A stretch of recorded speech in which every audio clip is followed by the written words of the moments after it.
just a bloke in a bar. What is up, ladies and gentlemen? Welcome to another episode of Bloke in a Bar, and what a weekend of rugby league. And now you can see us all wearing it. That's right. Next Tuesday, 6 p.m, the 22nd, the Bloke Jerseys 2025 edition is dropping. We never do the same design twice, guys. Limited amount.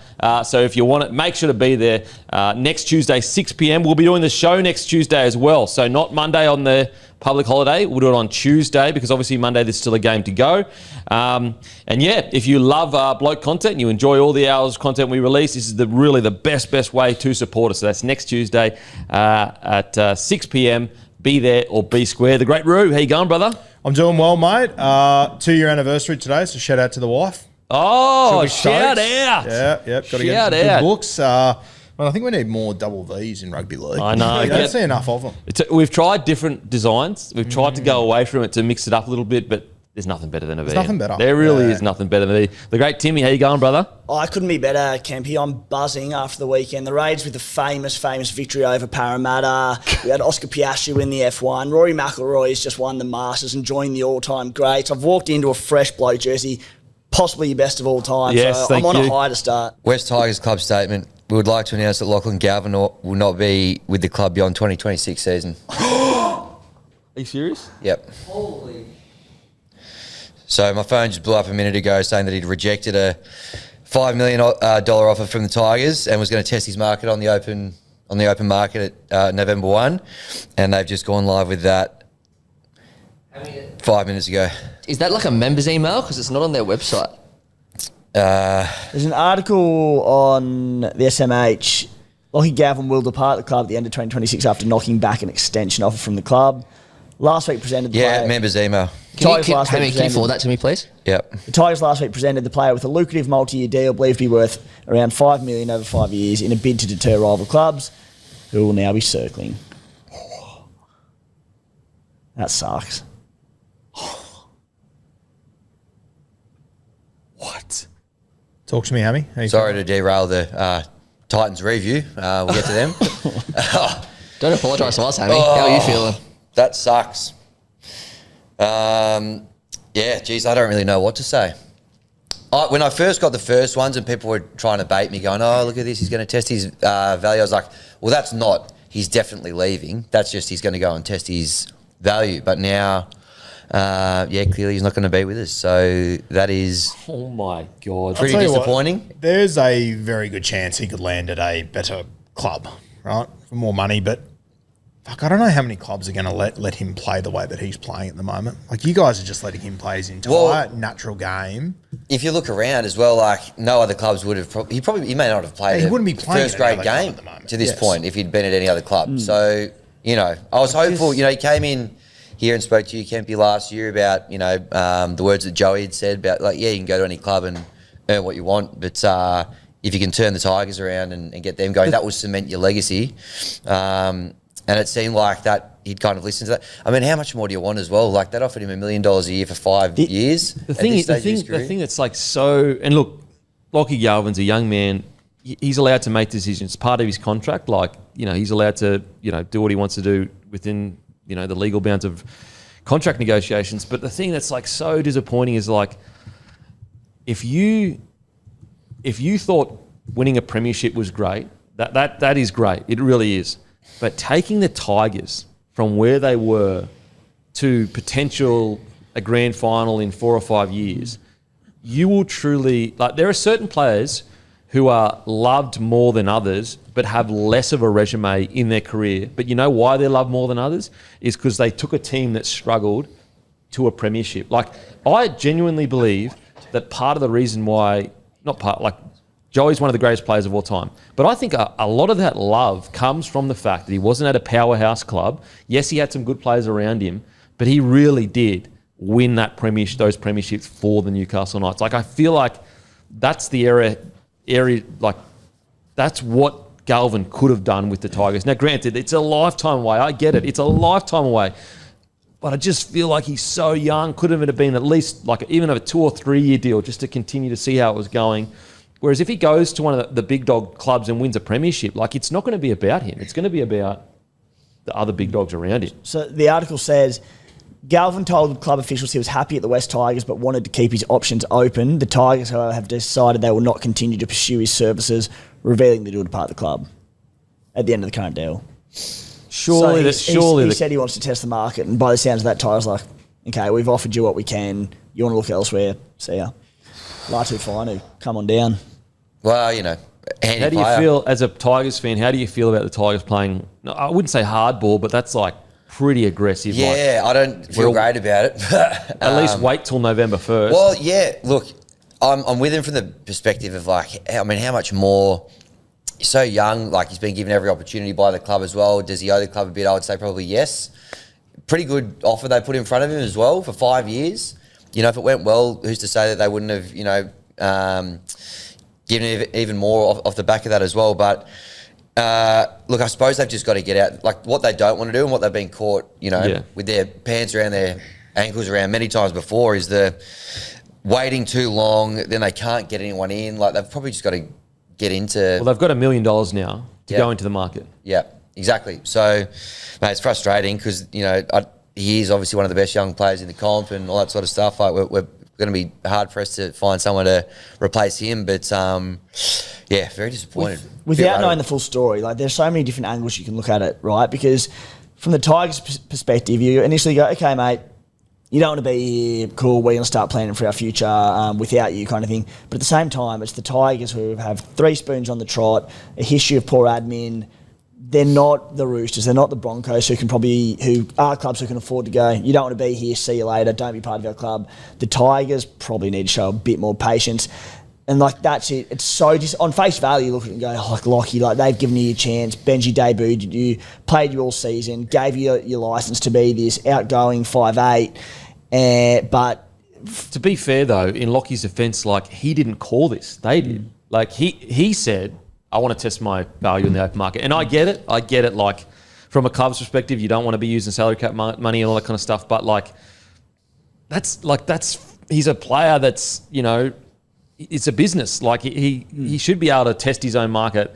And so like they've kind of taken the decision out of his hands. Like I know people go, come on, you're being a bit naive. If he says he wants to test his value, he's leaving. But like, what if he wasn't leaving? Like, you know, we don't know for sure. Well, that's where I'm a little bit, because I'm like, you know, he can't go and test his value, even though it's a great deal. Like he's got every right to go out there and see what he's still got another year. He has every right, and who's willing to throw it at him and all that sort of stuff. But yeah, I do wonder whether did we have to be so forthright and just go this early? No, yeah. Because like, what if you're a bit more patient? Because it's for 27, isn't it? Yeah. So he'll be here next year. Yes. So it's like, sure, like there's no one on the market right now that you need that money to know that they're not going to be there. And like if Tiger's going to make the 8, like I reckon that conversation becomes and when we get to the Tigers, I'll talk about it. But watching them play, I actually think they can. And before I didn't. And so I go, that conversation, if they do make the 8 or are about to make the 8, becomes way more positive from Galvin's perspective. So I just wonder whether they've just gone a little bit. I understand why they did it. But we're talking about 2027 here. And if you're Lachie Galvin, you're sitting there looking at that Dylan Brown deal going, test my value on the open market. I'm 19 years old, 18 years old. Why won't a club come at me and potentially say $10 million, 10 years or whatever, and I can secure the rest of my future? So like he wants to see if someone got that for him. Even 1.25 a year over 5 years, that's $1 million extra. So I'm devastated for the Tigers. I really am. I just wonder, I'd be much more understanding of where the Tigers are coming from if they just waited until like, what do you reckon, like August? Like it's round 6. It's round 6. Why do we need, like, I don't know, after a decent win, things are like looking pretty good. Yeah. This will have to, you think, unsettle the... There's got to be more to this. Surely. There has to be. Like, this isn't Do they want the to look shambolic Tigers of the years. This is Shane Richardson making this decision. Like, and I agree with you, mate. Like, Does he want to Galvin's look got every strong? right to go out and see what he can get. But with all due respect to Galvin, no one's offering you that sort of money if the Tigers didn't give you the opportunity they have. Yeah. No one's giving you that sort of money if the Tigers don't build an entire fucking game plan around you. I get it from the Tigers' point of view. They're offering him more money than what he probably deserves right now based on what he's done. Like, he was incredible last year. You won off the spoon. But what if from let's say from Lachie Galvin's perspective, that like things can change, and if they win, let's say they go on a winning spree and they're going really well, as a young man, he might have been like, you know what? Like, I just feel like there was time to turn it around. I agree with the decision from a perspective of if he was really going to go to November 1 and that was your best offer, then I say I agree with the Tigers because it's like you don't want to play games. You've been honest with him and said I can't go any more than this. So it doesn't matter what you get elsewhere. This is as high as we can go. But I just feel like a little bit more. Maybe I'm being naive. Maybe I'm always glass half full with the players or whatever. But I just feel like a little bit, maybe a month or two longer. Yeah, I'm with you. A month or two, unless it's from a perspective of he's already said no matter what I'm going to test my value. And the Tigers, from a media perspective, want to look really strong right now. Because right now they look strong. Even though whether you agree with the decision or not, it's a strong move of like, we will not be, no matter what, doesn't matter how good the player is, moved around in negotiation table. Is it more of a media narrative play from the Tigers where that he's already said to them, no matter what, I'm testing the market. If he has said to them, no matter what, I'm testing the market, then I agree with the Tigers. I just want to re-say the exact wording in the statement. Despite the club having the largest contract offer for a junior in the history of the club on the table, Lockie and his management have decided his future lies elsewhere and were not willing to review the offer. Mate, I get where the Tigers are coming from. Well, that's very different to what they said before of like, he wants to test his value and therefore if they're not willing to review the offer, then I get where the Tigers are coming from. We're not going to put the club on hold for a teenager that we've done everything for to make his decision. That makes things very different. And as I said before, the Tigers are sitting there with Latu Finu going, you've got Talon De Silva killing it as a 14. How do we fit all these blokes in? And we would probably, there's every chance to lose one of them anyway. They're going, screw it, Latu Finu, you're the man, Lockie, catcher. See, that makes so much difference. Like, if it is true that that's the case, and got to remember, guys, like clubs, I'm not saying for sure, but clubs have been guilty of like twisting the truth a little bit. But if it is true that they were just like, we're not reviewing that offer and we're waiting till November 1, then I agree 100% with the club. It's a bloody good offer. It's a 5-year deal, $1 million. Because the thing is like we often focus on how much a player can get and, what's his worth or whatever. But from a club's perspective, the players that you pay $1 million a year, you need them to bleed your club. Like you need them to be all in. And if a guy is sitting there going, if I get offered 1.4, I'll go somewhere else, or whatever, you probably don't want the guy. And as well, like if this was 2 years ago when the Tigers were in shambles, I could get it from Lockie's perspective. You've got the 9, you got the experienced ball player, and we went out and got you one of the best middles in the comp this year. Like there's not much more we can do for you. Yeah, I mean, what changes everything for me is that we won't review it. We won't be reviewing the offer. Like if that is true, you're right. Like there's really like what else? If you're a fan right now, a Tigers fan still staying like, we should have tried to do more to keep Lachlan Galvin. It's like, well, at what point do you go, that's a bloody good offer, and any more ruins our salary cap? We can't afford to pay, Luai 1.2 in our 6 1.4 or whatever. Jeez. And the next question now, like immediately just becomes, how long do you persist with him for? Because why build up this club that is on the up and have vast improvements with these new halves combinations that'll take time for them to, maybe make the finals this season, next season, then Galvin goes, all right. Well, I think Fanu comes almost immediately. Galvin's gone. It's now Fanu and Luai. Like, we want to build that immediately because we want to be trying to compete for top 8 and top 4 in the next 12 to 18 months to 24 months. If they just persist with Galvin, it's like, what do you really Well, Timmy, that brings me to the third line of the release. It should be noted that the club has no intention of releasing Lachlan from his contract, and he has not requested this. He has not requested it? Yeah. I don't want to bring it up, but it stinks of like a big club with fucking a lot of negotiation power. Of course it does. They're like fuck. It's not beat around the bush. There has to be more to this. And the last line of the statement is the club is disappointed, but we move on. So, what do you feel, Hammy? After because did that change much for you? That last statement that Matty spoke about, that they will not review the offer. That his party won't review the offer. As in Lachie Galvin's party won't review the offer. Yeah, I don't like that. I mean, his manager's got form at playing this hardball kind of thing with Yeah, I don't know. I'm just so rattled at the moment because, like, what's the point of keeping him there for 3 years when, like, we are on the way up? You know, we've got players that are going to be tough to keep as it is. Thank you. But yeah, I think like if that's what they've kind of said, well, then you can understand them going, all right, well, I would have preferred them to probably just like, I don't know, not bring it out. Just did they have to come out and say we're not? Could you not still keep chipping away and keep trying to negotiate come November? Like, what if they make let's say they go on a run like 05, make the top 4, get to the pointy end of his season, say they win a comp this year or next year, like maybe then why would he want to go if a team starts going that well? See, that's where I feel like Roo. That's why I don't have to convince a fucking teenager to stay at our club when I've done everything for you. Yeah. Well, I've built the team around you. I built everything we do around you. I back the Tigers for this. Well, I'm more on the Roos in the perspective of I think there's more to this. Yeah.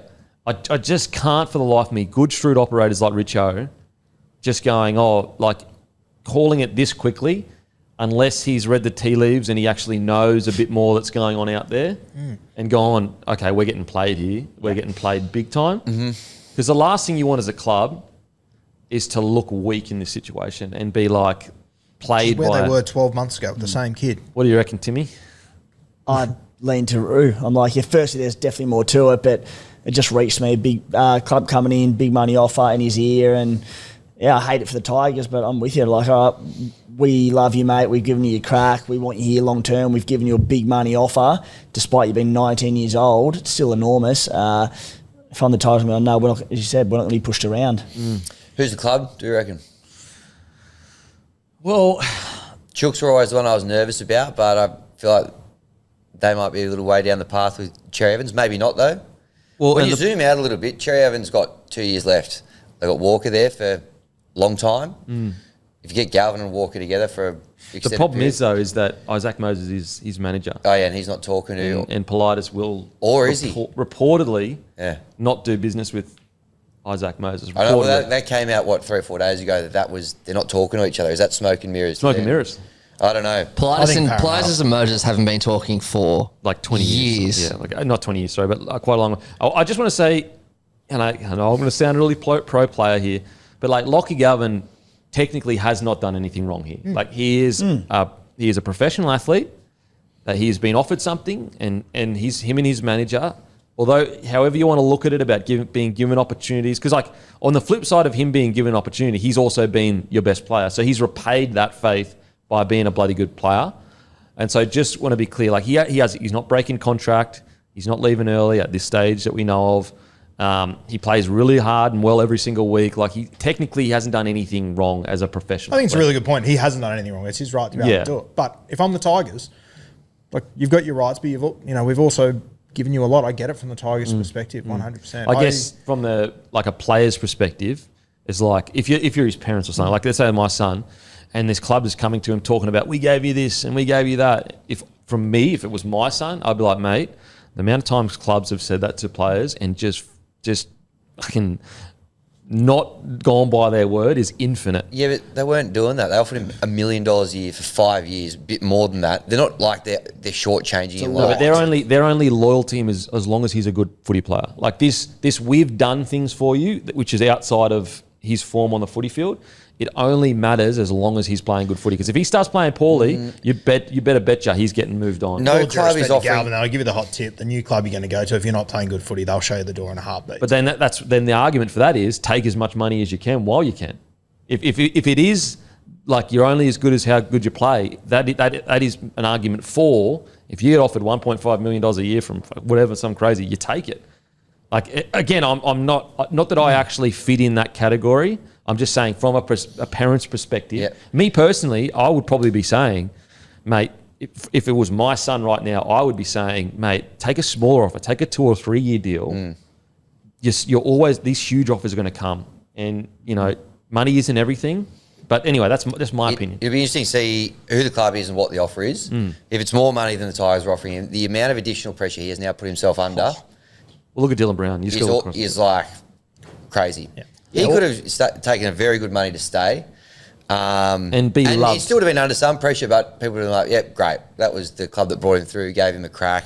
And also, he actually would gain a lot from the fact that he was with the club when they were struggling. Yeah. Because a lot of fans would go, "Oh, he's not playing well," but when we were shit, he was our best player. So a lot of fans would defend him in that situation. Yep. Whereas he's not going to have that grace from other fans.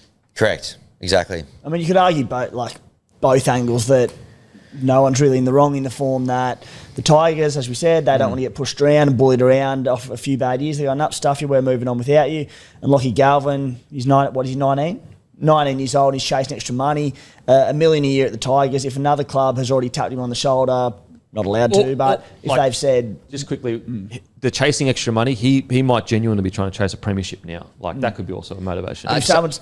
Oh, sorry, I just want to point out the Telegraph are reporting that it was going to be a 5-year deal from the Tigers worth $1 million a year. If someone's tapped you on the shoulder, and I think they can technically do it, but said, "Look, mate, we'll come in, we'll give you 1.3 a year," or they might go, "We'll give you 1.2 over 8 years or something," and that adds up to another $1 million or $2 million. If I'm his parents, I'm going, "Mate," said, "you don't really earn on anything." You owe the Tigers a little bit. I shouldn't say that. They do, because they brought him through. It's a lot of freaking money to lock in at a young age and set yourself up for life. And see, that's where I everyone has different kind of values or whatever. See, if I was looking at it, I'd be going, "Mate, whether you earn $5 million over the next few years or $6 million, it's not going to change your life. You're rich, and you're going to be rich forever if you're not an idiot with your money. If you're smart with that $5 million, you'll be fine at just with that $5 million, let alone the next 5 years of your career. Because by the time you finish that career, you'll be 24 years old." And the long deal's the right one, right? Like the big factor. If someone said, "Oh, we'll give you the 10-year, the Dill Brown type deal," again, if we're looking at it from a parent's perspective and trying to help their 19-year-old son and make this decision, I'm also going, "Oh, you can come and blow out your ACL 2 seasons in a row, and that could be you done." Yeah, it's your whole future. It's a whole future. But I understand that Tigers fans are going to be very frustrated and very passionate right now, as they should. As they should be. As I just want to make it clear, he hasn't broken contract. He hasn't left early. He's a professional athlete. He's allowed to make these decisions. You're allowed to disagree with it. You're allowed to critique it for sure. But I know that's not going to help at all. Everyone's just going to still smash the poor fella. But yeah, even though, and that's coming from a guy that I actually would have said stay at the Tigers, at least for another few years. I think the point Hammy makes, at the age he's at, that sort of money, he's going to put a lot of pressure on him. Because I love Gavin. I was the one that was sitting here saying, I think he should be the Dally M rookie. 6 last year. 6 last year, yeah. I'm a huge fan. But, respectfully to Galvin, the system he's been in, he's never played in a game with any expectation on him. It's fair. Let's be honest here. The Tigers last year, their third spoon in a row, he's coming in. This year, they've done well so far this year. But, you take Luai out of that one game, that's the only game they've lost by more than 2 points. Expectation weighs heavily. I tell you what, it's going to be one hell of a segment of raw emotion on Win, Learn or Draw. 6 a.m. tomorrow on YouTube and all good and some dodgy podcast platforms as well. So, All right, boys. Now it's time for the rubber to meet the road. Where do we reckon he's going to end up? Because clearly it's over at the Tigers. You don't come back from this, I don't think. Where do you think he ends up? I think Parramatta will be a very good shot at him. Dill Brown leaving. Could you imagine the irony in all that? Enjoy another 5 spoons, mate. Then. But they let him go as a youngster. They showed him the door. They said, "You're not big enough. You're not good enough. We rescued him, and you repay us like this, going to Parramatta." They need a 6. I keep saying, in my head, I'm the opportunity to play next to Moses. He's got a pretty good half spot. He's got a pretty good hook at the Tigers. That annoys me. But honestly, watching them play right now, Tigers are way closer to a premiership than the Eels right now. Yeah. So I will say this, as you said before, the Roosters are the automatic one, mate. I'm not sure if there's 2 halves that I could see, less working. Oh, that's not going to work. That is going to be such a clusterfuck. No. That's going to take the Roosters half a decade to sort out. Yeah, that's not going to work. They're both big dogs, and they're both think about Jerome Luai has taken a backseat to Galvin. That's how much he needs to be the man on the ball. Mm-hmm. You think Sammy Walker is going to be no worries, bro. I've just spent the last 5 years trying to prove myself to this club, and they've finally gotten behind me and said this is the Sam Walker side. It'll just be a clusterfuck. I could see DCE and Sam Walker working more because I could see DCE adjusting around because he's old enough to be, okay, this is the only way this is going to work. What other because there's got to be more than There's no way they say things like, we're not reviewing the offer, if it is true that that was what was said, unless there has been some kind of indication. Could Manly be the side? 100% they could. Like, they've got $1 million sitting there ready to go. Is it young Joey Walsh? Is a 7? More of a 7 or a 6? I believe so. What about South? Cody Walker's going to retire by then, you'd think. The Wayne Bennett he's magic. He's on a lot of money himself. They haven't been spoken about, but it's 2 years away. Yeah.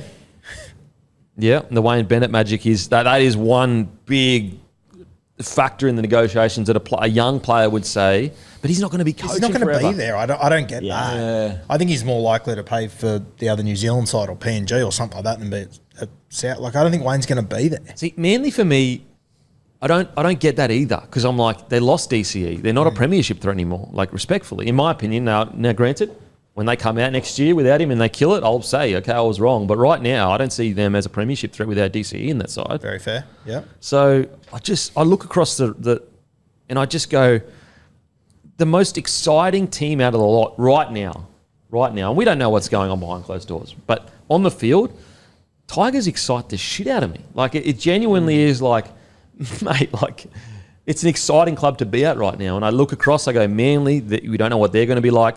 South, Wayne will be gone. Roosters, I don't see him and Sam Walker. I mean, if they did click, it would be unstoppable, but it would have to be like Einstein kind of mathematics to make that click. Robbo also has recruits in the spine, an extended spine when you include Brandon Smith as a 9 or a 13 in recent years that have made no sense in terms of like clicking and stepping on each other's toes and contrasting styles, and they haven't worked out. Maybe his season goes, no, I can make it work. I can make it work, yeah, fair. Penrith?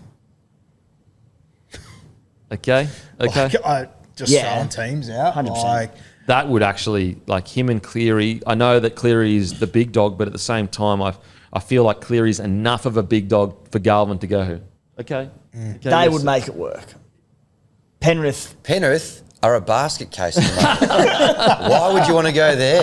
They're 1-5. But Penrith wouldn't offer him a crazy deal. They don't say, mate, you're getting a 2 or 3 year deal, that's it. You can't partner Nathan Cleary. Will win you. but as you said, if his chase is a premiership. Yeah, okay. Okay. Parramatta makes sense, right? Like, loves the club, next to Mitch Moses. Does he love the club? He's been spotted catching up with Mitch Moses a little bit. So, And that is Mitch would work. Moses' agent the same guy as well? It is, isn't it?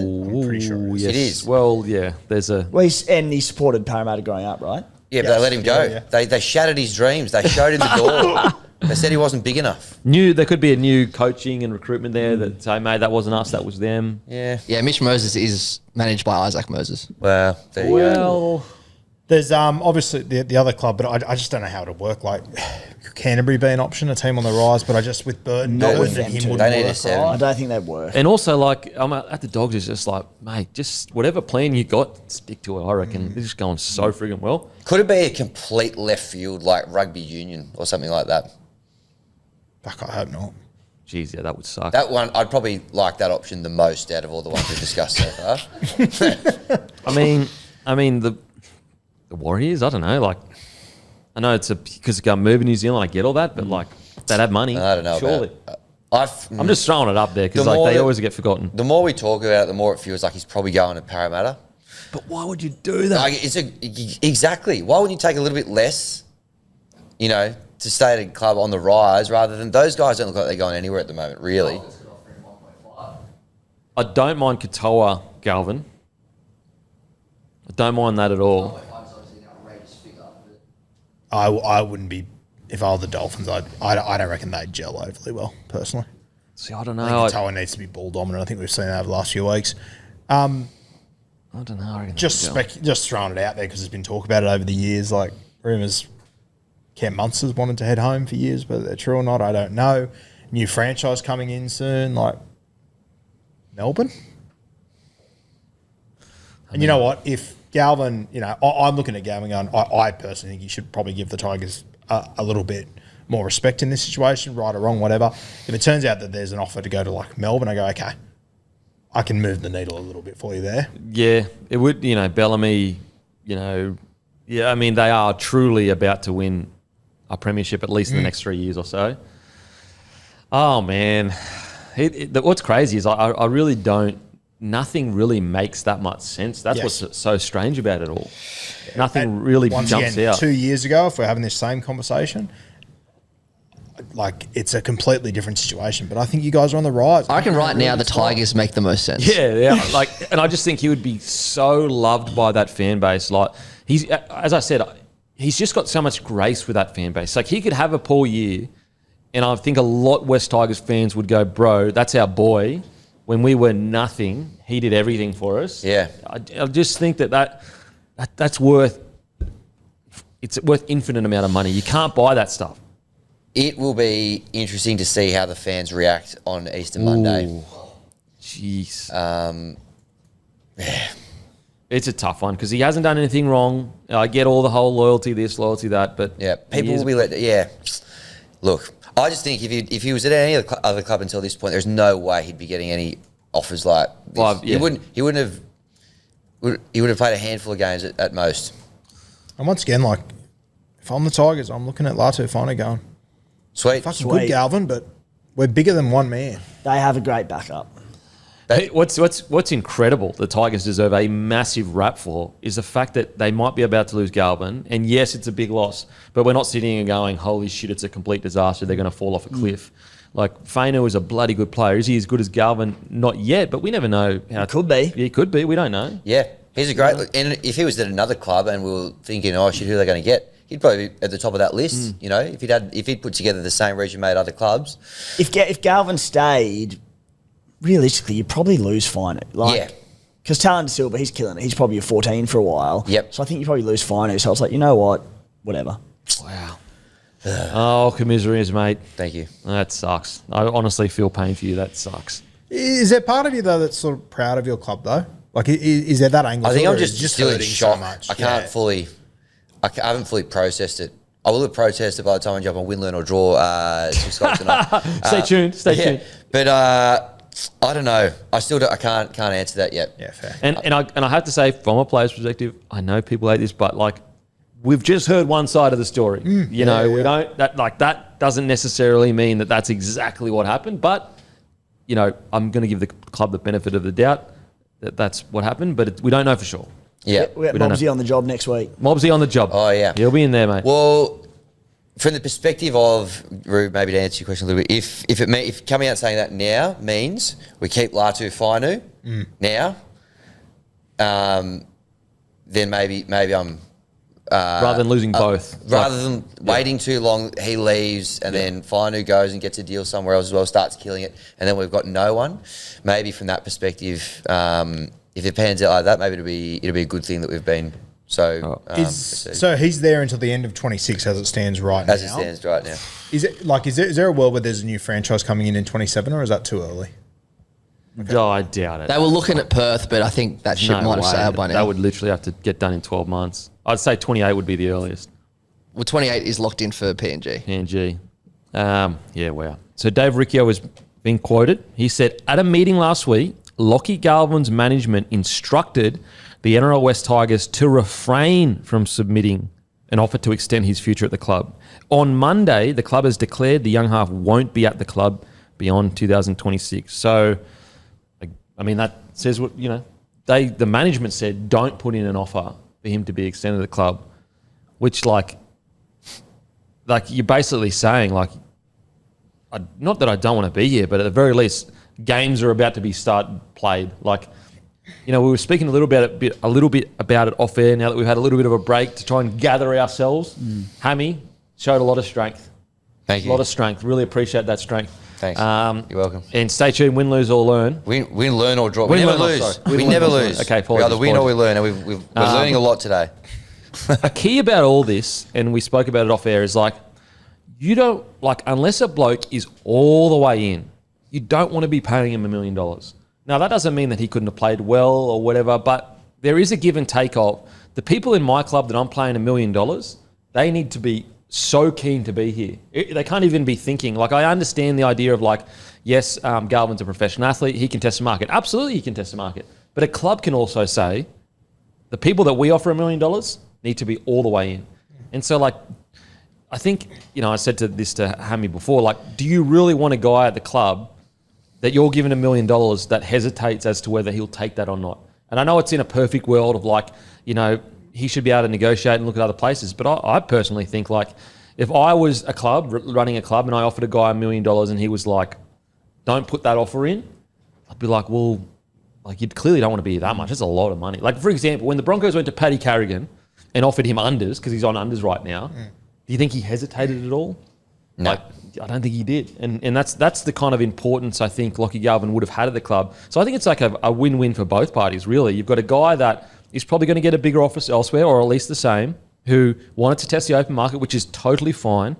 And you look at the Tigers, we spoke about this off air as well, Luai's been the man before. Like, in the biggest games possible, in Origin, for Samoa, for the Penrith Panthers. So, like, he's been taking a step back recently. All he needs to do now is just take a little bit more of a step forward, and you just bring the young guys through. Like, yes, it's going to be a loss, Lachlan Galvin, no denying. The guy is a special, special talent. But, I mean, as I said, at the moment, you're getting like almost half of Luai's powers. You're getting a guy that's just like, all right, I'll step back, let Galvin be the man. All he'll need to do now is go, okay, well, I'll step forward, I'll become the man now. So, like, it's not as doom and gloom as that initial impact of he's leaving, I think, in my opinion. Yeah, I agree with you, mate. I like the standard the Tigers are setting here. No one's bigger than the club. We've offered you a lot. You don't want to be here bad enough. Okay. Very strange, the whole don't put an offer in. That is so strange. Well, yeah. Don't you reckon, Timmy? Yeah, as you said, Cammy, the wee break consensus there was that if he doesn't want to be there, we don't want him, especially...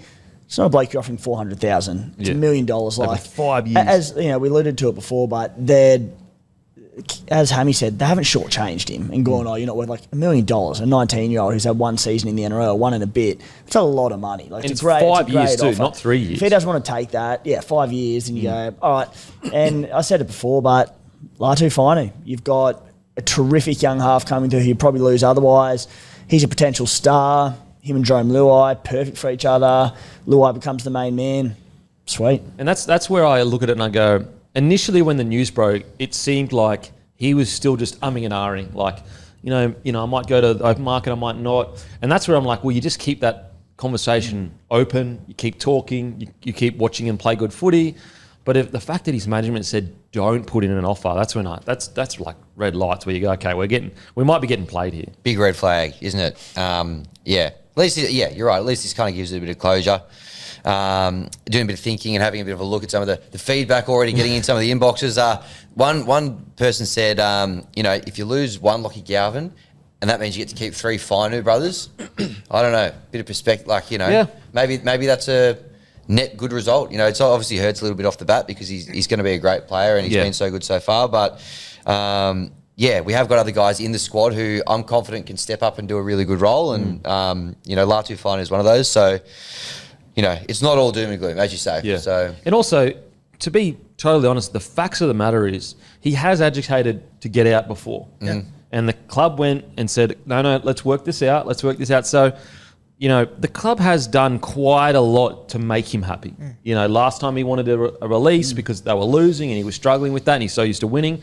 The club bent over backwards and understood and, offered him extensions. So, you put everything into context.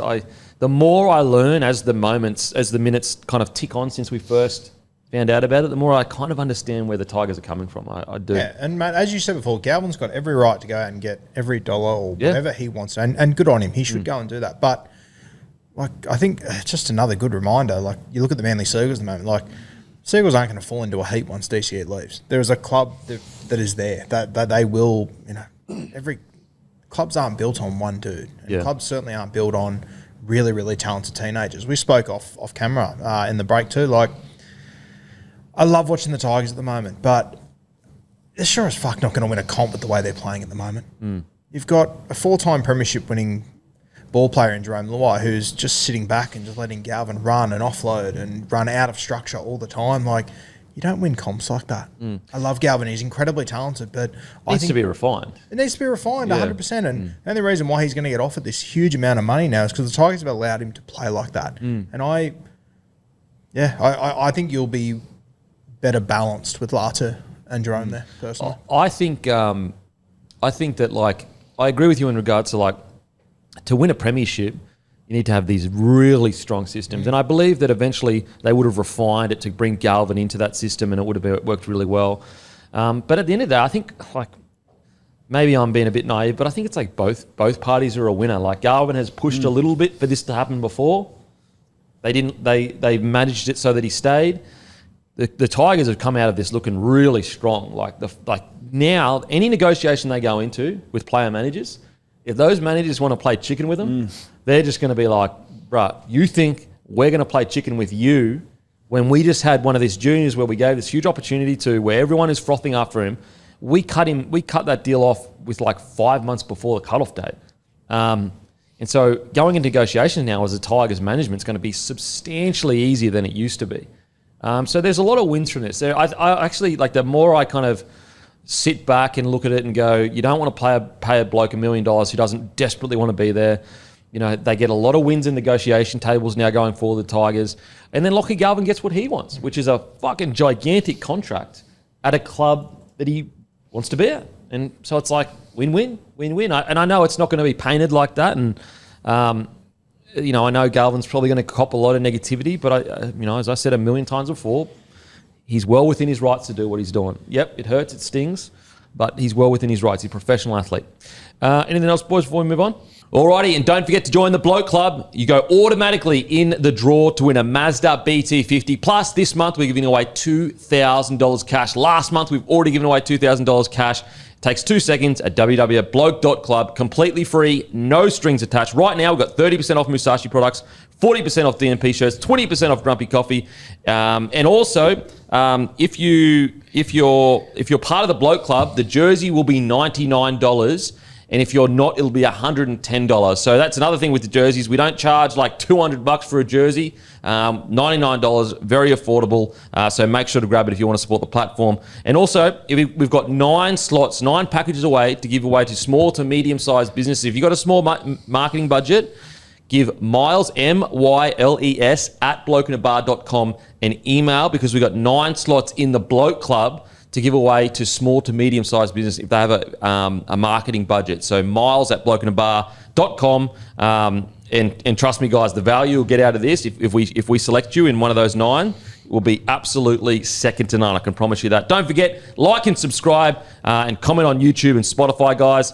It has been absolutely out of this world helping the show. Leave your comments on Spotify as well, because I'll be answering all of those comments. Make sure to follow us on Spotify. Leave us a positive review as well. We'd really appreciate that.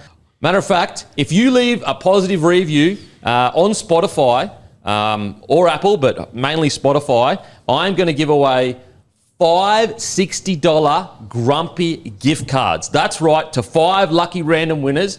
5 $60 gift cards, one each person, to 5 random people. All you got to do is leave a positive review on Spotify. All right, let's get straight into it. Face the Music, brought to you by our friends over at Sportsbet. I tell you what, if you've been following me on the feed the last couple of weeks, geez, I am hitting. Got my eye in. I've got my eye in. I've just opened up your feed profile and I just about need a welding mask with all the green ticks exploding out of the screen. Here, the Tigers head-to-head, which is $2.31. Volcon points. Yeah, Volcon points. Yep. $3.35. Yeah, the Raiders 13 plus $2.75. Jackson Purdue 2 or more tries $7.75. So thanks for coming. From your 5 bets this week, you've hit 4 of them. I just get it. I just get sport. And, 26,000 followers as well, flying there. Just having a look at this stat, though. Following 0. Don't even follow me. What's going on there?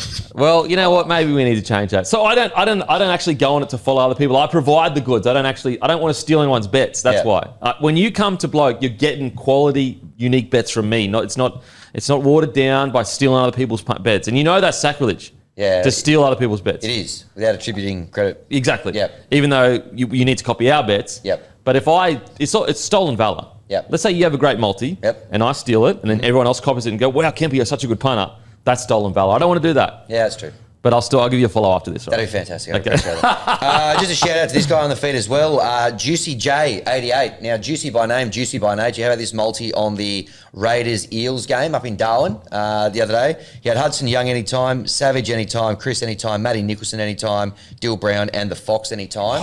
$251. Oh, that was no paying. way. So Juicy J, absolutely flying. 3,000 followers at the moment, but if that form continues, you'd expect you might even follow him. Mate, give him. Yeah, I might. Hey, don't give that away. I only give that a special. I just followed you, a special person. Thank you. You're the only person I'm following right now. How good's that? That actually makes it feel pretty good. But he's absolutely flying. So well done to him. Outstanding stuff on the feed this Great week. name too, Juicy J, baby. Yeah. Does what it says on the tin. Big juicy multis, which we love.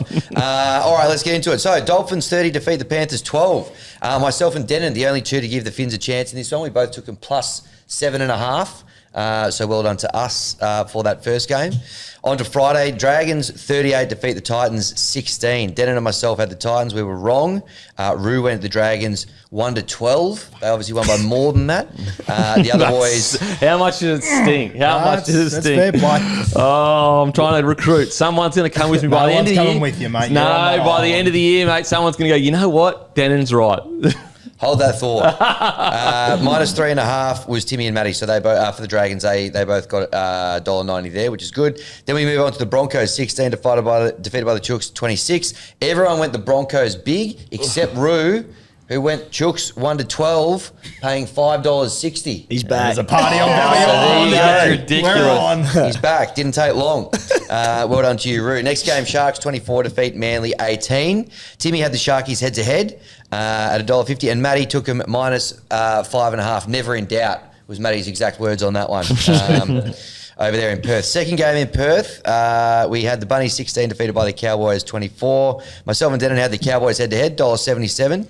Timmy, you had the Cows 1-12, $3.10. Yeah, good. Well played to you. Which takes us up to Darwin. Eels 12 defeated by Raiders 50. They officially can't win the comp for a second time this year, the Eels. We had a couple of milks 1-12, which was wrong. Rue had the milk head to head at $1.50. I had him minus 5.5 for $1.90. On to Sunday. Storm 42 defeat the Warriors 14. Points for everyone except for Denon, who had the Wars plus 14.5. Unlucky Denon. Most of us had him 13 plus. Rue had him minus 16.5. Well played. Then we move on to the last game of the round. Knights 4 defeated by Tigers 20. Myself and Rue had the Tigers head to head, $2.67. Matty, you had the Tigers plus 5.5. Denon, you had the Tigers 13 plus. I just get it. 75. I understand the great game of rugby league. Just coming home. Great win. Yeah, go Tigers. Round 6 results. So Rue out in front, $11.67. Oh, my God. Denon, $9.42.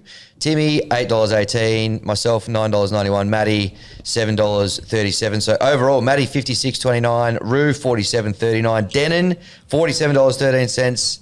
Myself, $46.22. And Timmy, $37.86. Coming home hot, though. How are you coming home hot? $10 off the pace. Well, I've made ground on Matty the water boy, so he's the lead. I'm not worried about you blokes. I'll catch you in time. I need Matty to keep dropping off up top.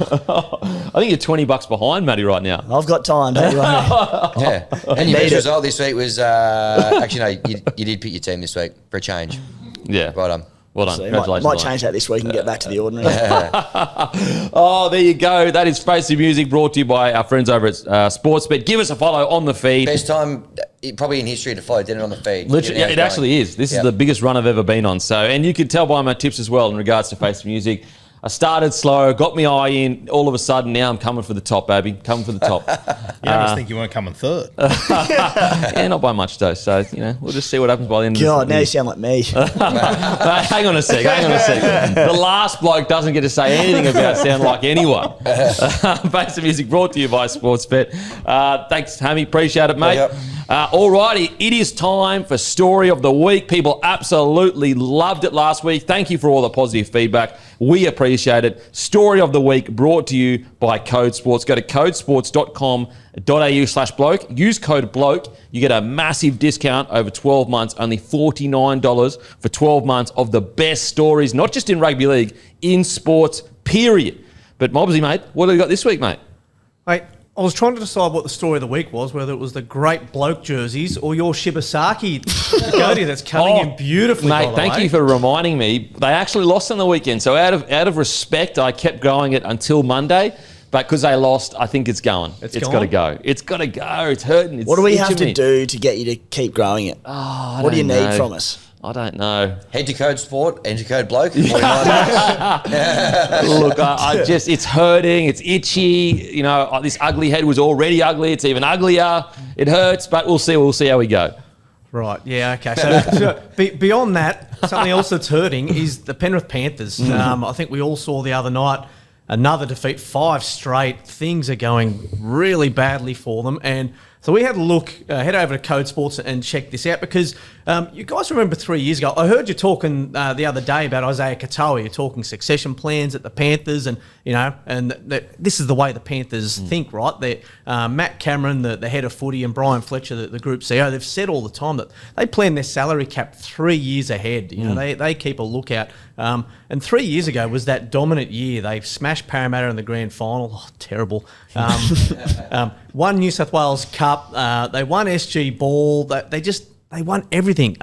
But this year, SG Ball and Harold Matts, they missed the finals, both teams. Wow. They won 2 games each, finished 12th and 13th.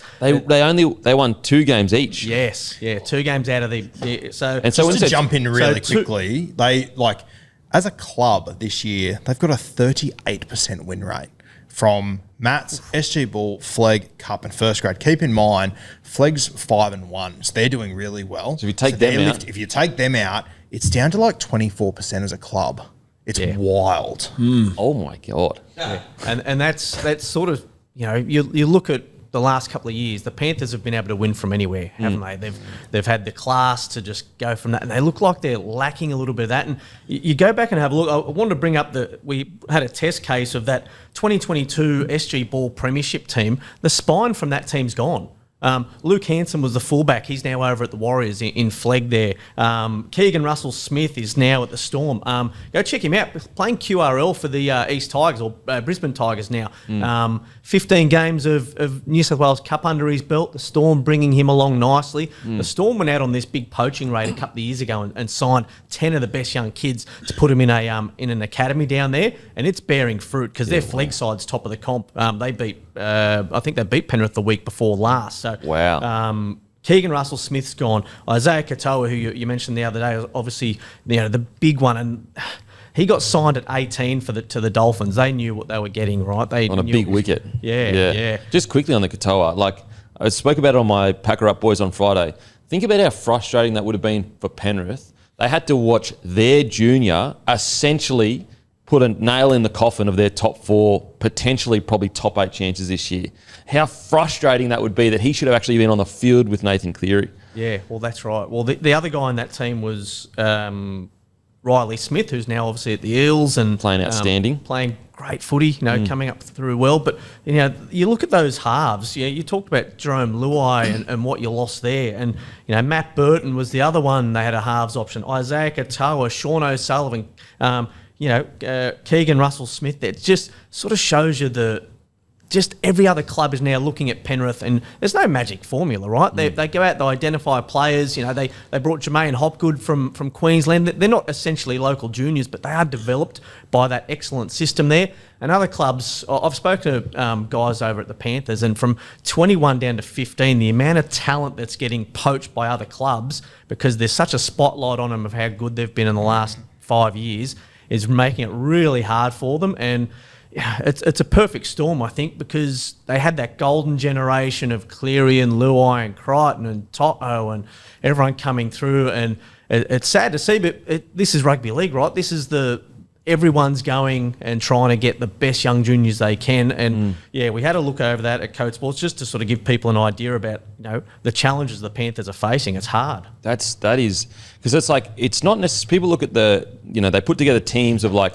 17 players that have left the Panthers that are first graders now, but it's actually not that would worry the Panthers that much because they would have planned for that. It's all the young guys that were supposed to fill these ranks out that have just got complete. Is there any way for clubs to be protected from being just rated, or not really in the junior ranks? No, not really. There is an interesting. I mean, we're funny. We've just come off round 6. There's a rule that I'm not sure if you guys know about.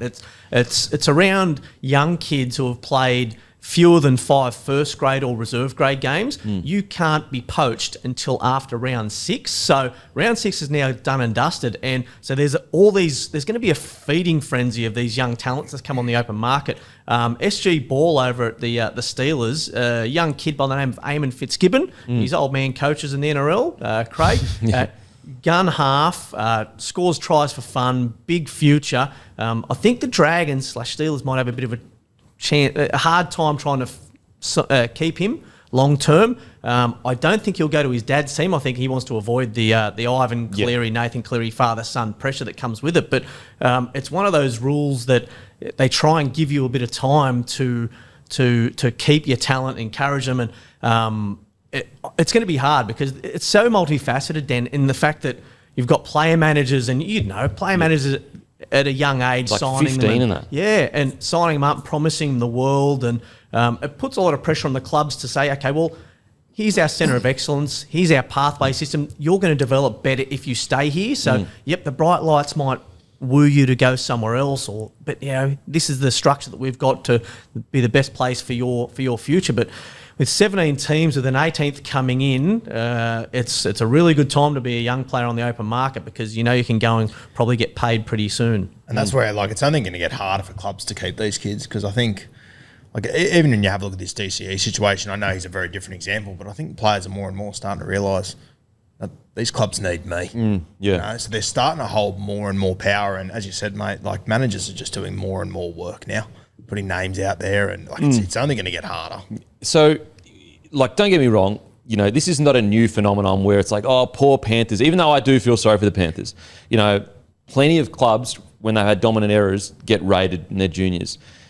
Now, you have heard arguments from guys like Gus Gould and just legends in the game of why aren't there protections in place? What is the point of developing your own juniors? What is the point, for example, let's say the Penrith Panthers last 10 years have spent $20 million. And then you've got another club that spend $1 million and just go, no, we just wait until they develop and then we just come pick the best of them. If you're a club, people could say, well, the point is they won 4 premierships. I mean, you could argue that if, Cleary wasn't born in that era, do they still win those comps? And it was just Cleary that was the linchpin that made it happen. But is there a way to, because we want the NRL to promote development of young players because it makes the standard rugby league better. But where's the protection for clubs that spend all that money? Yeah, there's none, is there? And that's, the NRL will come back and say it's the equalisation process of the salary cap. And, the salary cap's done a good job because, there's, outside of the Panthers, you didn't have back-to-back premiers for a decade, you know. You had the Roosters won a couple, but before, it's so hard to win them, it's really tough. And so that's there. Do you go the AFL route? And you have to blow up rugby league and start again in the fact that they have a rookie draft and they have VFL teams that aren't aligned with your AFL team, so that you're not developing the talent. You're going to sit there and pick them up at draft time, but you're never going to be able to undo that, are you? You're not going to be able to unpick the fabric of rugby league for that. So I think there should be some sort of bonus for keeping players, for being able to develop their own. But, you look at some of the guys, like Jermaine Hopgood, the example, Isaiah Yongi's the example at Penrith. They're Queenslanders that got brought down, but they ID'd them young enough to get them, and then they bring them through and then they lose them. And I don't know what the answer is to try and fix it, but I feel sorry for the Panthers, same as you. It's one of my biggest arguments against the draft. If I'm the Panthers at the draft, I go, well, fuck, what am I doing? The Roosters are going to have 4 junior teams. Why are we going to put all this time and money into our young guys if it's a lottery whether we see them or not? I think people get excited by the idea of draft day itself, but I think it could be detrimental to the game itself as a whole. Because you believe that clubs would almost just go, well, then what's the point of spending $10 million to produce kids? Because 100%. It's a lucky dip who I get anyway. Why am I going to spend 10 years and all this money on these guys developing them if I'm not going to? Why am I going to do that to let them go somewhere else? Yeah. And it's like Penrith at the moment. Yes, they're losing players now because they've done well, but this has been happening for 30 years at Penrith. It's always been a great catchment. They just weren't getting the guys to come into first grade like they have over the last 5 years. So, if I am Penrith and a draft comes in, I'm going, well, why am I doing all this Yeah. hard work? Why am I investing all this time and money so that other clubs can be successful with our guys? Geez, I'd be interested to find out how much money has the Storm invested specifically in juniors, or do they look at it more like, listen, we don't have juniors down here, so it's very hard. Like, obviously, I know they're trying to build it, and I know they've been so crucial in growth in rugby league Victoria, so I'm not trying to take away from that. But like their method has been, okay, where is almost the outcasts that we can identify? Like, for example, Cam Smith was let go, wasn't signed by the Broncos. Cooper Cronk was kind of overlooked. Billy Slater. And their ability to get blokes that are like, what do you reckon, about 16 to 18, they just nail that period. It'd be interesting to go, okay, well, if they're able to nail it so well without spending all that money in the juniors, why aren't people being able to replicate that kind of method that Storm are doing? Yeah, it's interesting because they identified it as the weakness there is their juniors as far as developing talent. Go and have a look at Flegg. They're going really well. What they have done is they've identified an area down in Victoria, down in Melbourne, where there's a large Islander community, and they're targeting those guys, saying, "Hey, come play rugby league." And they're actually doing quite well. There's a young kid who plays fullback down there, Hugo Peel, Victorian born and bred. He's going to be a star. He's going to be a very good player. They've identified it, and they're actually going, "Okay, well, we're going to try and develop some young kids here." But when they started that interstate academy, they went and got 10 of the best from around the league. They went and cherry picked and went, okay, who are we going to identify? And then they've got their base up on the Sunshine Coast, because obviously they've got Q Cup relations with the Tigers and with the Sunshine Coast Falcons. So I think Timmy Glasby was up there for a while doing some recruitment and developing the talent up there. So they're investing. The whole thought that they are putting some money in, and the Roosters are the same with the Central Coast. A lot of their young talent are coming through. And they're, but it's identifying the right kids at the right places. I do want to give a shout out while we're here to young Taylor Lasalu, the young forward who came off the bench. He's played 2 first grade games, a 22-year-old, concreter by trade, because he wasn't a full-time player. The Roosters have just upgraded him to a full-time deal, so he's done his last concreting shift. Yeah, he's on. I think the deal's probably worth about $120,000, but it was on a $20,000 development deal. The kid from the Wenty Magpies, but couple of. I love these stories in rugby league. Oh, that's so good. A couple of weeks ago, he was part of that famous win over the Penny Panthers. Okay, what's your word out of Penrith in regards to the frustrations?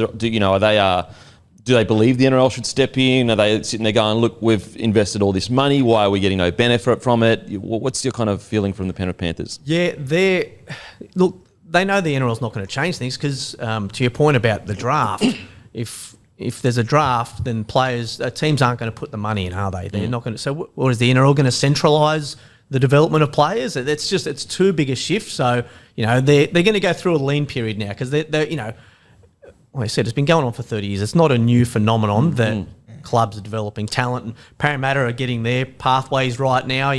They've made finals in SG Ball. I think they got knocked out of Mats at the weekend, but they're finally getting their juniors coming through. And so hopefully, they copped a lot of criticism too, didn't they, with Blaze Talangi, Ethan Sanders, Matt Arthur, losing those guys. And they want to make sure that they're producing enough that when that happens, it's not as big an issue as it is. So Penrith are going to cop this at the moment, and then they're just going to keep developing their players. They're going to trust their process. They're going to trust the fact that they can sit there and go, okay, what does our first grade team look like in a couple of years? And, it was never going to last forever, and it'll still be the backbone of what they do. It'll still be It was giving them 4 premierships in a row. We sit here and look at all the negative, but they won 4 comps in a row. It's easy this week to criticise it. Well, they've won 4 comps in a row, and then you've got to make sure that you get your recruitment of big targets right. They spent about 500,000 on Blaze Talangi, and look, Blaze will be a very good first grader one day. He's not there yet. And Parramatta, I think there was a bit of a false dawn last year that he played too much first grade out of necessity, because Parramatta was stinky, so they were so bad. Isaiah Papali'i on 700 coming in and charged with replacing, for a better term, James Fisher-Harris. Never going to be a like for like, but they've got to make sure that they nail those. But they haven't had to get the big signings as crucially right in the last 5 years because they've been developing their own guys. So, you bring in a Scotty Sorensen, you bring in the guys that will fill into your team and fill those holes, not on massive money. So that's the focus for them now is juggling that salary cap. And that's the big problem because the guys that they want to keep are on decent money and it just makes everything a little harder, a little tighter. It's funny because we go, well, how come they can't get the recruitment right if their junior systems are so right? Like these are two different total parts of a footy club. There's like recruitment and retention, and then there's junior development and pathways. And so like you can be the best in the business at development, and you could argue Penrith are that. I mean, I know Storm are great, but you could argue Penrith are the best in the business at developing juniors. But their ability to recruit, that's probably not as good as some other clubs because that's just not where their strength lies. So they're two different departments. Just quickly, who's a club that only recently has kind of, I guess, shot out of the dark and been really good at the last 5 years where we're probably going to see some fruits of their labour? Like, for example, I've been speaking about the Bulldogs and like 3 or 4 years ago saying stay patient because I think they've laid some really good foundations. Who's a club currently that's probably not as strong but it's laying some really good foundations? Keep an eye on St George Illawarra because they've struggled in recent years to turn really good pathways kids into elite first graders, and I think that's going to change. I think that's Sullivan, Sloan, Amone. Yep, were incredible coming through the grades. Yep, and especially forwards, and we're starting to see a few of those in Flano's team now come through, giving debuts. The Cashman boys are developing. I think they're getting things right. I think the next couple of years will be better times for the Dragons in that regard. I think they're good. Your call on the Bulldogs is absolutely right. Gus knows what to do. He's the architect of the Panthers with him and Matty Cameron with what they set up over there. So they'll be really good as well. They'd be the two that kind of stand out for mine. What about the Tigers? Personal self-interest, but no, legitimately, like the West Magpies juniors, they had that team with Galvin, De Silva, Delua Lilies, Pole, they come through there as well. How do they kind of rank amongst all that? The challenge now is turning Harold Matt's winning kids into first grade stars, and you've got that group that you just mentioned coming through, and they've got such a good catchment, but. For me, for the Tigers, it's about logistics, okay? So are we down in southwest Sydney there in Campbelltown? Where's our centre of excellence there at Concord? How are we bussing back and forth? And these are sort of logistics of, what time are you finishing school? What time are you getting to training? How long is your day going? So all those sort of things that Tigers have to work through with these young talents and then convince them that this is the right place and right path for them. But as far as talent goes, they've got so much down there in southwest Sydney. So I think you guys are on the up for sure. As far as the Dragons go too, you mentioned like they're slowly, this forward pack they're building that we're going to see in 4 or 5 years. Legan, Couchmans, like even guys you don't know the names of, like Halangar, who's in reserve grade. Like he looks like him as the best forward prospect coming through at the moment. Because the Illawarra has renowned for its juniors. It just hasn't been able to keep them through. Yeah, and I think Flano would be looking at this. It's such a Flano forward pack you can see in 4 years' time. They're looking good. Okay, very, very exciting, mate. Any other big stories this week? Well, I got Brent Reid, who is we had it as Wreck-It Reedy, because we've got it's election time coming up. Hey, you got a marginal seat? We love rugby league. Do you want to swing some money towards 50 million for Leichhardt, or do you want 20 million at Campbelltown? So Reedy's gone through and ranked the stadiums from best to worst, and also let's get the bulldozer out and run through. He's not a big fan of Leichhardt. I was going to say, talk about clickbait from Reedy. I saw that. Leichhardt at 20. I mean, outrageous. He had Suncorp at number 1, and absolutely. To tell you how highly he thinks of Suncorp, number 2 was Allegiant Stadium. So he loves Suncorp. He loves Amy Park. He's but there's some even places like Newcastle. You've got 25,000. You could use a lick of paint up there, Newcastle. It's such that big grandstand there is great. So Wreck-It Reed, go and have a look and go and troll him. Go after Reed. Get in the comments. He's going to put his. I will. put his neck out there. Hey, where do you have Canberra out of interest? Because I grew up in Canberra and it's been a bit of a... It's Literally smelled like poo last year. It smelled like poo last year. It's not a marginal seat, so it never kind of comes up. But they desperately could... Like, that's a tight old stadium out there. Do you know the worst part? And first world problems, right? I spent a lot of time in Canberra for uni, and then my first job down there. Yeah, great time at Mooseheads. Good story about Jason Croker accosting me in Mooseheads. Arms around me. He was doing a coyote ugly. He was having a good night. Read all about it in Code Sport. Great fella, Toots. Great fella. But the press box in Canberra, outdoors. So they're in the middle of winter trying to type away on a match report. Oh, no. Terrible. But freezing. they were talking about building a new stadium there potentially. Yeah, where the pool is. Yeah. Yeah. So hasn't happened though. Yeah, it needs a freshen up, doesn't it? 100%. Because when I was down there, the Brumbies were the hottest ticket in town. Now it's Timmy's Raiders. Yes. They're so good to watch and getting good crowds. So. It just needs to get more central towards like Braddon, Civic. Like the game finishes, you go for a beer. It's like you're heading into Belcon and you're a mile away. It's just in the middle of nowhere. Was it 30-minute commute to Mooseheads from the stadium? That's not sustainable. That's actually you're spot on. It has to get closer to Moose. Is that with the light rail as well? Well, it doesn't even go to the stadium. That's the problem. Anyway. Mate, tell you what, write a letter. Politicians, mate. They'll take care of it. First, I'm going to troll Reedy in the comments, and then I'm going to write to Andrew Barr. Mate, so yeah, plenty of stories. Got the Penrith pillage pathways. The question, is the dynasty under threat? A hottest junior talent flocking in the open market. Matty John's hilarious Malcolm Riley anecdotes, plus plenty more on codesports.com.au/bloke. Use code bloke for your 12-month subscription. And that's a massive, massive discount down to $49, guys. And it supports the show. And we get more segments like this where people are absolutely loving it, mate. So thanks again, Mobsy. Appreciate it, mate. Thanks, boys. Thank you. Alrighty, there he goes, Mobsy, the big dog. But speaking of big dogs, Roo, you got a bone to pick, mate. Yeah, I got a bone to pick with you. Oh, shit. Now, we just had the breaking news there that you're going to get rid of the Shibasaki goatee. Yeah. Not sure if you've realised, but Warriors Broncos this weekend, the Denon Cup. The Camp Cup. And you're going to get rid of your goatee heading into that. That might be the worst omen of all time. Listen, Roo, okay, I stayed loyal, mate, because Shibasaki played well on the weekend. He had one error, but outside of that, he played well. I've done my part, mate. He scored, I grew it. So you're demanding that I continue to grow. I'm not demanding anything. I'm just calling for some standards here.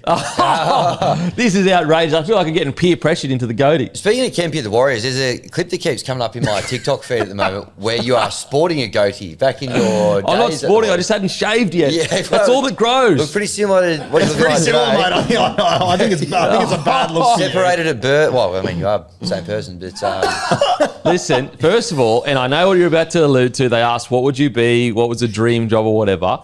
And I said movie star. Yeah. But I didn't mean that I can be a movie star. They asked what the dream job would be. And I'd be like, how good would it be to be a movie star? And I feel like I've been clickbaited out of context there. Bad edit from the producers. Bad edit. I've been edited out of context. Jeez Louise. I mean, Manu Vadovai said a policeman.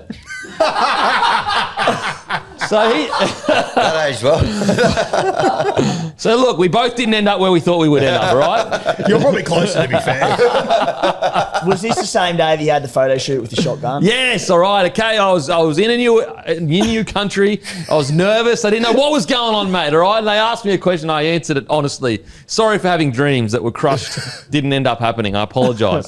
All righty. Speaking of dreams, the great Alexander Volkanovski incredibly wins his title. I say his title because it is his title because he's the GOAT in that weight division.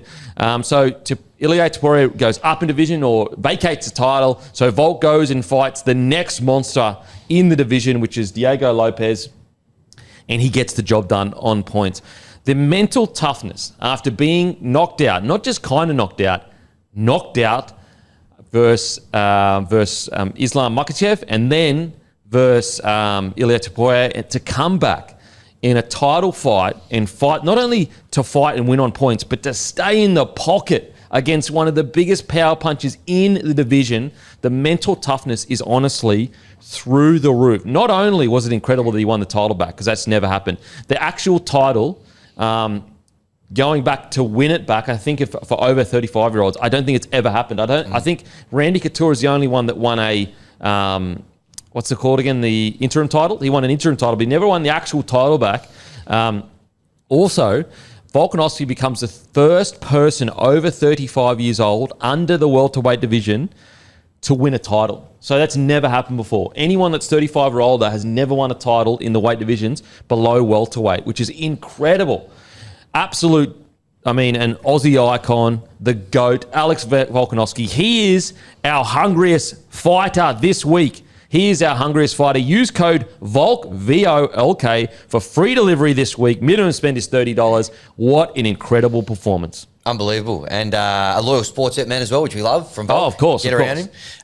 No, he was incredible. And, the third round or the halfway through the fourth round where he copped the graze of the glove on his left eye and he couldn't. So he got dropped in the second, I think. Yes, he did, yep. And then maybe the fourth, maybe? Yeah, in the fourth. And he couldn't see and he was kind of took a second there. If I wake up with a bit of sleep in my eye, there's a very high chance I'm working from home that day, let alone continuing on a title fight. He was incredible. Obviously, it didn't all go his way. He did get dropped. And when that happened, I thought, oh, geez, because the eyes went a little bit. But the toughness to get back up and do it again. And I think, to do it at that age, come back and do it. But to come back from the types of losses that he'd had as well, he'll do whatever he wants to do and he's earned the right to. But I feel like what a great note, if he wanted to finish now.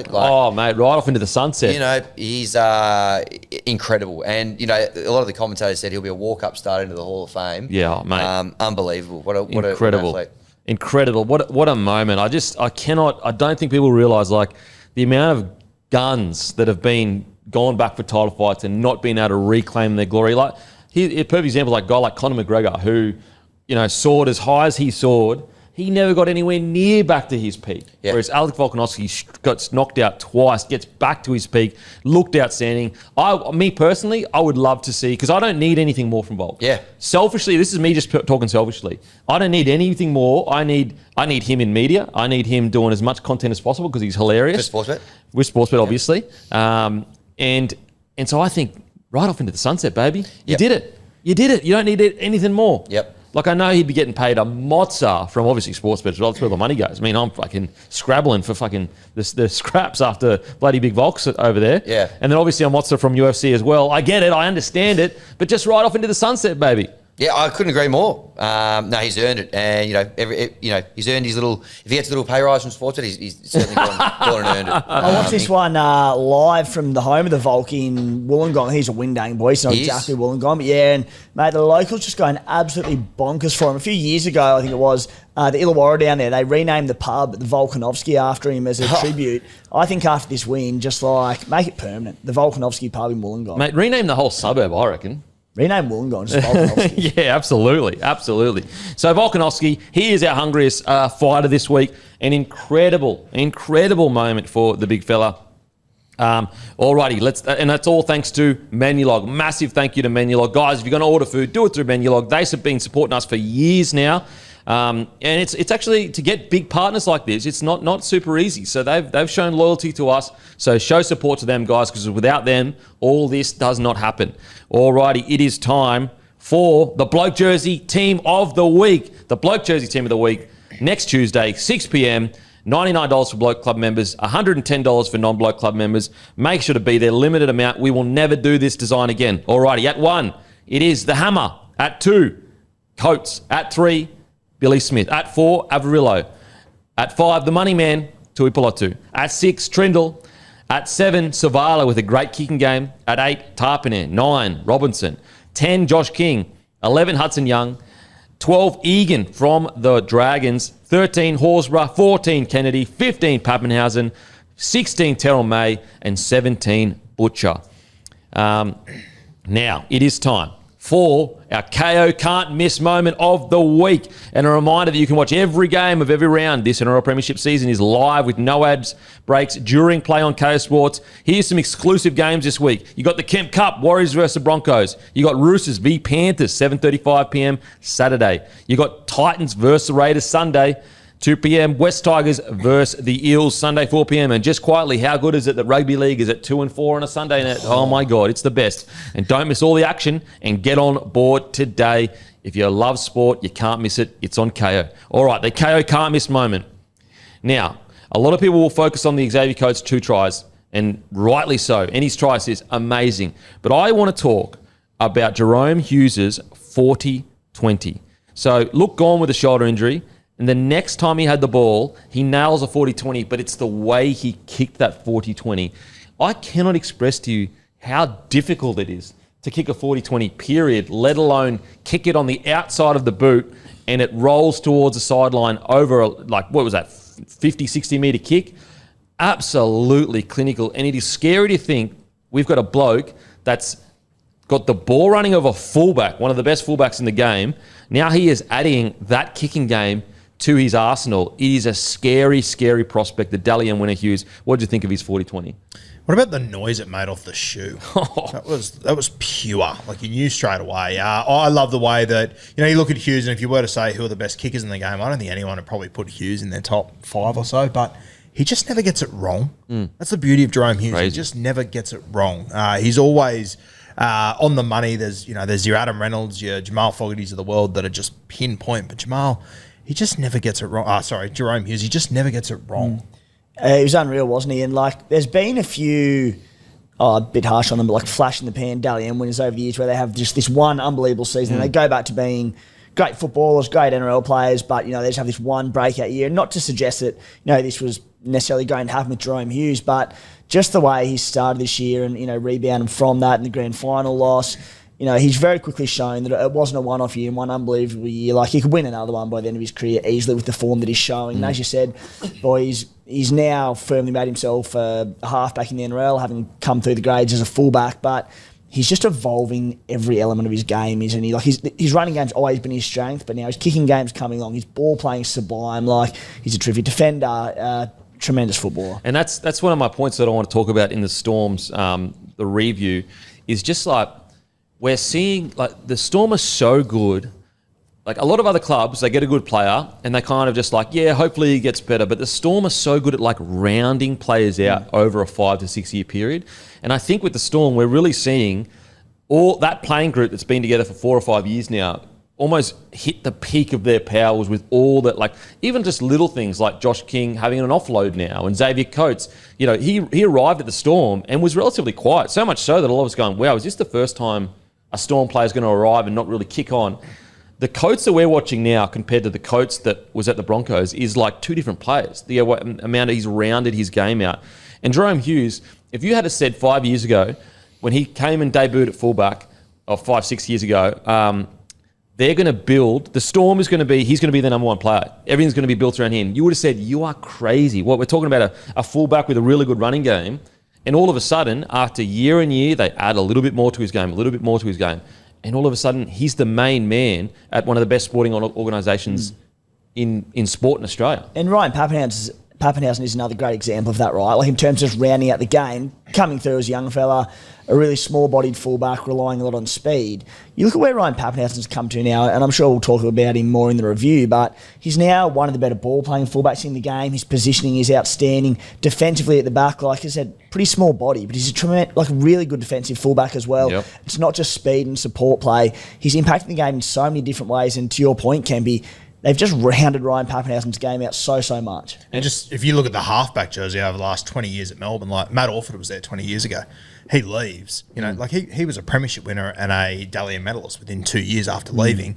And Bellamy grabs Cronk out of nowhere, turns him into a halfback. He does a job for 15 years. And then Melbourne did exactly what you would normally expect every club to do. They went and got Brodie Croft. He's the next halfback. He's the guy. Within a year, Craig goes, no, this isn't going to work. I need to move here. Brings Jerome Hughes, a fullback, from absolutely nowhere and within 2 or 3 years, he's a premiership winner. When you look at 20 years and how they've done it, Cronk and Hughes didn't walk in the door at halfbacks. Well, that's the crazy thing. What's the biggest pain point in rugby league we always talk about? There's not enough halfbacks. So Storm completely subvert that by going, all right, we'll just create one. Whereas usually you're sitting there going, oh, I need a natural halfback that's played since they were 6 years old, and if I don't get him, I've got to pay overs for him, and if we don't, we've just wasted all our salary cap trying to chase him. Storm just go, you know what, we're going to pick the right person and just make our own halfback. There's no other club that makes halfbacks. They usually have played that since they were a young age and they come through it. It's just amazing. Now, the other can't miss moment is Coates' 2 tries. We're setting up 2 tries. We spoke about just building out these players and making the best version of themselves. Xavier Coates, right now, form-wise, is out and out the best winger in the competition right now for me. Isn't it incredible? And I think, like, I know for myself anyway, like, quite often when I think about my Kangaroos team, I quite often just don't have him in there. Yeah, I kind of just forget. Yeah. I think Danny him and Melbourne. Murray Tuolungi are two guys that I always, when I'm thinking Queensland, that I always think, oh, there's so many guys available, and I sort of, I don't think they're automatics, but like Coates probably should be realistically. Mate, he ever since, I'll never forget the first half of the grand final last year, he was quiet. And ever since he came out in the second half where he clearly got a rev up from Bellamy, he has not looked back. He has been absolutely phenomenal. And some of the tries he scored and set up, like he could have just scored one of them and that would have been a highlight for the rest of his career. I mean, are we forgetting the match winner he scored last year against the Warriors? Like, Oh, yeah. Crazy. And he had a couple of those moments last year. I know, I think the Matty Johns guys have got him on this weekend, and they go, the hardest part they're finding about getting him on is whittling down his highlights package to suit when he kind of comes out. He's had some huge moments over the last few years, but now not only having those big match-winning moments and all that sort of stuff, like getting through a lot of work as well. Yeah. So much class that, like, a lot of wingers, they don't necessarily have that kind of a little bit of ball playing really to set other guys up. Like he's a seriously good player, and he's in some great form at the moment. And it's that work, Hammy, that you mentioned there. I think that's what sort of putting him into the top tier, if not the best winger in the game, sort of getting into that conversation. Obviously, with the note of Brian Toto out injured at the moment, but it's just the yardage and the metres that you're getting through. Because a couple of years ago, when you were talking rep teams and Origin teams and all that, you go like, when he first came to the Storm, he averaged 101 metres per game, which just wasn't enough for a winner. Yeah. The year before at the Broncos, 107. Second year at the Storm, 128 metres per game running. Last year, 131. This year so far, 145. He's just building on that. The yardage, the post-contact, it's getting better and better. And, we know he'll have the highlight reel moments. We know he'll score a shit ton of tries, but do the goody stuff, get us out of our own end, and he is. How many Origins do you reckon he's played? He's 24. It's actually pretty decent, I think. He's already at 10 games. He's only coming into his best now. Like he could, let's just say he won't be a Queensland winger for at least the next 6 years. Well, you expect him to. Like if he runs out Northern, that's 18 games. All of a sudden, he's pushing 30 State of Origin games. Right. Yeah, he's special, and he's just a good kid too. You can tell he's just a good-natured kid, and just Storm's ability to they never allow a player to get at the end of a season and go, all right, you're good enough now. Whereas I do feel like some other clubs have been guilty of, like, if they've got this superstar, allowing that superstar just to kind of rest on their laurels and they're good enough and they win most games. Storm just refused to. They're like, you got a guy like Hughes, who's just won a Dally M. A lot of clubs go, okay, you just won a Dally M, you're good to go. But they've said, no. We need to make your kicking game better. You're our main seven. So amazing stuff. That's your Kayo Can't Miss plays this week, guys. Let's get into the review, shall we? Round 6 review. The Dolphins defeat the Panthers. And I feel a little bit sorry for the Dolphins here because they have this huge win over the Penrith Panthers, and a lot of the talking points is around the Penrith Panthers. And look, it's only natural. We're talking about a team that's won 4 premierships in a row. But I want to stick to the Dolphins first, and then we'll get to the Panthers. But I couldn't believe the defence I was looking at with the Dolphins. For times there, I'm like, am I watching a different side? Like their goal line defence against the Panthers that won nearly every stat except the one you need to win was phenomenal. Their edge defense, their centers were like, it had really looked like that usually you can't see week to week work being done. I really felt like watching the Dolphins, especially their goal line defense, you could see work being put in for blokes on the edges to make good decisions, double defending, making sure they're calling the right man, staying square and sliding off to the right people. This is the best I've seen the Dolphins defend in quite a while. Yeah, I thought that at the end of round 4, they hadn't won a game, and I thought the criticism of them was a little bit over the top. Personally, I never thought they looked as bad as what 0-4 sort of said. They had a couple of players out and whatnot, but you can just see in the last 2 weeks, like even that game against the Broncos 3 weeks ago, they lost that one. They were really good. Yeah. I think they took a lot of confidence out of that. And mate, this was when that Broncos game finished. You looked at the week after and you went, "Geez, the Titans game." They have to win that game of football because then they've got the Panthers and the Melbourne Storm. They probably won't win either of those games. Yeah. They've just given it to the Penrith Panthers, and I understand the Panthers are a very different side to what we probably thought they'd be at the start of the season. But, mate, the Melbourne Storm have been blowing teams out week in, week out. I don't think they're going to do it to the Dolphins this week. Mate, if they defend like that. And to that point, Roo, not all losses are equal, right? And I think we did mention when they were 0-4, was like they're not far off. Lost by 2 points to the Bunnies round 1. The Knights game down in Newcastle, all right, not the best there. Tigers game, they let that one slip. They were up by about 10 or 12 points. At one point, I believe, lost 30-18. Great performance against the Broncos. And then to come back, and 2 weeks in a row, concede 22 points. And as you said, if they beat Penrith by 2, you'd be like, all right, Penrith aren't what they were in previous years, but they belted them. And as you said, Penrith didn't really look like scoring, Kempy. Yeah. On top of that, like, it is Penrith, but it's also the Titans. The one thing they can do is score points at will. Yeah, absolutely. I think that what kind of happened is, there definitely were people being too harsh on the Dolphins, but I reckon it was that first 3 games, or maybe even first 2.5 games, where it was just like, wow, like they're not even playing how you would have thought a team that doesn't necessarily have the best team on paper. But if you go back and watch that first half against the Broncos, they completely dominated them. It was just the Broncos' goal line defence that kept them in that game. And so it's good that they've built into it, because it's, some people might look at this and go, oh, it's a flash in the pan. But if you've actually been watching the Dolphins, they have been building towards this. Like, they have been getting a little bit better with each game, at least in the last 3 weeks. I thought it was really good to see. I think that Christian Wolf did a really good job with Hammer, with not being too critical of him in the first few weeks, at least publicly. But I also think, Christian Wolf realised, listen, I can talk to Hammer as much as I can about, mate, I need you to get your hands on the ball. I need you to get your hands on the ball. It's probably not going to work. Just saying to him, mate, take 20 scoots. But what can I do? I can create plays that get him the ball coming out of our own end. And I thought they did. That's why they scored a lot of those length of the field tries, because it was plays giving Hammer the ball. It was relatively safe plays too. It wasn't like, winging it out the back, offloads here or there. It was plays that were already planned. He got the ball in safe places. And I think that's probably going to be your best way to get Hammer into the game. It's not going to be saying to him, mate, take a scoot, take a hit up out of your own end. Instead, maybe get some ball movement out of their own end, which will just force him to get into the game. And he killed it. Yeah, for sure. And I think a lot of it comes back to the halfback. He's playing incredible footy at the moment.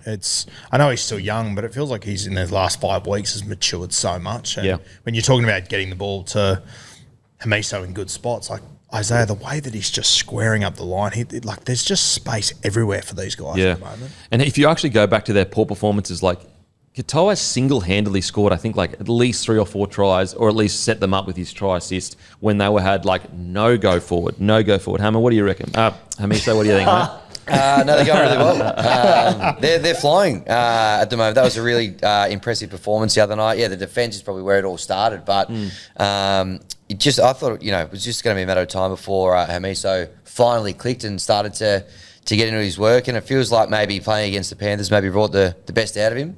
But he was super impressive, obviously, with the 3 tries. Katoa, again, very impressive as well. They were just, the Panthers, we'll get to them, definitely not their best at the moment, but, the Dolphins, after a pretty slow start of the year, there was a couple there that maybe they could have won but didn't quite go their way, but they've won 2 on the bounce now, and they're starting to look pretty good all of a sudden. We're going to speak about him. Our boy Averillo. And when I say our boy, obviously, I know we can be quite critical of Averillo's defence on this show. I thought this was the best. This could arguably at least be in his top 5 games playing NRL. I thought he was phenomenal, including in defence. I thought he was really good. Completely agree. I wouldn't have picked him 2 weeks ago.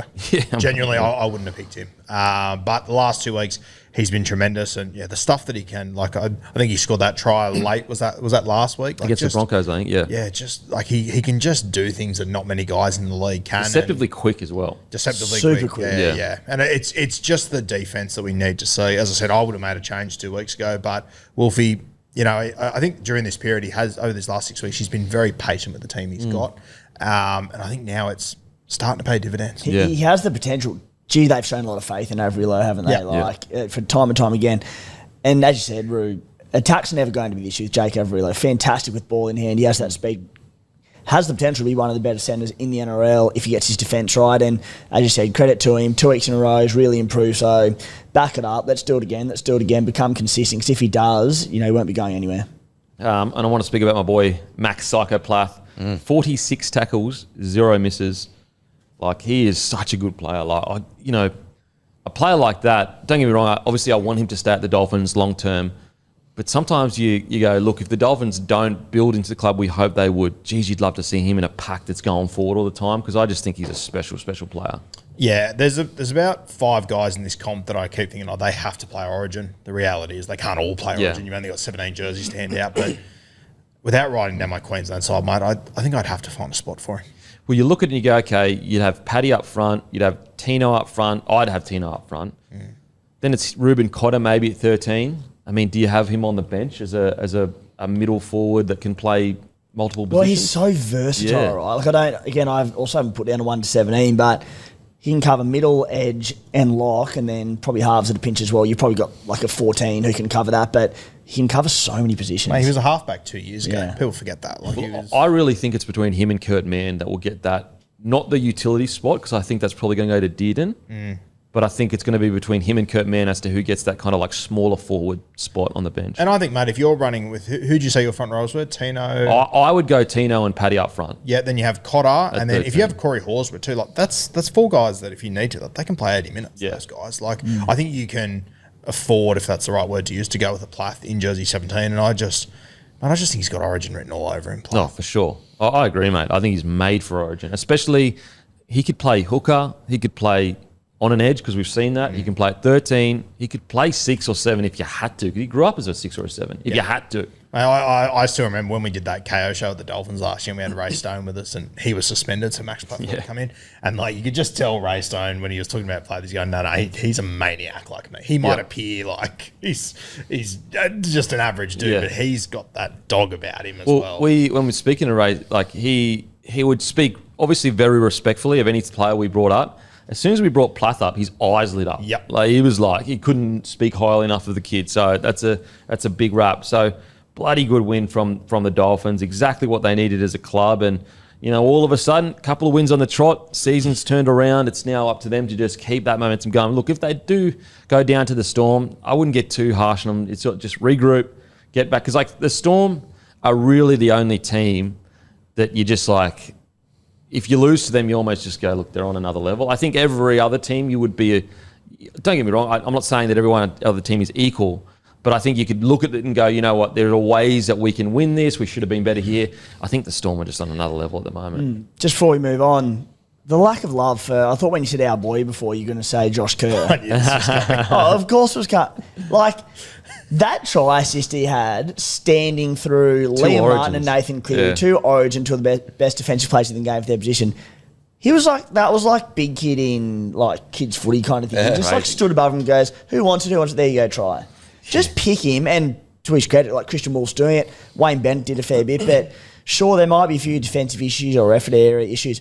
Pick him, play him in 1 20-minute stint, off the bench, go ham. I love Josh Kerr. I know you, mate, when the commentators compared him to Artie Beetson, I had a few measures like that's over the top. I go, mate, Tim's been saying it for 5 years. You don't need him to be a big-minute player and have to have these 100% effort areas. Just a short stint. He can change a game and does quite often. Yeah, mate. Well, obviously they got Molo there now, but I wouldn't be rushing Molo in at all. Like I think Kerr, I don't think Molo is that much better than Kerr, to be honest. I think they actually offer quite different skill sets.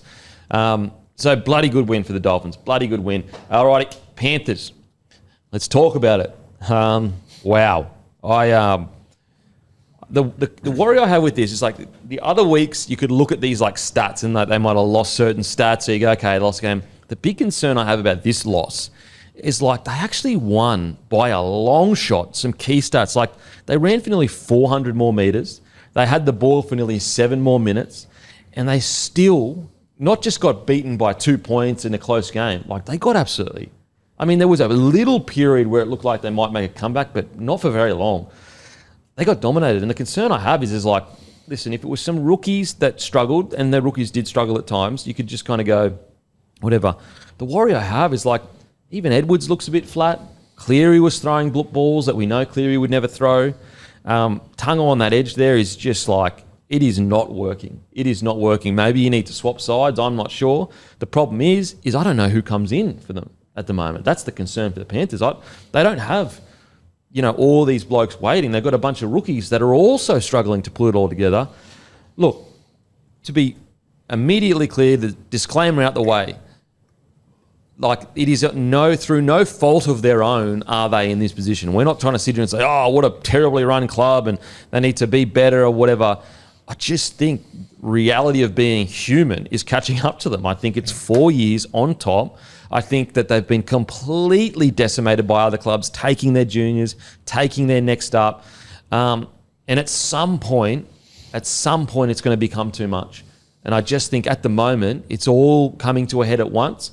With, on top of that, their key superstar players looking a bit tired, looking a bit banged up, understandably so. So this isn't us having a knock at the Panthers. This isn't us going, here's all the ways they can be better.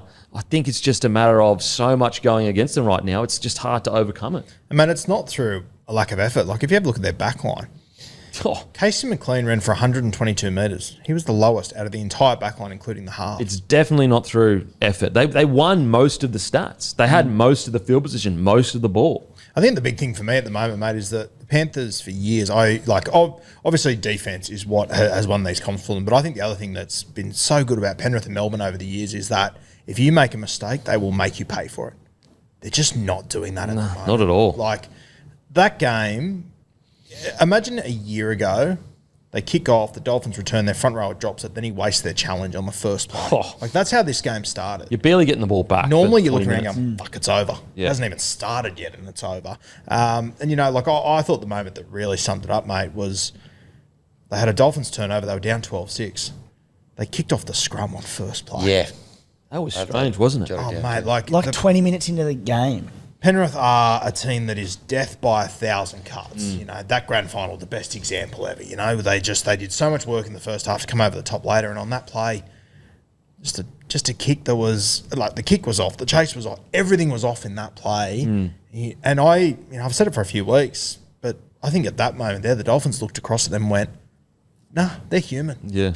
And then, Roo, one thing that Penrith never do, all right, when they do make a rare uncharacteristic error, they never compound and they go, all right, boys, switch on, head back in the game. 5 minutes later after that happened, Alamotti sin bin for a stupid late contact head. Yeah. Just not necessary. They're compounding errors week in, week out. It's like, Penrith never do this. And that's the thing. Like, the Alamotti one, like, if it was a normal tackle where he's wrapping his arm, I'd be like, listen, he slipped or whatever. But it was like a shoulder, like straight shoulder to head. And I'm just going, what's going on here? On top of that, like, even like Dylan Edwards, who's still, what's crazy, he still had 30 runs, which is amazing. Like, his effort and ticker is like seriously on a whole nother level. Like, the amount of times he got the ball and looked to kick immediately. And I was like, you're the best ball runner in the comp. What are you doing chipping? That one that he got off the offload and he kicked it to the right. Like, normally when Dylan Edwards gets an offload, it's like everything just freezes and he's got all the time in the world. In that moment, it was just utter panic. And you saw Nath do it a few times too. Like, I think Nath threw at least one, maybe two over the sideline. Like, I've never seen him do that. Never. So that just, and I think genuinely, like, sometimes when people say, oh, this club or team is trying too hard, I find it hard to believe. Like, trying too hard, it's a bit of a cop-out almost. This truly could be one of those cases where their key players are trying too hard. Like, they're looking desperately for points because it's just not working for them. I think, and you know, it's easy for us to sit here and say, you know, just, you know, take the tackle, get into the grind. But I just think that I don't think Dylan Edwards or Cleary make those plays if they hadn't have lost 4 in a row. But I think it's that pressure is building where they're like, oh my, like, we've lost 4 in a row. This could be 5 in a row. So last year, the Sharkies, they finished 4th. They had 8 losses. Penrith are at 5 right now. Can they finish in the top 4? Origin hasn't I don't arrived. think so. No. I'd be, like, I'm happy, guys, as Penrith fans, I will put my hand up immediately if they make it and say it's the greatest thing ever and I was wrong.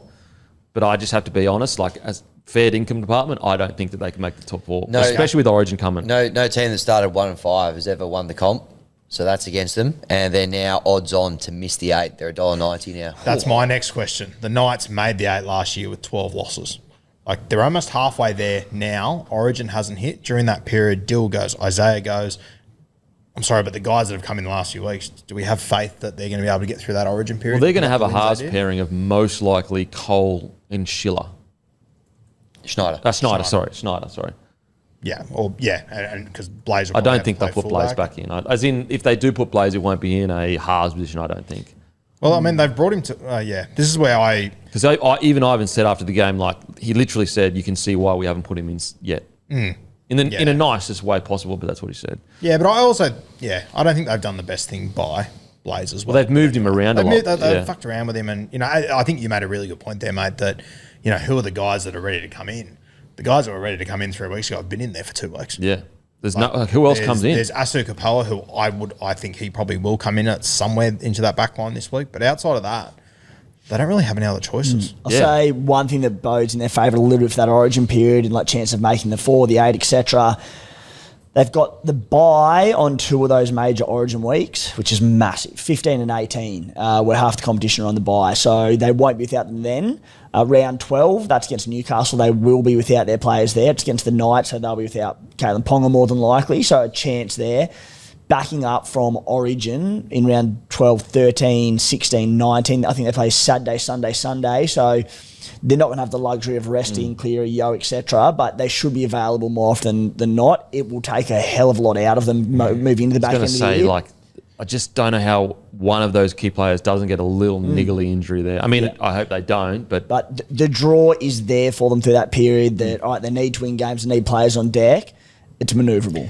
And you know what? I agree with Timmy. Like the draw does work there, but I think just the effects we're seeing now of the last 5 years that I think is catching up on them. Yes, it's just such a yes. If the draw was worse, you'd wipe them out of the way. Concerned. I have them scraping into the 8. But I'm not like super confident with that call. I do have it. But right now, if you said, are they going to make the 8? They're such a champion. If a few things just click for them, like they had all the field position, the game was there to be won. They just needed to make a few right calls. So I still have them just scraping in the 8, but I don't have them in the top. As long as Cleary stays fit all season, I think they make the 8, and it's the Penrith Panthers. They can win it from 5 to 8. If they get everyone fit coming into finals when they're that 5 to 8, they can win 4 in a row and win a comp. I'm not as bullish on that. I think that the guys that have come in are just so far away from, like they're leaking 30 average points a game at the moment. I'll tell you what, one of the big watches coming into this season, the Penrith Panthers, well, even outside, were just James Fisher-Harris and Jerome Luai, and just how they went, because we've spoken about it quite often leading into the season, early stage of the season, but 2 blokes who never really stat pad, never really, not all over the stat sheet. Both of those 2 have gone to the Warriors. Warriors lost the first game, then won 3 on the trot. There was the Melbourne game on the weekend, which, look, they're going to lose well anyway, but Fisher-Harris went off injured early on top of that. Jerome Luai's gone to the Tigers, and they're just a completely different team and club at the moment. Early on, you speak of those intangibles, Kempy, the impact that they bring to their team. What a stunning tick on their resume. Oh, mate. Especially Jerome Luai. He's only played 5 games. They've won 3 of them. The 2 you've lost by 2 points. I think the intangibles for sure, and I think we all agree, they're definitely missing the intangibles that those 2 boys bring. But I did notice on the weekend, because I'm trying to look really closely, what is really missing in this forward pack, and I reckon it's leg speed. I reckon they miss Fisher-Harris's leg speed, because you see Leota try and get that hit, quick play the ball, and usually the next run is Fish just going absolutely ham, straight to the deck. And for how good Lindsay Smith and Isaiah Yeo are, both players who are outstanding and just different types of players, they're not the leg speed kind of players. They're, get 45 tackles, no misses, offloads, heaps of post-contact meters. And I do think that we might see a Liam Henry starting soonish to try to find some kind of leg speed in that first 20 minutes or so. I think that they're probably a little bit disappointed that Isaiah Papali'i hasn't kicked on. Yeah, he's not playing in the Dalian form that we have come to expect that he would have. Because he was supposed to come in and get that leg speed going, and they haven't had it. Now, it sounds like I'm being harsh on Smith and Isaiah Yeo. I'm not. I actually think Lindsay Smith and Isaiah Yeo have been 2 of their best players. It's just the different type that Fisher-Harris offers in through the middle. But in regards to intangibles, it's clear that they missed them. It's really clear. Now, it might turn around, and maybe it's a mixture of the intangibles, but also they're in their 5th year, going for their 5th premiership in a row. Maybe that, it's not exactly one or the other. It's a mixture of both. But geez, it's tough. It's tough. You have a look this weekend against the Roosters. They're $1.70 favourites. If you take out the vacuum of the last half decade, that's ridiculous based on what we've seen over the last few weeks. Yeah, I think everyone's just expecting them to have that huge turnaround game. I know I did. Before the Dolphins, I was like, this is the game. This is the game. They get Edwards back. It's going to prove how much Edwards means to this side. And it just didn't happen. So they play the Roosters this week. They then play the Seagulls. Is Turbo any chance to be back for that? Is he? I think he's due back after the bye. I'll just check when he has that. But Manly won't rush him back. no, they've got the bye in round 9, so I think he'll be back for round 10. I think they said he was a chance for the Penrith game, but with the bye the week after, surely. Because then they played the Broncos You've the said week that after before. that. Imagine. We've said that before. Yeah. But yeah, like if Turbo was to be back in for that round 8 game, like all of a sudden Roosters, Manly, Broncos, that's brutal. All right, boys, let's talk about some solutions then. What do they do? I mean, with both edges, but very specifically their right edge. How do they fix it? I was surprised they played Jenkins on the wing and McLean at centre. I just feel like Jenkins is better at centre, better defensive player there. McLean has got some glue hands there, making a few his youthfulness and his inexperience is starting to show. He's going to be a great footballer, McLean. But incredible early footballer. on, there's a lot of errors in his game and poor decisions. I put McLean back to the wing. I'll put Jenkins at centre, and then Brian To'o's due back in the next couple of weeks. When he's back, I'm probably, if Isaac Tungo doesn't turn it around, I'm probably dropping him out or McLean, To'o back in. But So you keep Tungo at the moment? well, as you said, who do you comes put in? Kapoa. It's Astu Kapoa, but he's been playing on the wing. And mate, that's, as you just said, like Jenkins got into this side because of his form at left centre in reserve grade. I don't know why they played him on the wing. Why he's playing on the wing, I can't make sense of And that. like putting a rookie in such a key defensive position, I was surprised with that. Like I know Jenkins not necessarily like a veteran, but you'd make an argument that like Casey McLean is known for his attack. And he's been good on the wing. He's been gone. But Really also, good. like, yeah, I agree with you. Like, I don't know why Alamotti's playing on the wing too.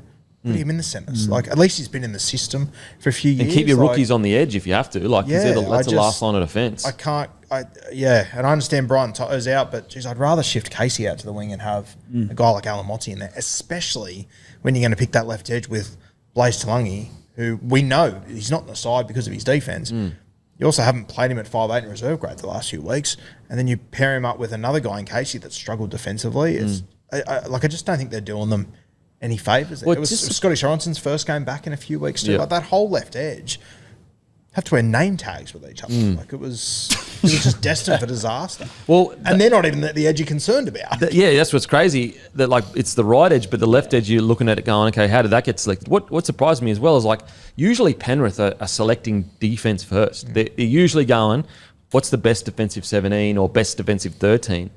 And I don't know. Like you'd have to Schneider would be a better defender than Blaze Talangi, surely. Yeah. So that's what I didn't get with the with the Talangi selection, even though he's going to be a great player. But I agree with you. I actually think it's a bit unfair on him to play him at centre in New South Wales Cup, but then bring him in at 6 when you've got Schneider on the bench. I would say that because Mitch Kenny was injured and I believe Sonny Luke's injured, they knew that they didn't want to send someone out there for the whole game. I think that's what maybe made that decision. Could you start Schneider though, and then just move Schneider into 9? Close to doing it. I think Because they I were would very have close to doing that. Yeah, I would have started Schneider and then brought Blaze on when the sting out of the game is gone, and put Schneider into 9 if he had to. If Somerton can't make the That's what I was expecting to happen. I was a bit surprised when the teams came out and Schneider was at 14. That's what I think they'll do this week. I'm not sure where Jack Cole's at, but I think that's what they'll probably do this week. Ivan being such an intelligent guy, was it a way for him to kind of show everyone why they hadn't been selecting Blaze to a degree? I just don't understand the selection when he wasn't even playing 6 in New South Wales Cup. Yeah, I don't know. Looking down the barrel at 5 losses, it's a big call to show people, though. Yeah, I know. Oh, mate. Just trying to make sense I'm of it, trying to I make know. sense Yeah, of how a bloke that was playing. Did he play in New South Wales Cup in the centres the week before? I'm not sure if he did the week before that. He definitely did. So he hasn't been there the entire time, and Very strange. yeah, it's just I am confident in saying it had more to do with because Mitch Kenny was out. Yeah, okay. And it sounds like he's not in a good way either. Like I think they're delaying surgery for him till the end of the year. So, it's round 6 and he's struggling to be held together. They've got Luke Somerton there who they don't trust to play 80. They know they can't make it work with Sonny Luke. So, yeah, So is Sonny Luke injury free? Is he good to no, go? I don't think he's playing at the moment. I don't Okay. think he's playing reserve grade. So I think that's why it sort of forced their hand. Okay. Yeah, it'll be interesting. Like, it's probably a stretch, but I wouldn't rule it out. Like, even Jack Cole, he's played a bit of centre as he's come through. Like, it wouldn't shock me if they make a decision defensively to put him there. Put him there because he can defend. Yeah, look, tough times. I want to some positives. As I said, like Lindsay Smith, 123 metres, tackle break, 45 tackles, only 1 miss with 3 offloads. And then even Isaiah Yeo, like, mate, this guy, 77 minutes, 20 runs, 171 metres, 51 post-contact, tackle break, three offloads, 51 tackles, and only 2 misses, no errors. Like, mate, whatever Isaiah Yeo is made out of, like he does this every week for the last 5 years in a row. Every single week. Like, when have we ever watched a game and said, Isaiah Yeo, that wasn't good enough, not much effort put in there? It's actually insane. He threw a forward pass about 3 weeks ago that I reckon was the worst play of his career, and I just fell over. Mate, it's actually crazy. So, yep, tough times for the Panthers.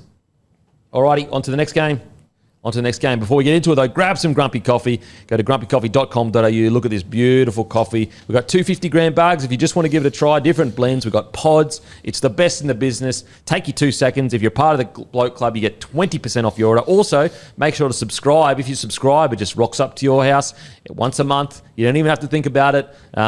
And you've got your coffee sorted for the rest of your life. Okay. Dragons, V, because you'll never cancel, ever. Very wishful thinking. Dragons defeat you. All good to go? Good? Yeah, All right. Dragons defeat the Titans 38-16. We've got the big fella, Luke Camilleri. Got our headphones on here. Got the big fella from Aspley Mazda. Now people have been waited with bated breath. Luke Camilleri, how you going, brother? Morning, Gannon. Good, mate. How are you? Very, very good. Thanks. Now, listen, that is an extra smile on the dial because you are a Dragons fan. Oh, my God. I wish we had got you in after a big, massive loss. But how you feeling, mate?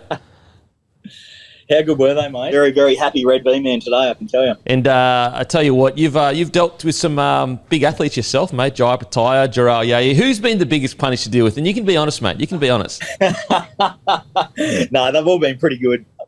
Alex Glenn's a bit needy, but they've all been really good. Mate, Alex Glenn, we used to call him the dreamboat because he loved to carry on without his shirt on. Anytime we'd go anywhere, his shirt would be immediately off, which is actually... Nothing's changed. Mate, nothing has absolutely changed. Mate, well, yeah, first of all, thanks for giving the Aspley Mazda BT50 for the Bloke Club. We really appreciate it, mate. And tell the audience a bit about yourself.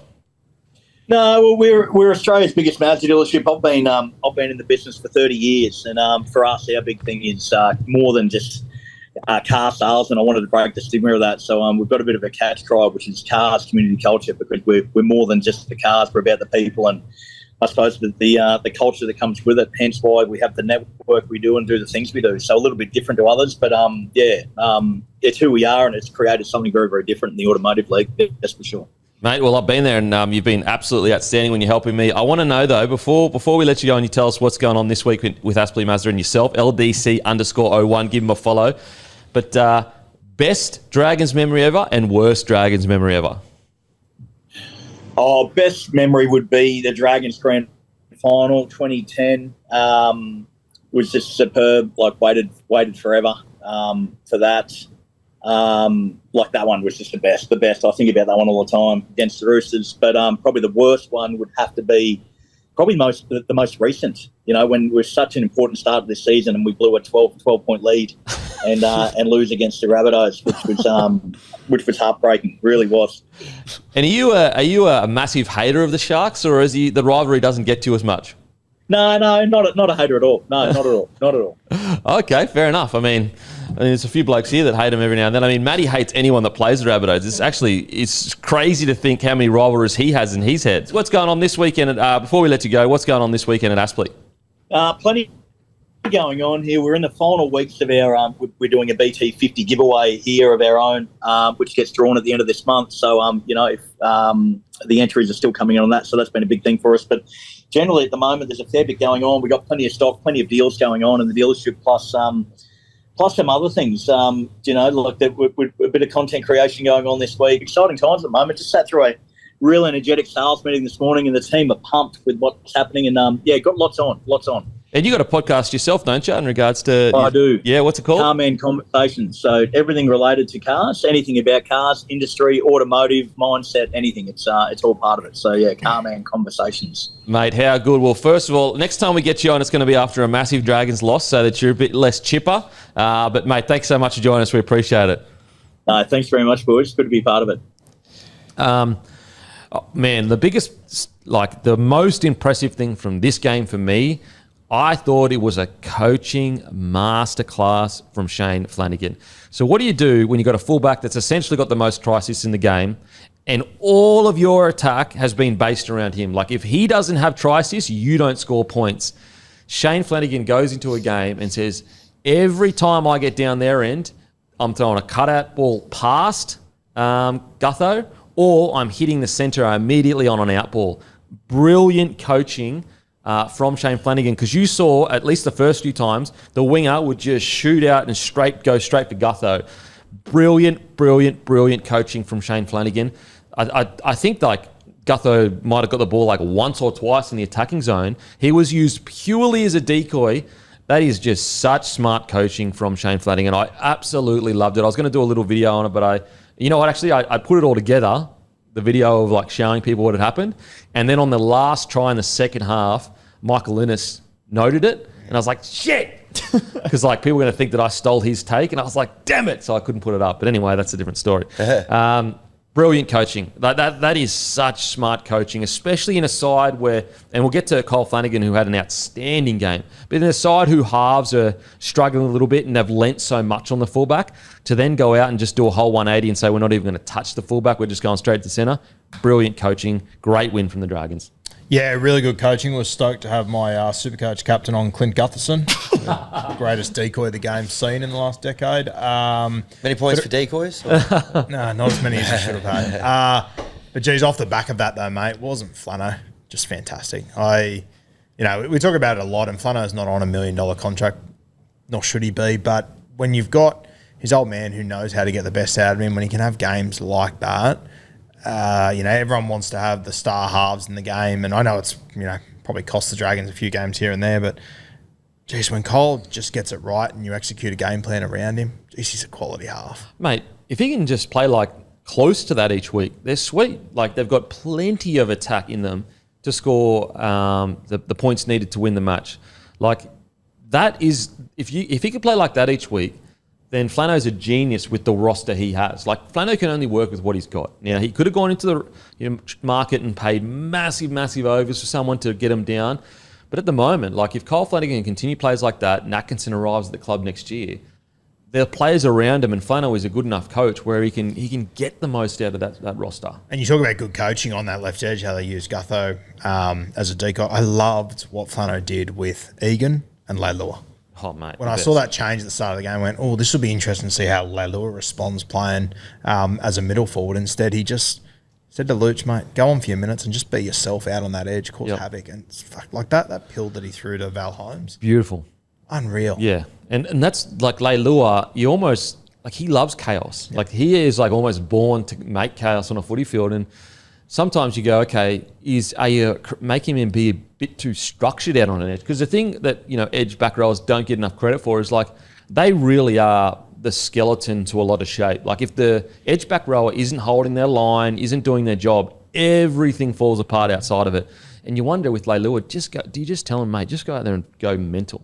And he killed it. He was outstanding. Look at the Dragons start of the season, and they, not necessarily flying on the ladder, but like the two losses they've had were by 1 point in games, probably should have definitely won. The Bunnies, the Eels there, they've been excellent. They're scoring a lot of points. And you mentioned like Kyle Flanagan, Lachie Ilias, said they don't need to be punching at 10 out of 10 games or even 8 or 9 out of 10. If they're just a consistent 7 out of 10, they get them around the park. He said Gutho's the main man in attack. He'll create for you.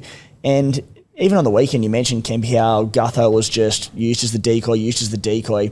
A lot of the time, they were throwing that like tunnel ball out, and who are they hitting? Like one of the best strike centers in the game in Valentine Holmes. Like not a bad alternative creative option to Clint Gutherson. Yeah, and Flano is a good enough coach to work around that situation. Like if it was a rookie coach, I probably wouldn't.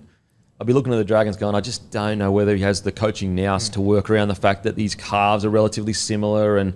But, if Flano plays like that, they absolutely can fight to make the 8. And then Manly go into the game against the Dragons this week and they do all their tape, do all their video and homework. And as I said, they would have done exactly what the Titans done a week ago and have gone, boys, it's all through Gutho, shoot up, we shut him down.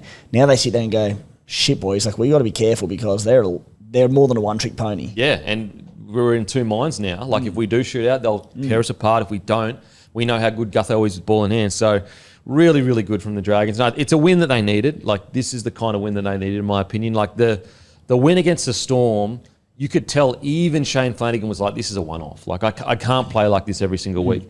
Whereas they can play like this every week. Like, two things. Last year, they were up, down, up, down, up, down. They've been extremely consistent every week. Sure, there were 2 losses they'd be disappointed in, but it's the NRL. You're not going to win every game comfortably, especially when you're coming from lower down the ladder.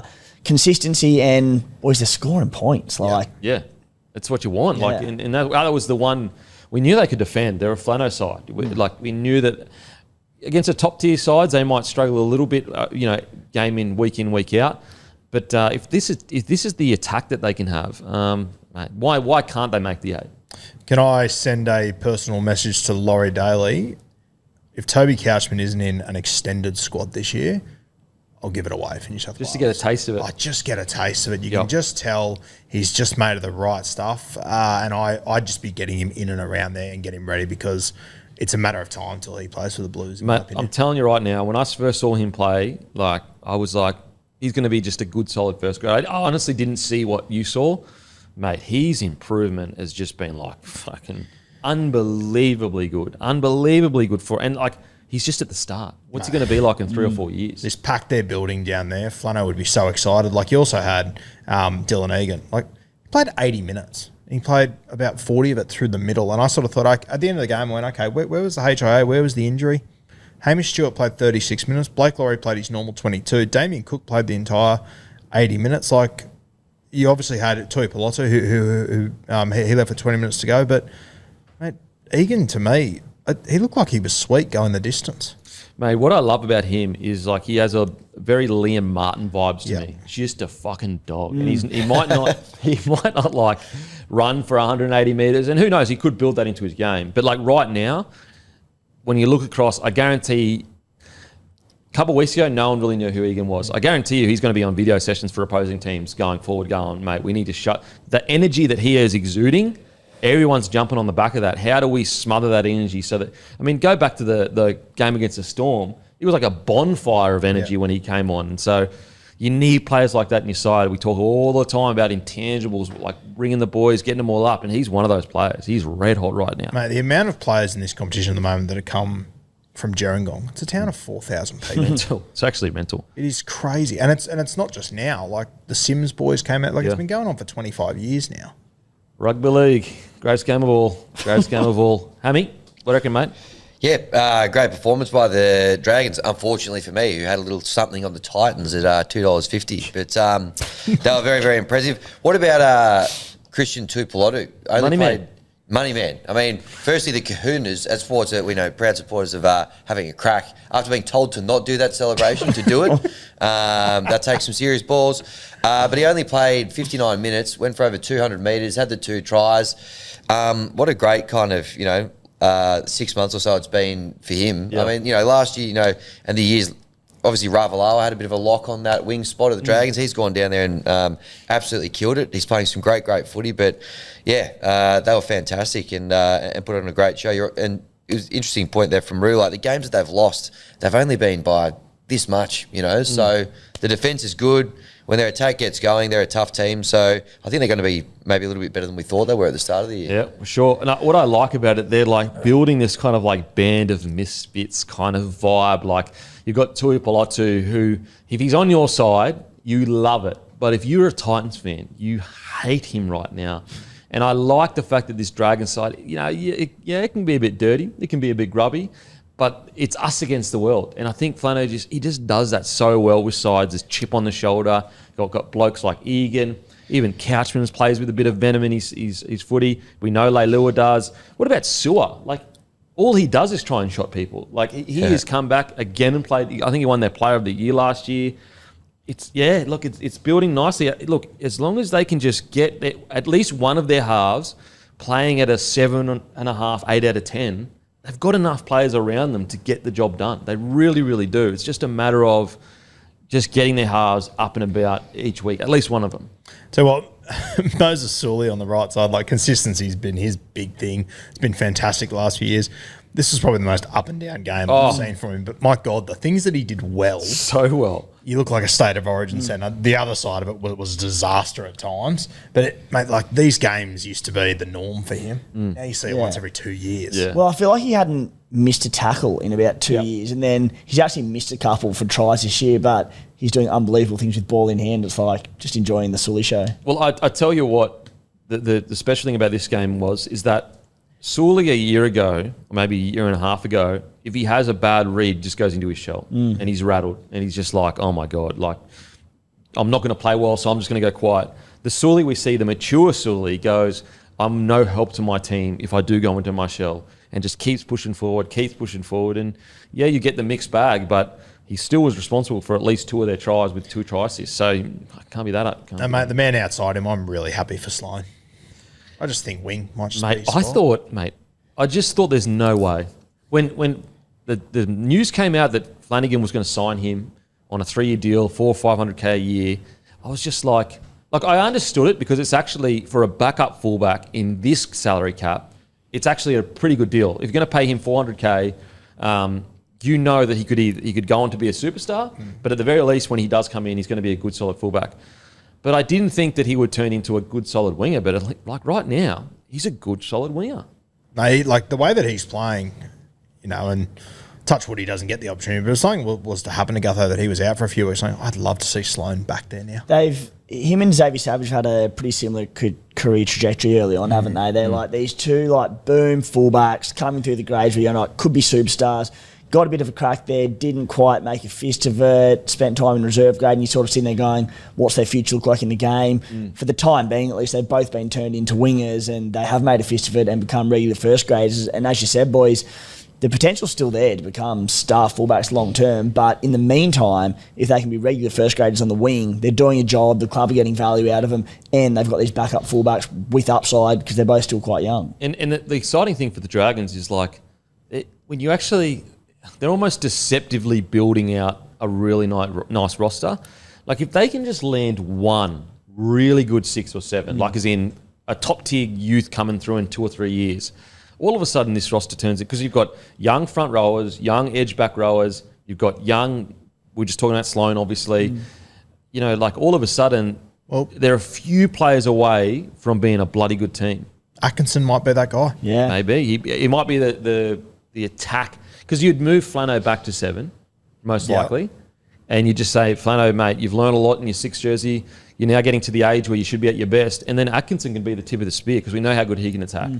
Mate, kind of feels like to me that Flano already is the halfback in this side. He's already dictating to I agree. And I would, when Ilias had the 7 on his back, I was actually a bit surprised. I thought they put Kyle there because he's more experienced, blah, blah, blah, all that kind of stuff. But I was a bit frustrated with Flanagan. Because everyone was putting shit on Ilias, and I understand he had some bad situations and kicked out in the full and everything. I get it. He should be critiqued for that. But I was almost a bit frustrated with Flano because I'm like, mate, you should take over. You're mature enough now to be the big dog in the side, and you're good enough. And that's what I liked about this game is Flano just said, I'm taking over. This is my team now. Because I think he needs to. And I actually think that will give Ilias space to just get that confidence back. Because clearly Ilias is struggling with confidence. That's clearly his biggest issue. He's got the talent. We know he took a team to a bloody prelim. Just a matter of getting his confidence back. I feel really sorry for Ilias at the moment. And I know he's made his mistakes and, we've pointed him out and fair, but I think part of him would know, I'm wearing the 7. Flano's the halfback. Yeah. We know there's a guy coming in.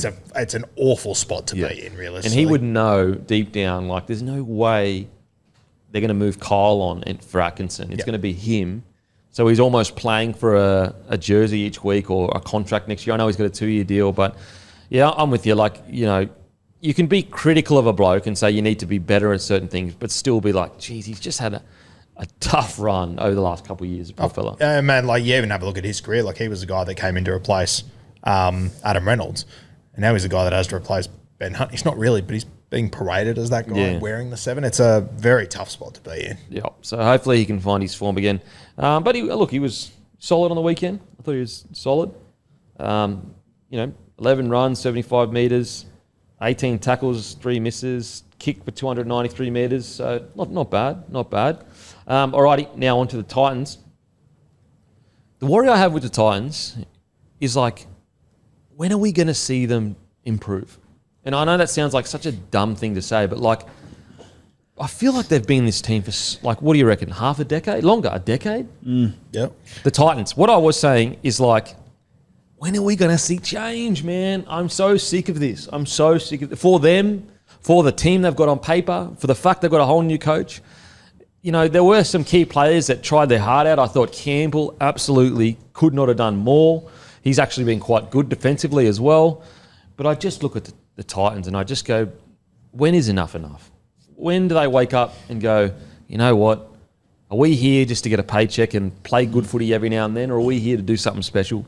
And I know they're trying their guts out. Like Tino can't do more. I know the ownership have put in so much money. They couldn't do any more. But I just think there's got to be a line in the sand at some point that says enough's enough of this inconsistency. I agree with you. And because we are going to be a little bit short, I might just jump to my main point out of this game. The bench of the Titans. What is going on? Desi Hasler has forgotten more than I know about rugby league, but I just look at that and I go, why on earth would you move Beau Fermor to centre and have Alan Fitzgibbon sitting on your bench? You're already without Tino in this game, and you've got a winger who's an out-and-out winger, by the way, an out-and-out winger sitting on your bench, and then you've also got, who played 6 minutes in this game. This is a team without Tino, and that's the bench they're picking. Bench has never been more important in rugby league, and I think Hasler has missed a massive trick there. Yeah, like... And he's done it 2 weeks in a row now, and I cannot make sense of it. If you have... It still doesn't make sense, but if you had Tino there, you're like, all right, I've got a big minute middle who will play 60, 65, and maybe I can afford to carry a debutant winger on the bench and justify it somehow. When you take Tino out of that as well in his minute, it just makes less and less sense. A debutant winger on the bench. Especially, mate, like... You've got centres there who can, like, if Phil Sami was picked on the wing for Origin, I go, fuck, I know he's going to do a job. Like, you can move these guys anywhere in your back line. Why you would do it the way you did it, I cannot make sense of that at all. Yeah, it's so strange. And, like, also, especially an outside back, if you're going to pick them and they're not 18 years old, they're a bit older, just start them. Like, He's 26 years I know, old. just start him. Sweet. If you don't believe in him, don't pick him then. don't pick him. Like, give him a fair... Like, to come on as a winger... Geez, that's a rough gig. I was at this game at the lovely Wynn Stadium on the hill there, boys. Cracking night as always, especially with the Dragons win. How was he injected actually? He's come onto the wing. Did Fermor go back to the back row and Cleese Haas went off? How did it work exactly? Like, that's so weird. And, like, the tough thing is like, in typical David Feeder fashion, like, in the one game where they play really poorly, probably had his best game all year. Yep. He was outstanding. And it's just like, I don't know. Honestly... I just don't know what to say with the Titans anymore. 2 weeks ago, we sat here and we went, holy shit, the Titans have conceded 18 points in 2 games. 2 weeks later, 74 points in 2 games against winnable opposition. Like, how do you analyse that? I don't know. The Raiders have got them this week on the Goldie. Either team could win that 50-10. Like, I have no idea. Yeah, it's crazy. And that's what is just frustrating with the Gold Coast is they got the roster. They've got good backing from up top in regards to, you know, the people that own the club and have big investments in it. They got a premiership winning coach, and I just like, when is enough? Like, when are they going to make that decision of like? The thing that is the most frustrating is I would almost rather them finish lower on the table, but at least look different to what they looked. You know, for example, if they were like lower on the table because they were the best defensive side of the competition, they just couldn't score points, or even the flip side of that, they were low on the table, but it was because they're just all out attack and that's all they do. But at the moment, it's just like there's change. Doesn't matter who's in that jersey. It seems like the same kind of team rolls out each year, and it sucks because like obviously I'm from the Gold Coast, so I have a connection to them. You know, they're one of my teams, and they can't get going. They cannot get going for any long period of time. I think the longest has been like they made the finals once in 2021 or something, which is great. But outside of that, it's just been up and down. Without circling back as well to team selection, like, and I know it's not the most relevant thing, but like if they would have got a HIA and been able to activate their 18th man, it would have been an out-and-out halfback in Tom Weaver. I just don't understand the process that they're going through each week when they're choosing this side. It's just bizarre. Especially with like Randall in it. You know, Randall is he can play multiple positions. You can chuck him at 6 if you had to. Especially as well, like, you also got to consider that without Keano Kenny, like, De Groot comes in, he's a good footballer, but you're also losing 150 metres there. So Tino's out, Keeney's out, you two of your best meters guy, and no, we're going to pick 3 forwards on the bench. I'm going to use one of them for 6 minutes. Kenny's lighting up over his next contract, isn't he? Jeez, they've missed him. Oh, mate, massively. Massively. But you know what pisses me off is they had this great start to the season with these half combination of Campbell and Brimson that we were all a bit unsure on, we didn't necessarily agree with. Then Foran was injured. They came out and they went terrific. Now they've had these 2 awful losses, and it's not on their back. Like, it's the defence. There's been all sorts of issues, but like Kieran Foran's back in a few weeks, due for round 9. If they lose another 1 or 2 in a row, you're just sitting there going, all right, does it change again? And do you go Brimson back to fullback and Foz in at 5'8"? And it's like just the same old problems. And even more so to my point from the preseason, like, if they're going to play with these 2 halves, your forward's got to be winning the middle. That's the only way you win. Yeah, it's the only way you win. Yeah, pick forwards that will win. Pick forwards on the team. It's so hard to work out what's going on there. Yeah, it's strange. It's very strange. So, yep, disappointing, that's for sure. Alrighty, Broncos v the Roosters. What a bloody good win from the Roosters. To be honest, they went up there and bashed them. It's really that simple. The Broncos... This is one case where I know for sure that they are not doing what the coach said. Sometimes you can look at a team play and you say, is it bad direction? Is it the players, or is it the coach with a bad game plan? This is one where I think anyone watching that game is going, it's like they go out and just go, we're going to play completely opposite to what Michael Maguire wants. And then whenever we do play the way he wants, we put a bunch of points on. And they did it again this week. And I just think that from the top all the way down, if Reno just needs to hold this playing group way more accountable with their style of play. They need to get okay with playing boring footy. If they want to win a premiership, they need to be okay with running out each week and playing boring footy. Boring footy, because then the points will roll. Like, what's more enjoyable? You get to go out and have a bit of fun, and yep, you get paid a lot of money, and the weekend was fun because you got to spin it left to right and whatever. But then you get the loss, or go out and play boring footy and get the win. I think the win's more enjoyable, but sometimes I feel like this current playing group is too okay with just having fun playing footy instead of just following the game plan. And unfortunately, they just got completely out-enthused. They got dominated through the middle, and the Roosters completely ambushed them. I mean, and just to give a really good example of what you're saying, mate, like, the Melbourne Storm have a lot of fun playing their footy because they do the little things right all the time. All the time. And then you can move the football. Just on a wider note, how good is, unless your name is Canterbury or Melbourne, I have got no idea what I'm going to get every week. Mate. Every other time. Mental. It is anyone's on any given week. Like 5 weeks ago, these two teams played each other and Brisbane put 40 on them, and the Roosters look like they're struggling in reserve grade. Yeah. Complete flip in a few weeks. Which what makes me so frustrated as a Broncos fan. Go back to round 1. What did they play? Boring footy for 60 minutes, and then it just opened up for them and absolutely towed them up. And makes rugby league, and it's the same most years, but this year even more so than ever, just makes league so elite as a game, doesn't it? That you just have no idea who's going to win each of these games. Truly. Except for the Storm, and even they lost to the bloody Dragons a couple of weeks ago. Like the Roosters were paying $5 head to head or something like that in this game. We'll talk about the Roosters first. First of all, I want to speak about Billy Smith. Like, what an incredible performance from Billy Smith. Injury after injury after injury. The Roosters have stuck by him. He is stuck by the Roosters. He was absolutely outstanding on the weekend, in my opinion. Yeah, he's, rinse and repeat 5 years in a row. He's a gun footballer. Body just needs to stay there. But yeah, the Roosters always back him. I think it's going to be really interesting this week. I believe Billy Smith's got a 1-game suspension. So Nwangani Tuase will come into that spot, who was available last week. They didn't pick him. Between the three of them, like, I don't think Rob Toyer deserves to get dropped, but I think he's going to have a good game this weekend to sort of hold on to that spot. Because I'd be going young. I know he's okay good on the weekend, but I'd still think I'd love to see Nwangani Tuase playing on the wing. I agree with you. I just thought if they were going to make that decision, it would have been last weekend. And outside of one poor read that he had from memory, I thought Dom Young was actually really good. Yeah. And I was the first one calling for that change. Yep. I thought he was really good. So I just, mate, I don't think you can leave Nwangani Tuase out of this side. I can't believe he wasn't there in the first place. Like, he was 18th man on the weekend. Bizarre. And then, I mean, they come out and cause a massive upset and beat the Roosters 26-16. Like, it's hard to argue with, but it's also 1 week. The start of the season Nwangani Tuase had, like, he's in their best back five comfortably. Without a doubt, yeah. Which is why it just worries me for Rob Toyer that maybe being the least experienced guy. He hasn't done anything wrong, but I just wonder if like Billy Smith and Mark have just got too much upside to leave them out for much longer. Yeah, potentially. It's going to be. I just want to see Nonga Tuase on the wing. I actually think he will kill it on the wing. I want to give Nat Butcher a massive rap, mate. He was, and I actually think probably found his spot.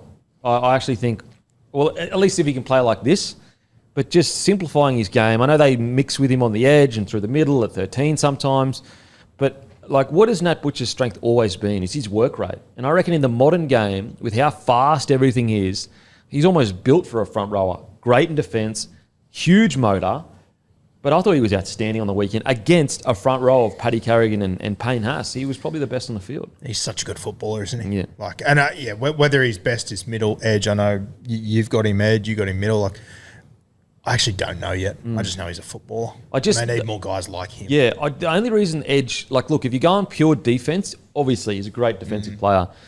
Just his attacking flair and upside, I just reckon they've probably got players. Like, I'd even consider, like, I like Radley at 13, but it seems like they just are. I mean, 1 week they're anti it, next week they're for it. I could see Radley as an edge back rower with maybe, I mean, I don't mind Wong on the edge if I'm being honest. But yeah, I like Nat Butcher. Simplify his game. The more he's in the middle, the more hard working he can get through, and that's what he's really, really good at. And I thought he was phenomenal on the weekend. Doing it as well with their Queensland rep, an Australian rep, Lindsay Collins out as well, going up against Hassan Carrigan, and he gets thrown into the front row rotation as a starter, even bigger. Yeah, huge. And then his partner in crime, hasn't he found his position? Another forward, I mean, it feels like every forward at the Roosters, they're unsure of whether they're edge back row. And I think that actually leans more into Robbo's philosophy of, like, if you're a forward in today, you've got to be able to play everywhere, which I don't know if I'm fully on board with. However, White has found his spot in the front row. He has been probably, has he been their best player this year? Right up there. Like at least top three. At least top three. He's been phenomenal in the middle. Even in the games where they've struggled, he's been one of their best. I think maybe, Teddy's probably the only one that's been better. I'd maybe put an argument up there for Mark. Yeah, but yeah, Nwangi Tuase, for sure. And so, see, I actually like edge back row of Crichton Wong with Radley at 13. Radley came off the bench though this game, though, didn't he? He got moved before kickoff. Yeah, he did. Yeah. So, which was interesting, but really, really good win for the Roosters. And I've got to say, if you ever wanted to watch how important kicking is in rugby league, mate, Savala, and I say this respectfully, like, essentially just kicked the ball. Like, he made his tackles and had some okay moments, but really, he just kicked the ball really long. Mate, it completely changed what the Roosters looked like. For your first game as a starting seven, I'm pretty sure, it's a fair bloody knock from Savala. And you know what? All he did was kick the football and kick it long. But he's the only one in the top 30 that's got the capabilities to be able to do that. Mate, made his tackles. It made a huge difference. Like, you could see your back three was just like, fuck. Mate, no, thanks. Yeah, like in Reece Walsh and Tory, like, he can get to the 40, 50, 60-minute mark and all of a sudden he just backs off kicks and he doesn't have the fitness in his legs. And Savala found him out multiple times. Yeah, and he was just like, big boot obviously, but just was a smart kicking game, right? Like, just jam the Broncos in corners, put it in such good spots, made it so hard for them to work out of their end and spread the ball coming out of their own end. He was in our team of the week, right, at 7. Basically come off the back of a starting debut for him, but off a good kicking game. Yeah, absolutely. Worth noting as well, like, they didn't even use Zach Docker-Clay. They used 16 in this game. That's what I mean. Like, they really just went up to Suncorp and just bashed and outclassed the Broncos. And, you know, the Broncos have their selves to blame. Like, when you look at that roster, if it just holds the ball and completes and builds pressure, it's unstoppable. They just refuse to. They genuinely just refuse to. Speaking of just going up there to bash, this Feketi off the bench, I love him. Mate, he's a bloody good footy player. He's been an absolute bully all the way through the junior grades, the way that he's played. He's just given it to blokes. And, mate, he slipped into first. Like, he played 39 minutes. Spencer Leniu he played 41 minutes. Spencer Leniu played 28 minutes in this one. Yeah. Mate, Feketi's a special player. And when he builds out, because you can see the muscle mass isn't quite there yet, when he builds out, he's going to be a problem. Talk about motor on him. He has a motor on him. He can get through a mountain of work. I cannot wait to see him develop. What do you think of this game, Hammy? The Roosters. Yeah, a real shock. Touched on the turnaround from that game round one where they had 50 put on them. Very, very impressive. And I was, Hugo Savala, I know you guys just touched on him, but I thought, what a great response that was to getting his crack. Obviously, Chad Townsend dropped from the side. I thought he was outstanding, and the boot, as you touched on, I thought, his kicking game was just outstanding. Had Reece Walsh under a lot of pressure. I thought he was really good. Teddy, he's having a hell of a year. We just touched on him. Where would he might have been their best player so far this year? I could see him getting a call up in the Blues setup based on what we've seen so far this year. I don't know that Dill's dropped off a little bit. Teddy's playing some great footy, but mate, they look pretty slick on the weekend. They look good. Interesting to see how they kind of fit all these outside backs in, because a bit of a logjam there. Interesting to see Mark back this week, but they look pretty good. Not enough hours in today for Origin chat. Yeah, mate, absolutely. And just quickly, Connor Watson. Every week, he is just dangerous. Every time there's a quick play of the ball. Like, I still can't believe how much he's developed his game. So much so that he is, in their top 30, he's probably top 4 important players, maybe even top 3 right now. I think he's like the Jenga piece. You take him out, it could all fall apart. Well, you look at, they had Doc Clay on the bench, and as you said, he didn't play a minute. Doc Clay's picked to give Connor Watson a spell. They played Connor Watson 80 minutes at Suncorp against that Broncos pack, and Carrigan and Huss in particular. Yep. That says it all, doesn't it? Yeah, absolutely. And you look at Connor Watson, like, when he came back to the club, in the top 30, what if you were to, number importance, where do you reckon he would have landed? I honestly reckon maybe 18 to 19 in a top 30 squad. Yeah, it's probably fair. Yeah. Like, for him to improve his game so much that he's in the top 3, where if he pulls out of that side, all of a sudden they just don't have the go forward. It just shows you how hard he's worked on his game. It's just, it's so good to see. And I tell you what, that 14 jersey is his. If he doesn't get picked in that Blues 14 jersey, I'll riot. I'm a Queenslander. Because surely it's no one else's. Surely. I don't know who you could possibly put up surely there. not. You're not going anyone else with Connor Watson. I'd argue he's going even better than he at this time last year. I feel like he's playing better footy in round 6 than he was round 6 last year, which is, shows you how good he's going. Shows you how good. So, look, really, really good for the win for the Roosters. And, look, there's a foundation there now. There really is. It looked like dire straits for a bit. And, look, I'm not going to get ahead of myself and say that they're a top 8 side yet. But at the same time, there's a foundation to push for the top 8 now. They're giving themselves an opportunity to do it. So, can't argue much with that. On to the Broncos quickly. As I said, there's just so many times early in the game. So I've got it all here. Going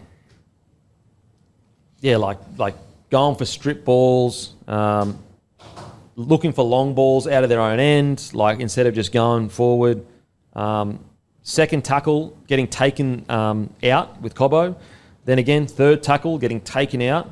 And then again, the second tackle with one in the bin. We throw a silly offload. Forward pass on tackle 1. It's just unforgivable, this stuff. If you're a premiership threat, the amount of times they would be attacking the Roosters line and they just were it was almost like they were allergic to building pressure. They were allergic to putting, I understand that dropouts aren't as valuable as before, but at least, you might win 50-50 of them. It's better than just getting taken out over the sideline on the second tackle. And it's really, as I said, we know so much about Michael Maguire's coaching that there's no way he's telling them to play like this.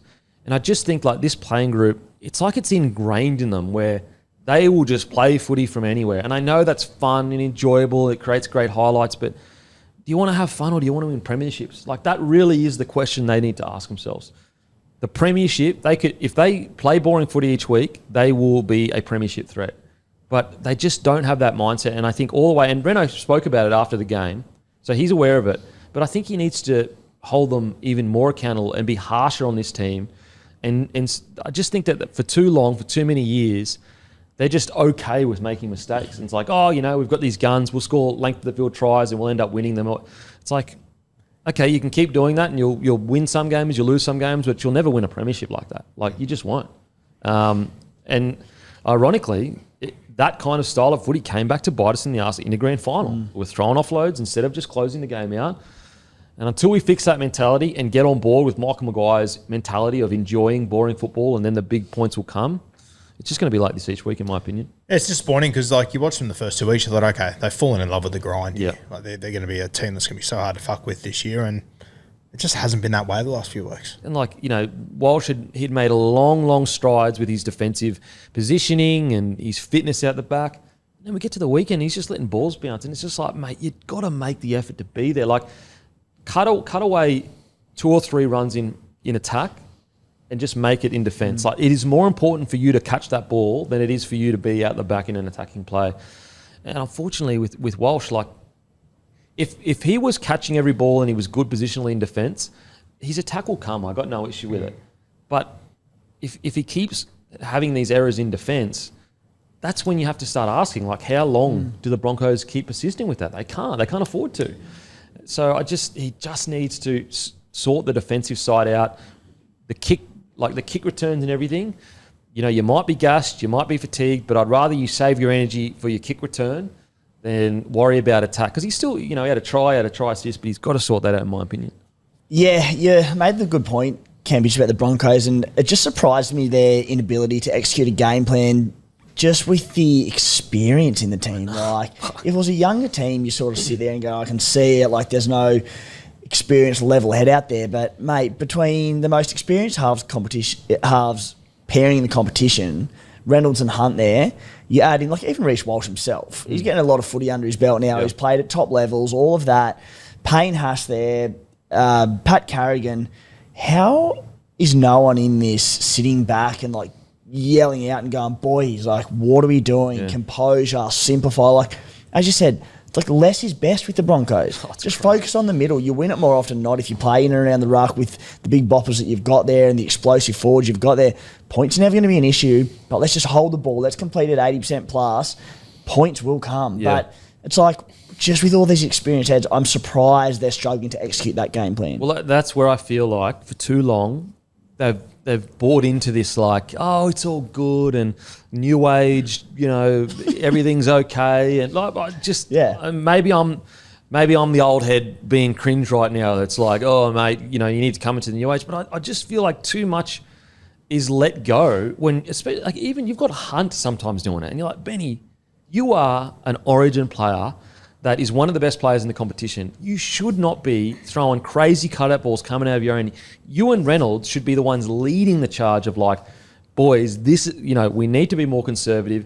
Like Payne Haas and Carrigan, you could make the argument that on their day are as good as any forward front row pairing that has ever existed, literally. And yet we're going side to side. It just makes no sense to me. And then you've got huge boppers like Selwyn Cobbo, Jesse Arthurs that are great at scooting, and we're just spreading all the time. And that's where I feel like Renault's got to be a bit harsher on the boys. Like, I get it. It's a fine balance because there's some young players in the side and you don't want to put them offside by being too harsh. I get that. I'm not asking to go back to the old days where you used to treat the young fellas like shit at all. I'm not saying that at all. I'm just saying we just need to be a bit harsher on these guys and say it's not good enough. I can't wait to see you play the Doggies at Suncorp in a couple of weeks because, you know, you're a vastly improved side last year. Well, you should be. And the Doggies, they spanked you up at Suncorp and went side. They just played expansively, used the ball. But if you have this same attitude and, you know, you do use it too much, like you don't get in the dogfight, get in the grind with them, they'll just be like, sweet, you're playing into our hands 13 again. plus. I can't wait. Like, you have to get into that fight and smash through the middle, and you've got the bigger pack there. How do they adapt? Like, they'll learn lessons from last year, but obviously a new coach. But if they don't, there'll be warning signs because the Dogs will put a few on them if they don't. Yeah, and what's insane is we have arguably the best kicker in the comp. Like, we got the best front row that you could ask for and the best kicker in the comp. We should just be through the middle, kick. Through the middle, kick. And we saw in any period of time with the Broncos for 20 minutes they did that, they score like 4 tries. Like, they're unstoppable. As I said, I just think, like, I know Michael Maguire he's trying to walk this really fine balance between, because we know he can be old school tough, but he's also got to keep the playing group on side. And that's where I think Renault is really important, where he needs to be the one messaging, boys, this is no longer good enough. We are no longer going to accept this willy-nilly footy where everyone's just having fun, who gives a shit. We're going to stick to a game plan. We're going to enjoy playing boring footy. And if we win 10-6, That's okay. They need to change their mindset. Otherwise, it's not going to happen for them. And the saddest thing in professional sport is when you see a team or a player with the potential for greatness and they never achieve it. There's nothing sad about seeing a guy that doesn't have that much talent and doesn't achieve greatness because it's like he never meant to. This squad should be in the running for a premiership at the end of this year. And if they aren't, it'll be a huge disappointment in my opinion. And it's up to them. It's up to them. And it's really one of those situations where, sometimes when a team isn't going as well as you would have hoped, there's this real argument between, is it the playing roster or is it the coaching staff? Are they not putting... We know this is not how Mike Maguire plays. Like, there's no way he's telling them, boys, just spread it and go, just willy-nilly, take heaps of risks. Like, there's no way he's saying that. So I just hope they get on board. And Renault's a key to that. He's a key to that, in my opinion. Just quickly on the Bronx before we move on. Yeah, bit of obviously a shock loss for them. Very up and down this year so far. Obviously they were very impressive against the Tigers the week before, but their next little run of games is actually quite interesting. They got the Warriors in New Zealand, which is tough. Kemp Cup, yep. The Kemp Cup, exactly. At the time honoured. But the Warriors, they're a different team over there, and they've been really good this season. They've got a strong forward pack too. Correct, and then they got the Dogs, that'll be tough. Huge game. And then, the Panthers come round 9, for Magic Round. You'd imagine maybe they've got their act together a little bit more by then. Who knows though? But these next 3 games are going to be all tough games, so they can't play how they did on the weekend. Yep. So hopefully, hopefully they go all right. Hopefully they go all right. I will say I thought Shibasaki outside of one error was outstanding. So the go-to. That's why he persisted with it. Yep. Yeah.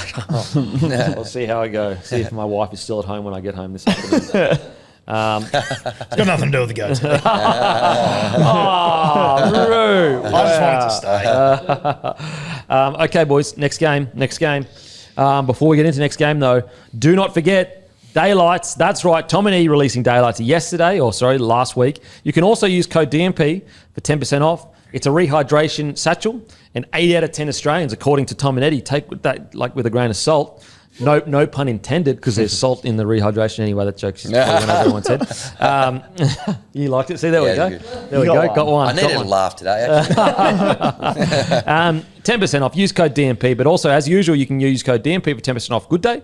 20% off if paired with subscription. Grab some multivitamin guys. The best in the business. Thanks to begoodhealth.com.au. Alrighty, Sharkies defeat Manly 24-18. And what I loved about this performance, and you can go to my Instagram and see the video that I made about it, but the biggest critique we had on the Sharkies last week against the Raiders is the difference between them winning and losing was literally effort. That was the difference. If they put in effort in that last play, Seb Chris gets tackled, he doesn't get to take the Sebastian Chris, and they go on to win. That was a winner. Back to back. And so this game, the game's on the line. The Will Kennedy try gets disallowed. I don't know why.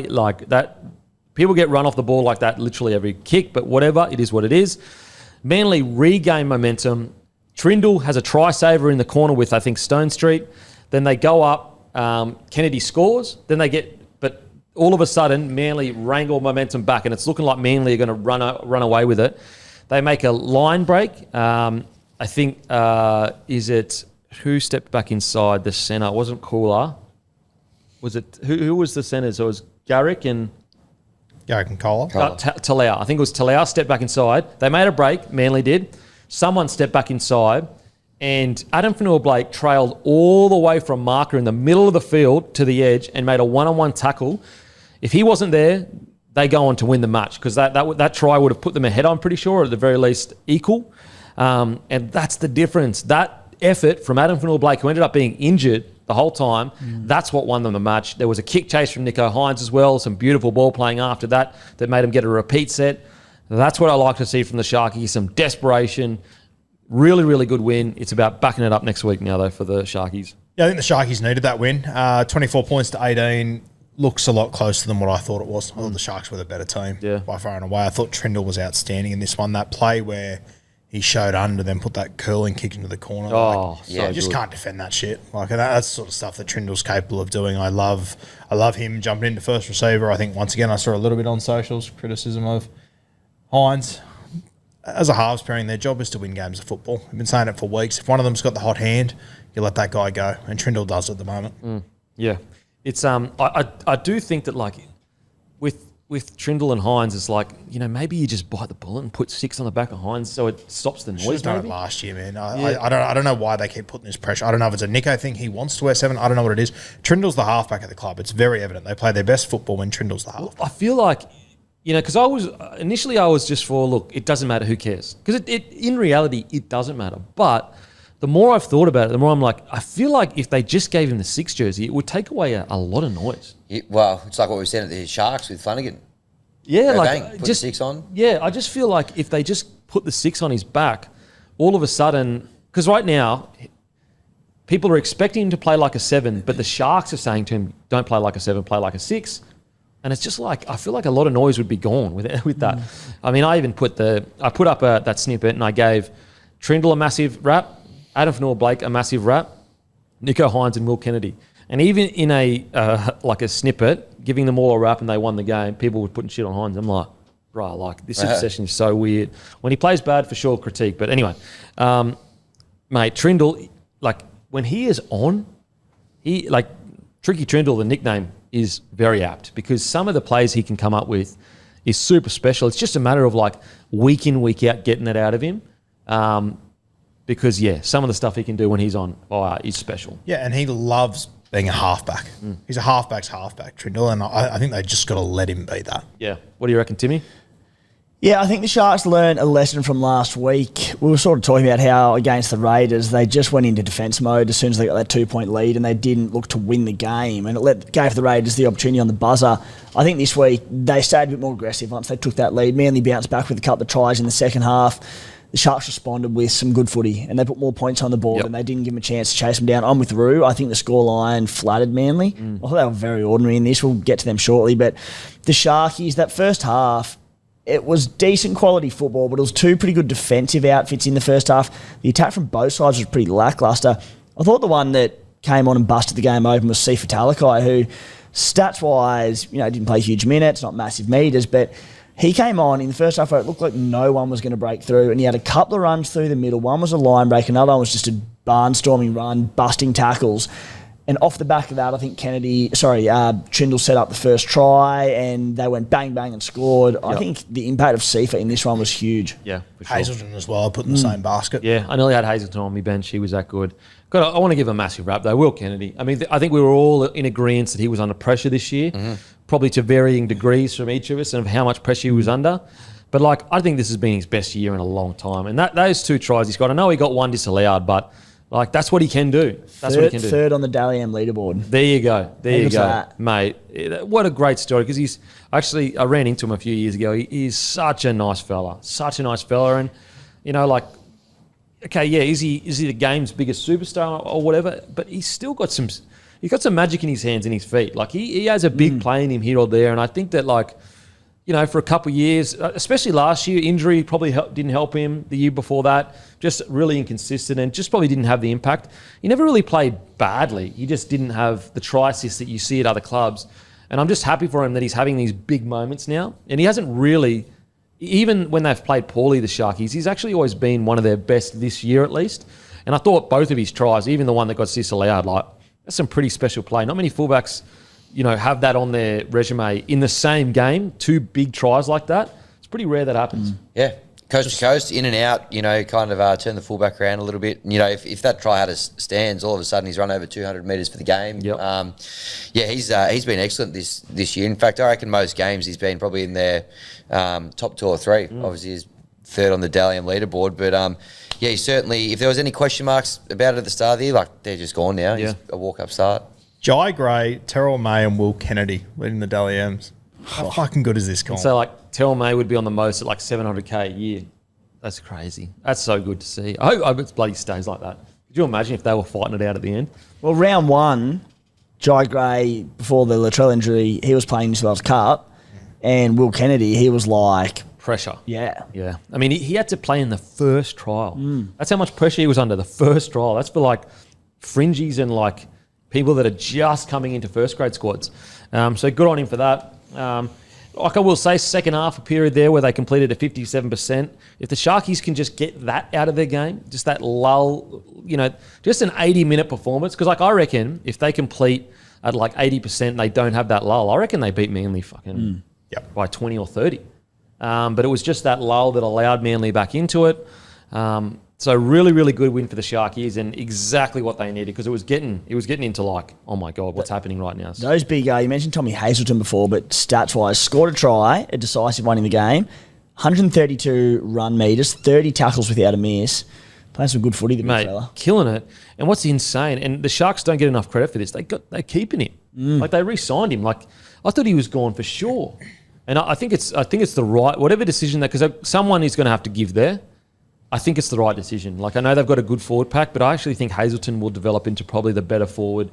And maybe, I know his impact is great off the bench, but I think he might actually develop into a starting front rower if need be. Well, that's the beauty of him, right? He's so versatile in that regard where he can start the game, do the hard yards, get through that first 20, 25, or he can be an impact forward and that X factor off the bench. Yeah, absolutely. And so that's where I look at like, maybe Kafusi or Rudolph will probably begin to get less minutes as he develops potentially, unless they continue to improve. Like, you look at these forwards and not everyone has that ability to do that and be both a starter and an X factor. And I look at those two blokes like Rudolph, like Kafusi, who, they're starters in games. It doesn't make him a better forward than Tom Hazelton, but they get in early, they get through the dirty work, lay a platform for the blokes, with that X factor to come on. Coming off the bench, they don't have that same sort of impact. Like it's a valuable thing to have as a front row to be able to do both of those roles.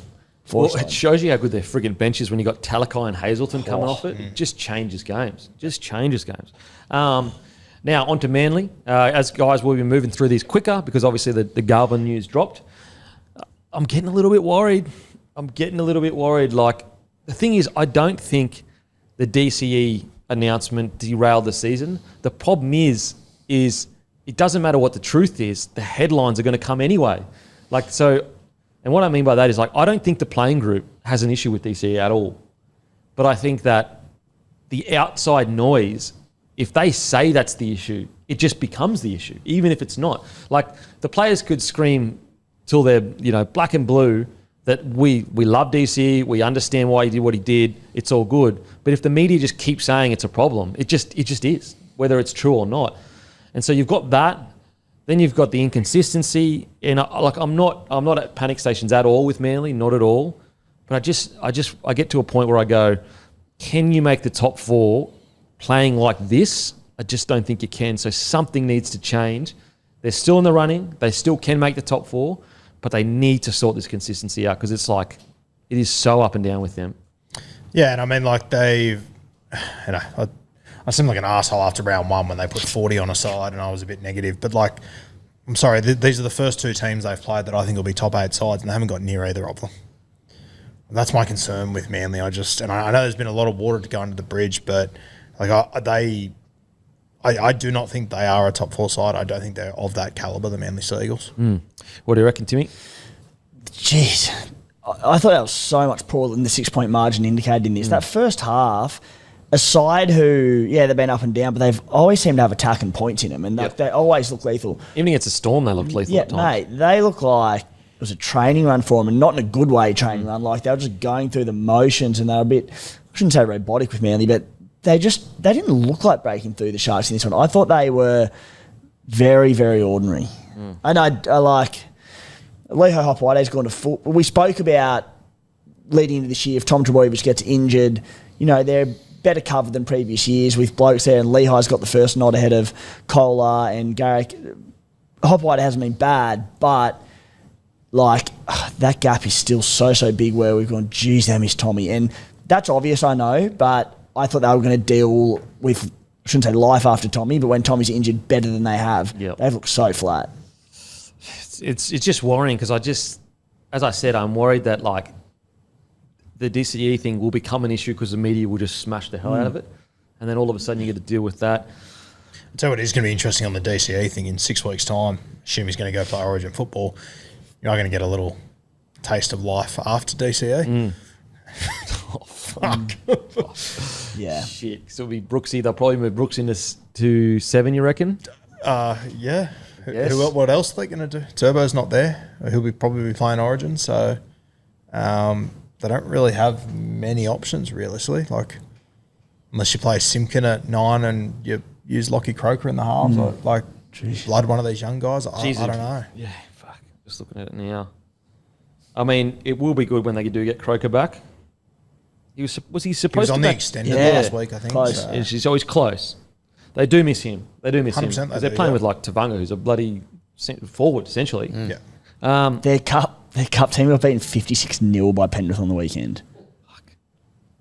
I don't know. I just didn't get a good feel in the press conference after the match either. Like, obviously, DC spoke really well, but the vibe was just like, they looked tired. Their attitude looked poor on field. Like, their scramble efforts at different times, like there was the Kennedy breakaway try that was eventually called back, and a few other different moments where it's such a good sign of where a club's at in their attitude, just their scrambling defence. When there's a line break made or some second phase play and, you know, the game breaks open, how many bodies are there in coverage? There were times where there were breaks and there was just no Seagulls to be seen. Like, the scramble was awful. I mean, some positives. Tokiaho, I thought he worked his backside off, you know, as much as he could, in attack at least, not defensively. Like, I struggle to be too...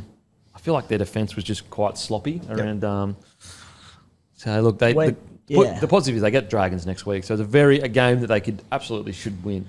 It should be a positive. Yeah, I have some advice for Big Ola Kwatu, and this is 100% purely through the lens of a Supercoach owner of Ola Kwatu, because you do watch the game in a different light, as Guru will attest to, with Clint Gutherson getting used as the decoy on the weekend. Mate, I think Ola needs to start doing the same as what Fafita does and what Eli Katoa does. When they're on the line and they got a half-quick play of the ball, mate, it's a credit to him because he gets back in position and he's ready for shape and that. Go to dummy half, pick it up, dive over. They will not stop you, big fella, because he never does it because he always gets back into position and that's what he's told, but they won't stop him. He will get so many barge over tries for him and for my Supercoach team. Don't you think, though? Yeah, mate, I'm with you. Look, we all, we love... Fuck, you have me nervous when you're asking. I've got some advice for Ola Kwatu. Look, we love Jakey Trbojevic here. He's an absolute legend. I just think in attack, 47 metres, 60 in 61 minutes. Like, I know it's his defence that you usually kind of lean into, but I just think put him in the front row. I really do. Put him in the front row. Nathan Brown. I know Nathan Brown had some key misses on Talakai. I think he tried to shot him and went through, but like, I'd even put Ethan Bullymore there to start. I reckon you start Jake Trbojevic maybe with Tokiaho for good latch, because Tokiaho isn't as big as LIA. Maybe that's where you go. I just wonder whether he's going to be better off in the front row, in my opinion. Yeah, I don't disagree with it, but when you say that, I'm very nervous to see them without Bullimore coming off the bench too. Yeah, because of his impact. We love our boy Nathan Brown in this podcast, but that miss on Talakai was a shocker. It was bad. So anyway, hopefully this is just typical Manly, and they'll come out and friggin' put 50 on Dragons and we go, okay, sweet, they're all good. But just inconsistencies kill them. Alrighty, on to the next game. South versus Rabbitohs. Let's get the controversy out of the way. South versus Rabbitohs. Sorry, South versus North Queensland Cowboys. Look, listen, man, we usually try to not talk about refs calls because it's just pointless and they cop enough negativity as it is. That hip drop from Jackie Whiten was absolutely outrageous. Absolutely outrageous. And granted, there are so many other moments in the game, drop balls, blah, blah, blah, that the Souths can fix. So I'm not saying that they were perfect. But come on, man. Come on. A video ref looked at that. Like, how could you watch rugby league and say that's a hip drop when he didn't even land on the back of his legs at the end of it? And also, what is he supposed to do there? Like, the only way he can pull him down is by grabbing his shoulders. Like, it's just a bad call that they eventually scored on. Now, I'm not saying that's the reason they lost, but geez, it didn't help them. It's a bad call, especially I'm always ready to forgive refs that make calls on the fly. But video refs calling the play back, like the play was done. Everyone looked around and said, yep, Scotty Drinkwater, he got up, he ran back straight to position. Then the video ref goes, nah. I'm here to make a Barry Crocker. I'm here to just change everything up and calls everyone back. It's not good enough. It is not good enough. If both the coaches are saying it wasn't a hip drop, You got it wrong. You got it wrong. I just think it's crazy.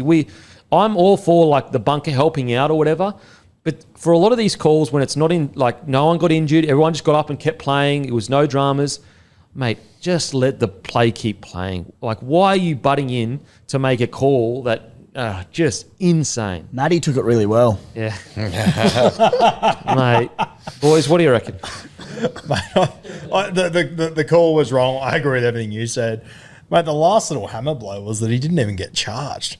Like, I would have thought the NRL would have gone, oh, geez, we fucked this up. Let's at least pretend like it. They just pretty much just came out and said, no, got it completely wrong. Like, it was a disaster from start to finish. And, you know, I'm the first one to say if you think a ref decides games, you haven't done enough to win it. That moment had a huge influence on that game. And what makes it worse is no one called the penalty. Like, everyone, like Scott Drinkwater didn't get up, blowing up. No one knew what happened. And then the video ref interrupted the game, because that's what happened, wasn't it? Called into the guy's ear. Yeah.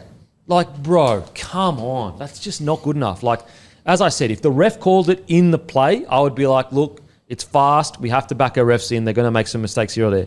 The video ref to replay that and go, you know what, I'm just going to give a penalty. It's not a good look. Not a good look. Timmy?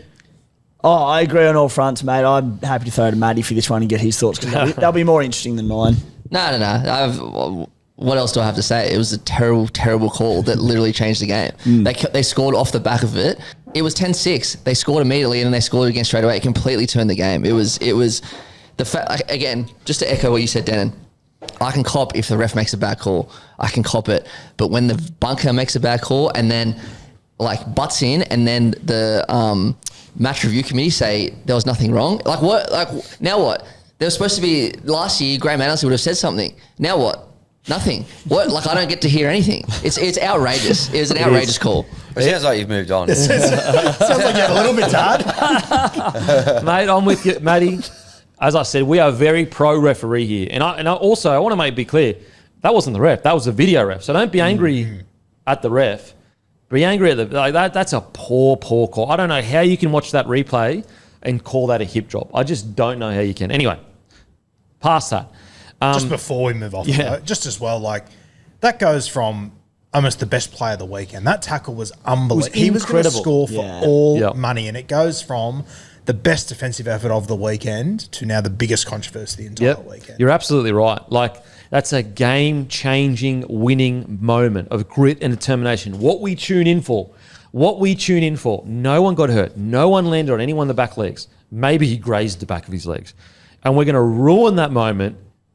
Oh, it makes me so frustrated. A handful of guys in this competition could have made that tackle. Jackie White was one of them. Yeah. And look, I know that naysayers will go, well, Jackie White knocked a ball on later on or whatever, but okay. I'm not saying it's what caused the loss, but geez, it didn't help them. It didn't decide it, but it influenced it. Oh, man. Okay.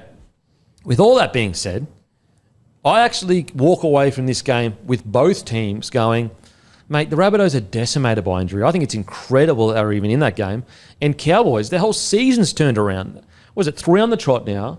We said this a few weeks ago when we were going in hard at the Cowboys and being super critical, that if there is one team that can turn around and all of a sudden be back in the fight and back in the top 8 chase, it's the Cowboys. And they've done it again. Once again, I don't know what I'm talking about with the Cowboys. A couple of weeks ago, I'm talking about Todd Payton being under pressure. All of a sudden, he's wrangled them back into it, and I'm going, of course he's not under pressure.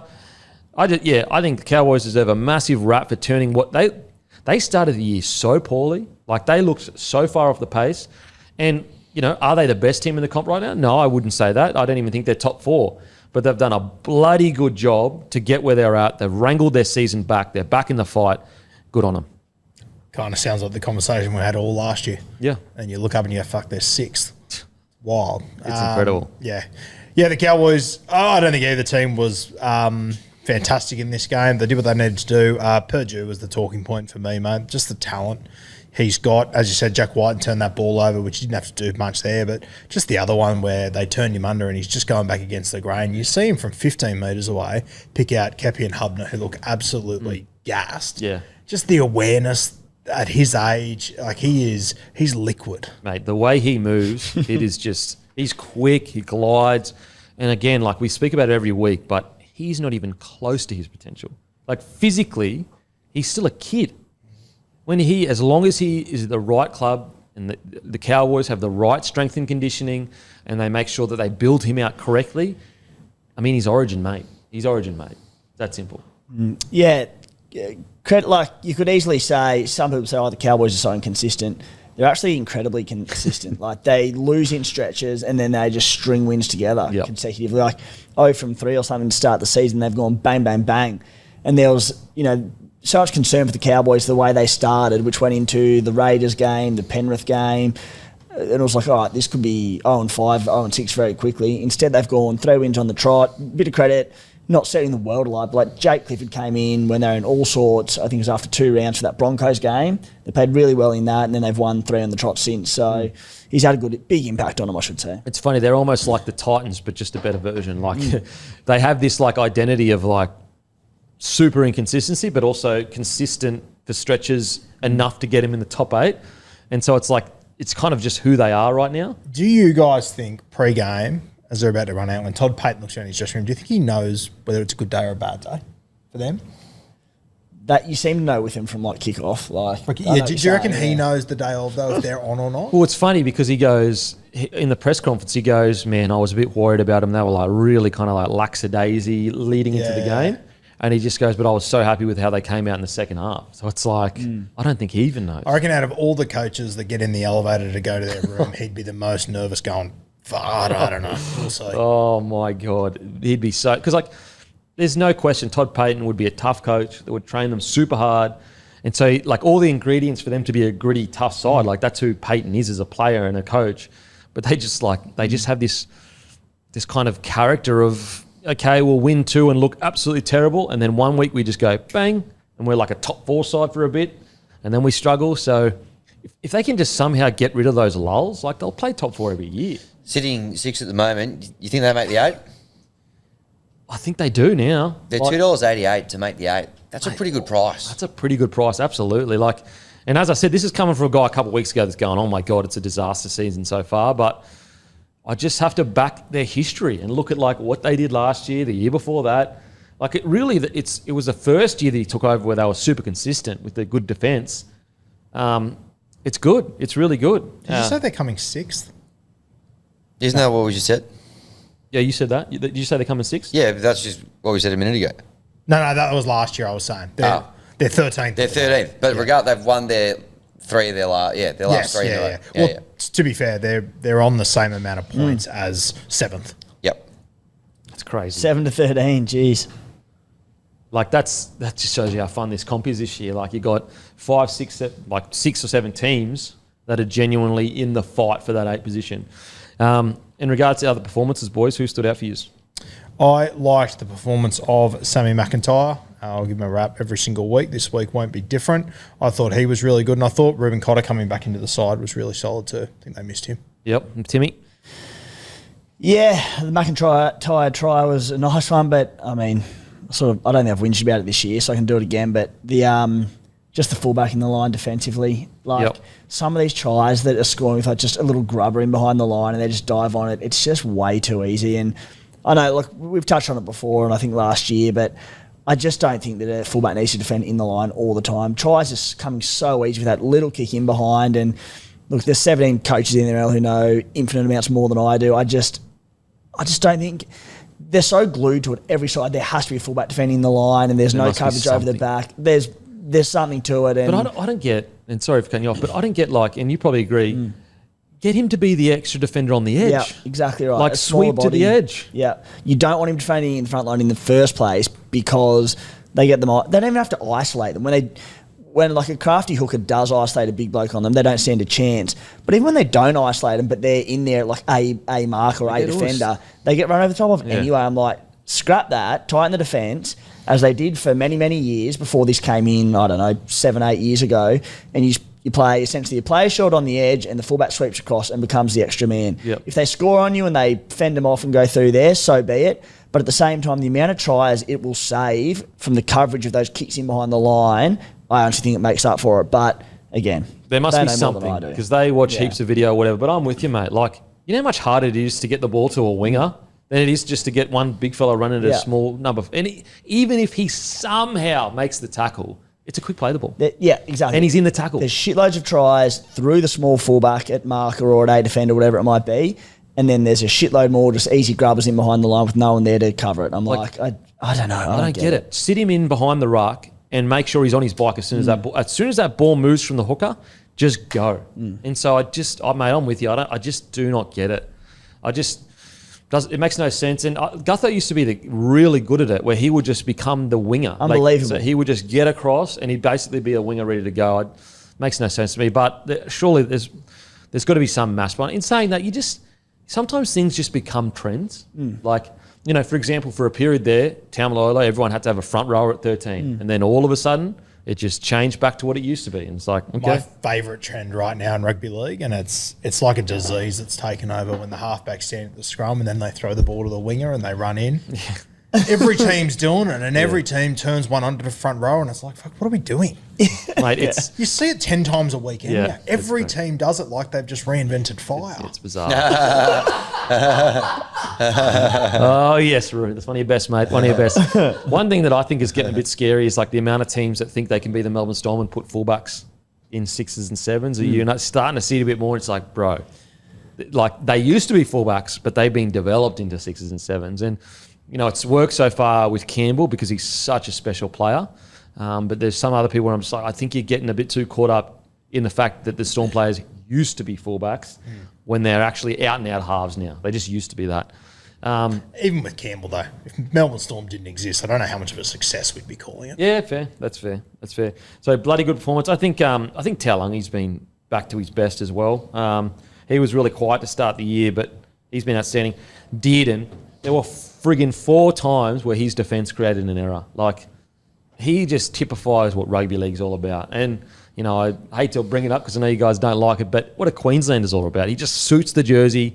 He suits what they've represented for so long. He just plays for North Queensland. Obviously one of the most famous Queenslanders ever to play for him in Thurston. Just a bloody good performance. Couldn't agree more. These guys won't get it. They won't get it. They won't agree. Very quickly, Jackson Purdue, obviously the 2 tries. Yep. 17 tackles, none missed though, as well. Yeah. Not bad for a young fella. Obviously got plenty of talent with the ball in the hand, but rock solid in defence as well. On to the Rabbitohs. Like, I know they'll be super disappointed with this because the game was there to be won. They were ahead. I'm pretty happy with this Rabbitohs performance, mate. They're out in their asses. You got Trelly Mitt back from an injury, playing in 6, showed his moment of brilliance as he can. Gray is still playing great footy. I think what I love is just how hard their forwards work for each other. They really, really do. I think you can take a lot out of it. I really do. Yeah, I think there was a lot of errors they made that are easy fixes that could have made a big difference in this game. One little pet peeve I had in this game, you look in that entire first half, they every single time they kicked, they went down the left side with Latrell Mitchell. Would have loved to have seen them kick to the right at some point that was staring directly into the sun. Did you guys notice that entire left edge? No, I didn't. Was like hand up like that. Yep. They never kicked into it once. Mate, speaking of kicks, Latrell's boot is fucking enormous, huge. Like, I almost like that's even more reason. I mean, you could do it from fullback too, but like, mate, he should be kicking all the time the long kicks. His kicking's huge, but he's also putting it on the try line constantly. Yeah. Like, I just wish he was a bit more. And he's back from injury, so he eased back into it. Just run a little bit more. Like, I know he's an incredible ball player, but he's also the best ball runner in the competition as well, at his best. But still showed moments of brilliance. Like, the game was on the line; they need to find some points. He takes a hit up, offload to Jai Gray, he scores. Like, he just those magic moments. But I just want him to run the ball a little bit more if he's going to be 6 for a few weeks. Yeah, and I would say, returning from a hamstring when he's already done one before, he's probably just hesitant there. But which I understand. I get it. So he's like, I know he will return to fullback, as Wayne said the other day, but Jai Gray just keeps on putting up good argument to stay there. Sorry, just quickly on Trell, 715 kick metres. Jeez. But I'll tell you what the Cowboys won't be happy with. He only made 4 tackles. Like, mate, if I'm playing the Rabbitohs, I'm sending 30 tackles down his... Todd Payton said before the game that we're going to send a lot of traffic down his way. They didn't. 4 tackles. Bro, the first 10 tackles, someone's getting absolutely fucking horsed. But the next 20, you're going to be going all right, I reckon. Especially, he hasn't done that many tackles in a game in a while, so I was a bit surprised at that. And they'll fix that.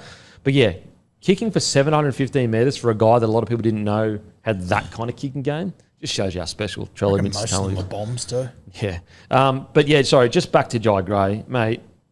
He genuinely might win the Dally M. Like, I don't think like this is going to stop. Like, I don't think he's going to just not continue to play like this. He's in a team where the hype's around him now, so he's going to get some of those votes. Like, I know it's a long shot, but he seems like the kind of player that's always going to have 25 to 30 runs. He's always going to be running for 200 and plus metres. And because he's such small stature, you're going to notice what he does more as well. Like, I think he's going to attract a lot of votes throughout the year. I really do. I think the other beauty for him, like Wayne said the other day, that Latrell will be the fullback when the time comes. But Origin's not too far away. If Latrell's just coming back from injury, like you probably see Jai play another 5 or 6 games of fullback during that period. See, I reckon, and then look, who am I to go against what Wayne said? But I reckon, like, how can you drop Jai Gray when he's playing like this? Like, surely you say to Trell, mate, centre for now, you can roam a bit, you can get all in attack, you can do what you need to do, and you just balance it like that. What do you reckon, Tim? Would you be dropping him or? I'm warming to that as well, mate. At least in the interim for the next 3 to 4 weeks. And as you said, you go into Origin period as well. The Bunnies have a lot of quick backups from Origin where there's every chance Latrell gets rested. But, you know, if you play Latrell at centre and you just go, mate, you've had a big Origin outing and and he'll play Origin centre as well. Yeah, exactly. So you know, you can maybe do it.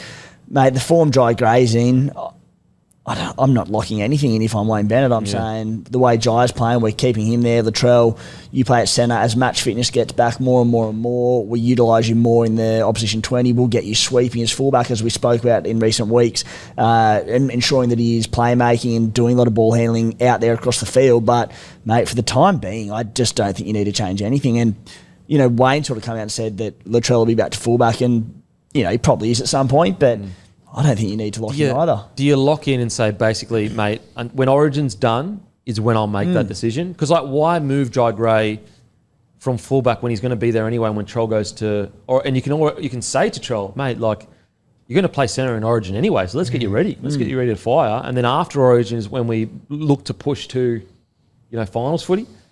Just quickly before we move on, I just want to give blokes like LeBlanc, Hubner, Duncan, just some of these younger fellas... They are dogs. Like, they are fucking dogs. And I just think that, you know, you look at their sheet and, like, they ran for, you know, I don't know, 40 metres or whatever. Sorry. You know, 50 metres, 53 metres. But you watch them in defence, like Hubner is making 35 to 40 tackles a game. LeBlanc, he's just everything 100 miles an hour. Like, they've just got the right attitude. Very Wayne Bennett-esque kind of players. And I think it's exciting for the Rabbitohs that you've got these young guys that are already playing this well in first grade. LeBlanc's great. He was rewarded with an extension as well during the week, so shows what they think of him. Yeah, absolutely. And isn't he more of a 9 at times? 9 or 6? LeBlanc? Yeah. Nah. And that forward? Yeah. I swear, was there a LeBlanc that played in the trials, maybe for Penrith maybe, that was in the halves, that came on in half? Maybe I'm wigging out. Probably am. I think it was the Penrith trial where they played Manly. Tolau and someone. Well, someone coming off the bench and he was playing at Zach, 6 for period. You are. Zach Lamont is a 5'8" Lamont. Okay, Lamont. Okay, there we go. Not a big French guy. Okay, next game. Don't forget, make sure, grab some Bloke undies at bloke.shop. Premium, high-quality undies. You will not be disappointed. Guarantee you'll enjoy them. And also, guys, next Tuesday, 6 p.m, the Bloke Jerseys drop. If you love all this content, you listen to it all for free for so many hours, the best way to support us is to grab a jersey, guys. Okay, on to the next game. We'll be quick here because the Eels, there's not much to talk about there. With the Raiders, bloody good win. I think the biggest talking point out of this was probably Ricky Stewart's comments after the game around he's honest to his players and sometimes that puts him offside and, you know, with the Fogarty thing. I don't know whether he was talking to Fogarty or he was talking to Sanders. It seemed like it was kind of... At one point I thought he was talking to Fogarty, but then it seemed like maybe he was talking to Sanders, being impatient because he started talking about he doesn't put players in too early. Interesting times at the Raiders because they've finally landed on this good setup and it seems like they want one more year for Fogarty, but Fogarty's probably sitting there going, well, if I can get 2 or 3 years somewhere else, I'm going to take it. What do you reckon, Timmy, about the whole situation, mate? I mean, I get it on all fronts. Like, I absolutely want Jamal Fogarty to stay for another year and ideally more, but I don't know if they're investing in Sanders coming through and they go, he'll be ready next year and we're confident of that. Like, I haven't seen enough of Sanders and I don't see him on the day-to-day on the training paddock and all of that to make an informed decision. But if they're backing, which it looks like they're doing, to be ready to go in 2027 kind of thing, another Jamal Fogarty, then yeah, I'd love to have Jamal for at least another year. I wouldn't be against getting him further, but at the same time, I understand they're investing in the future. We've seen that already with Owen Paddy and the fact that he's been playing decent enough minutes coming off the bench this season. So they're going, all right, Owen Paddy's going to be there, Sanders is going to be there. Long term, we're probably not going to have Jamal Fogarty. So could you see it being the flip side of Sanders being frustrated if Fogarty stays? Yeah, probably. I'm sure every young footballer has that, and it's easy for us to say, bide your time and learn and spend time against men. But if you're sitting there and you're playing good in cup and you've played first grade before, like Sanders has, and he's looked all right, he's going, no, I'm ready now. Like, I don't want to wait any longer. So it's a tricky one, and it's a tricky situation for Sticky to be in. So yeah, it's a tough one because you'd have to assume Sanders, when he signed that contract, again, pure assumption, speculation, guys, which means there's no evidence. This is me just guessing. But I would guess that Raiders probably promised him starting spot by 26. Because, why would you leave the Eels? Look, unless... I don't know. That's my assumption. And so maybe that's a little bit of frustration from Sanders' perspective of hey, I signed to be the starting half by this year. I think Fogarty's going a lot better than probably people thought he would be at this stage of his career. I think he's been outstanding for them. I just think it's one of those situations, though, where, if Fogarty's going to be offered, a 2-year deal with $500 to $600K a year at Manly, and he's only going to get a 1-year offer from the Raiders, it's very hard to say no to that from a Fogarty's perspective. You're basically saying no to a guaranteed $600,000. I know you two have been a bit against it, and I get it, I understand it, but... All right, if they could sign Fogarty for another couple of years, and look, maybe they're all in on Ethan Strange at 5'8", who had probably his best game of the season on the weekend. He was outstanding. He was outstanding for us. But, if we said to Fogarty, we'll give you 2 years and we'll play him and Sanders in the half together. I know you've said that their styles as number 7s probably clash, but, do you have one as a right side, one as a left side? They've already got that with Strange and that. Could they make that work and they play Strange in a different position, whether it is centre, whether it's lock, whatever, a utility off the bench? If that kept Fogarty, would that be an option? Would that turn you or not? Yeah, no, I'd be willing to see it. I think, up until 2 days ago, I was really concerned about Strange. And it is only one game against the team coming last. So I don't think that'll be a perfect halves combo, but I think it's worth keeping Fogarty keep him, in Canberra. Mate, I also think you just mentioned it there. If Manly get Fogarty for $600K, I reckon that is an absolute bargain. I think he is so underrated. Got one of the best kicking games in the comp. Top 5 at the moment, easy. Without a doubt. Yeah. I think, top 2 or 3. People are talking about Fogarty leaving Canberra as if he's got this once-in-a-lifetime opportunity. I think he's getting under-market value to leave Canberra. Well, they reportedly offered him $500K, which I think is nonsense. There's no way they offered him. If they offered him $500K, they're absolutely kidding themselves. Like maybe they did as a starting point, but Fogarty should not be taking anything less than $600K. I mean, he should probably be taking about $700. Yeah. And the rest, based on what some... his kicking game, it's deciding games week in, week out. Well, and also, that Raiders side makes the 8 last year if he plays most games. Yeah. He had his win percentage at the Raiders since 2022 when he joined 67%, 54%, 57%, 67%. Yeah.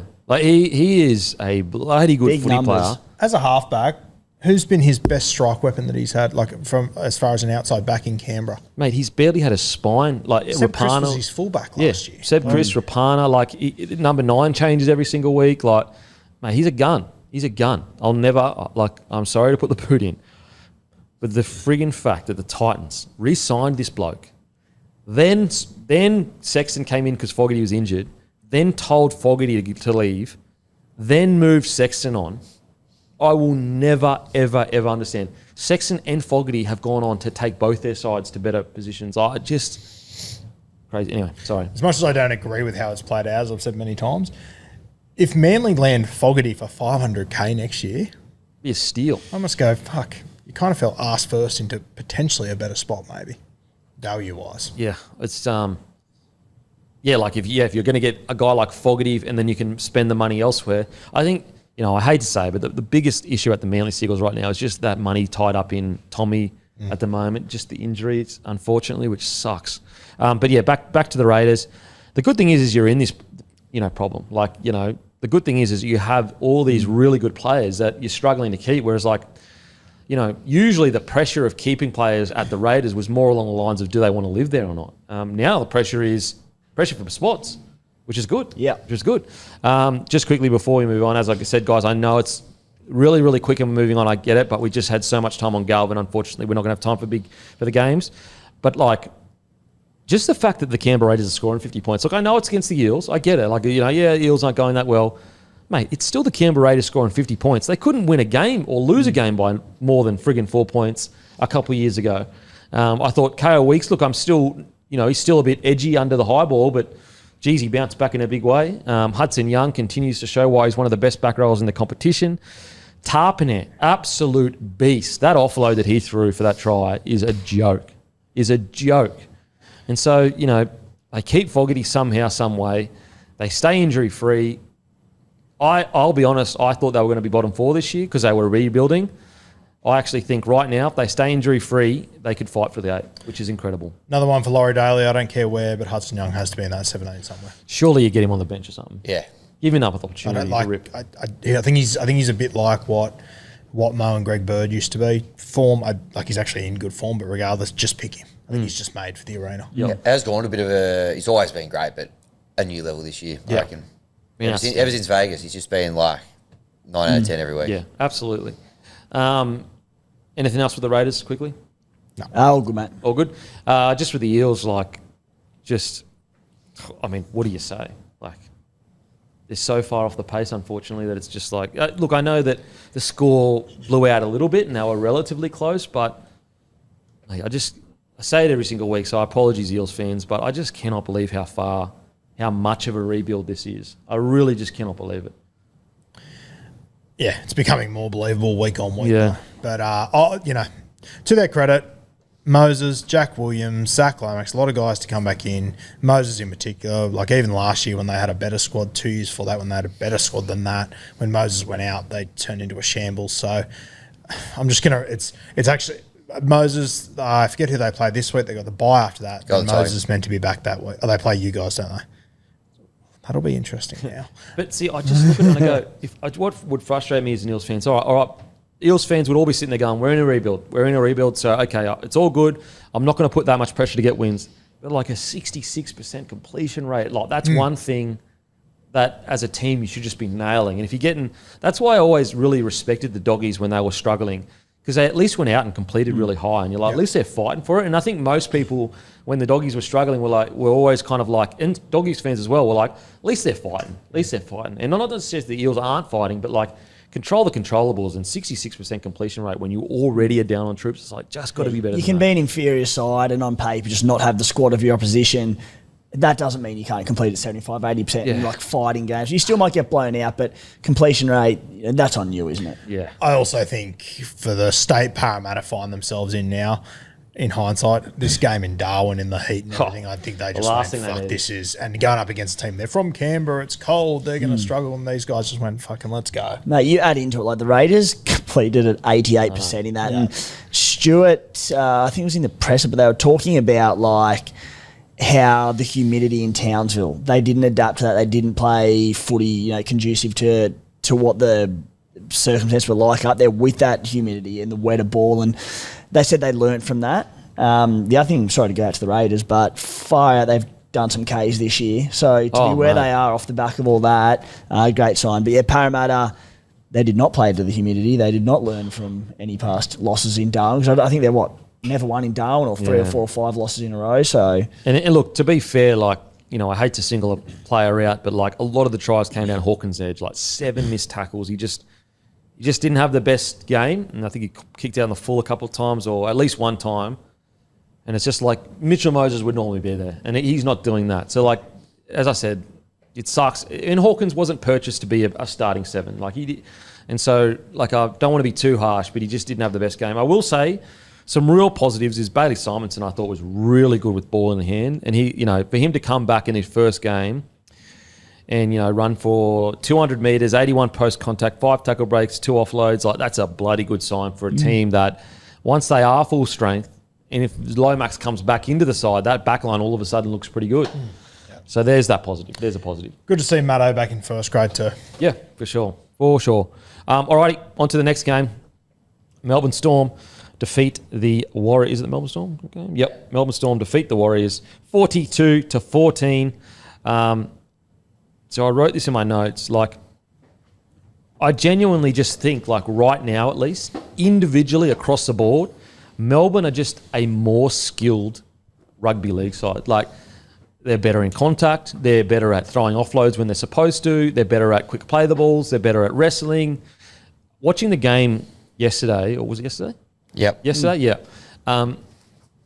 I feel like we are seeing the culmination of 4 to 5 years of work being put into 17 to 25 individuals of like making them the best versions and building them out slowly and slowly. Like all of the things, like I think Josh King is a really good example of a bloke that has added so much to his game since arriving at the Storm. Like he initially came as a battler that would play a bit of 13, eventually got moved into the front row. All of a sudden, he's got a bit of an offload now. He's got some good support. Then you look at a guy like Coates since he's arrived. Like he's just leveled up and up each year. And we're just seeing a side that has just been upskilled better than any other side in the competition. And right now, they're in a league of their own, in my opinion. Right now, the premiership is theirs to lose. And I would be shocked if they're not there at the pointy end of the season because they look unstoppable when they get on a roll. You kind of feel like the only thing in the way of Melbourne right now is just time. Like, are they going to be able to time their run right? Yeah. Injuries in the next 20 weeks going to cause dramas for them, like because they're just levels above everyone. And Canterbury's a team I have with them, but I'm not sure if I've seen Canterbury get properly tested yet. They don't play each other until round 25 too, which sucks. Yeah. But Melbourne are just, and as you said, mate, like I thought Josh King was tremendous. I thought that Trent Lear was really good in his limited minutes. Like even Eli Katoa, I walked away at the end of that game and went, oh, he wasn't his normal barnstorming crazy self. He ran for 170 metres and had 5 offloads. Yeah. Mental. Even like little things that you can notice, like, and this is going to sound really pedantic, but like the way Sean Blaw put his try down, like he concentrated for every second that it was put down. And like they're the little moments that Melbourne Storm demand of their players, that you are concentrating at every second. Go back and watch the try. He is literally like that. And like that part of the game that Melbourne Storm have is like they are in the zone every second of every minute in the game. And that's why any time there is even a hint of a break, every single player is just like even the try where Howarth gets jammed in by Tuapiki.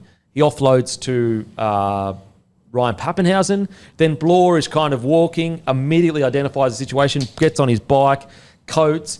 If you actually watch Harry Grant, like when the ball gets all the way out to the edge there, he can expect a centre or a winger to come in and pass the ball in. He actually can stay in the middle third of the field to keep his match fitness up. If you watch Harry Grant, he trails the ball all the way in to eventually scoring that try. And it's just like all of these little moments where they are always ready and they're always in the game. Like I think you'd be surprised at the amount of teams, especially the lower tier teams, like they just fall in and out of games because they lose concentration. Like they'll stop thinking about whatever's in front of them and they'll look around and whatever. Storm just don't do that. They just don't do that. And they're a special, special side. And I just don't know them at their best. I don't know who goes with them at the moment. Any concerns around a couple of weeks ago? No Jerome Hughes, they lose to the Dragons. This game he goes down, they lose the second half, 14 points to 6. Any concerns around if he goes down? You know? Oh, for sure. Like I said, against the Dragons, it was very clear evidence that he is now the main man at the Storm. He's their number one guy. I do think though around that, to that point, you look at their runaway like competition favourites for obvious reason, but any other teams who like are in competition for them this season, and you look at clubs like Manly without Tom Trbojevic, they don't become a premiership threat. Para, not a premiership threat anyway, but they lose Mitch Moses. They're in all sorts.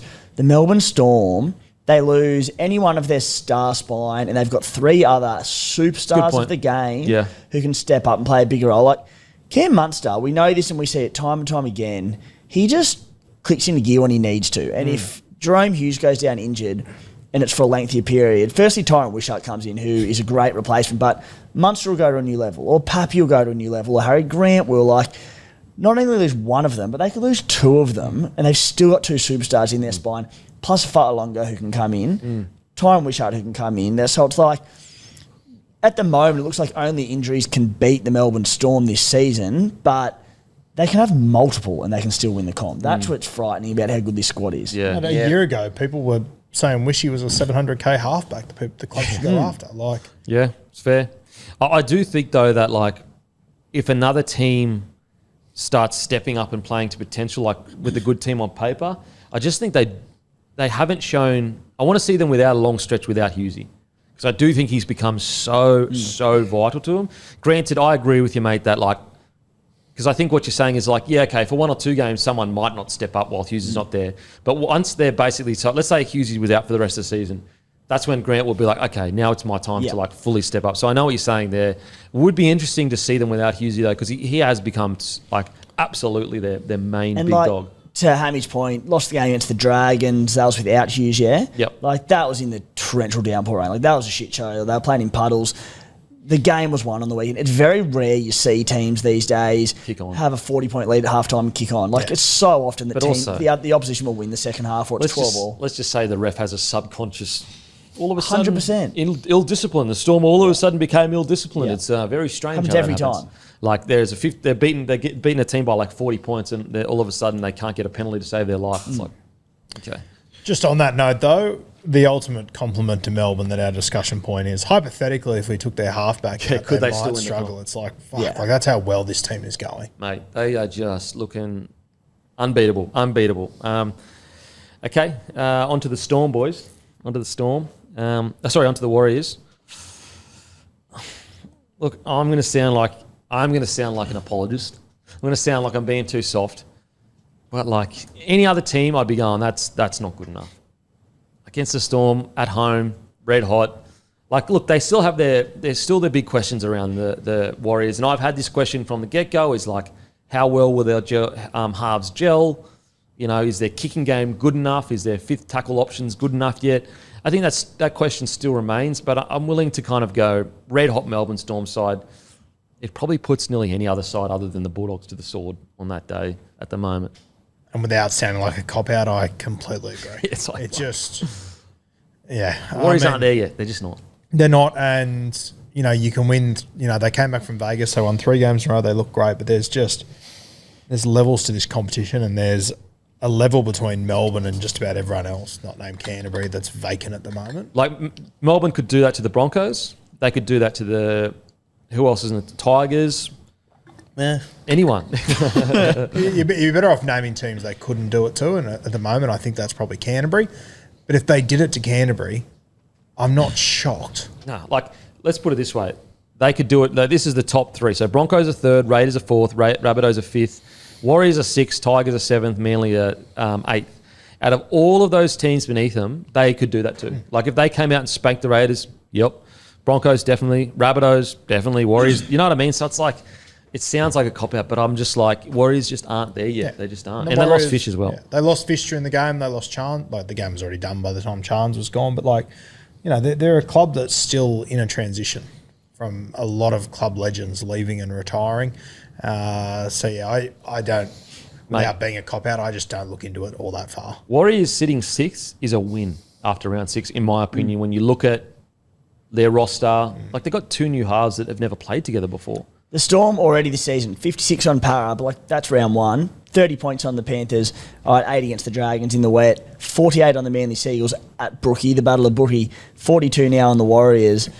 It's happened just about every week, and it's going to continue to happen. And if they keep this spine in particular fit, their records will be at risk, because the amount of points they're going to have by the end of this season, they're going to continue to put 40 and 50 on teams. And by the end of the season, Warriors fans who are a bit upset at the moment by that result will look back and go, okay, they did it. They put 40 plus on 12 teams this year, kind of thing. Yeah, absolutely.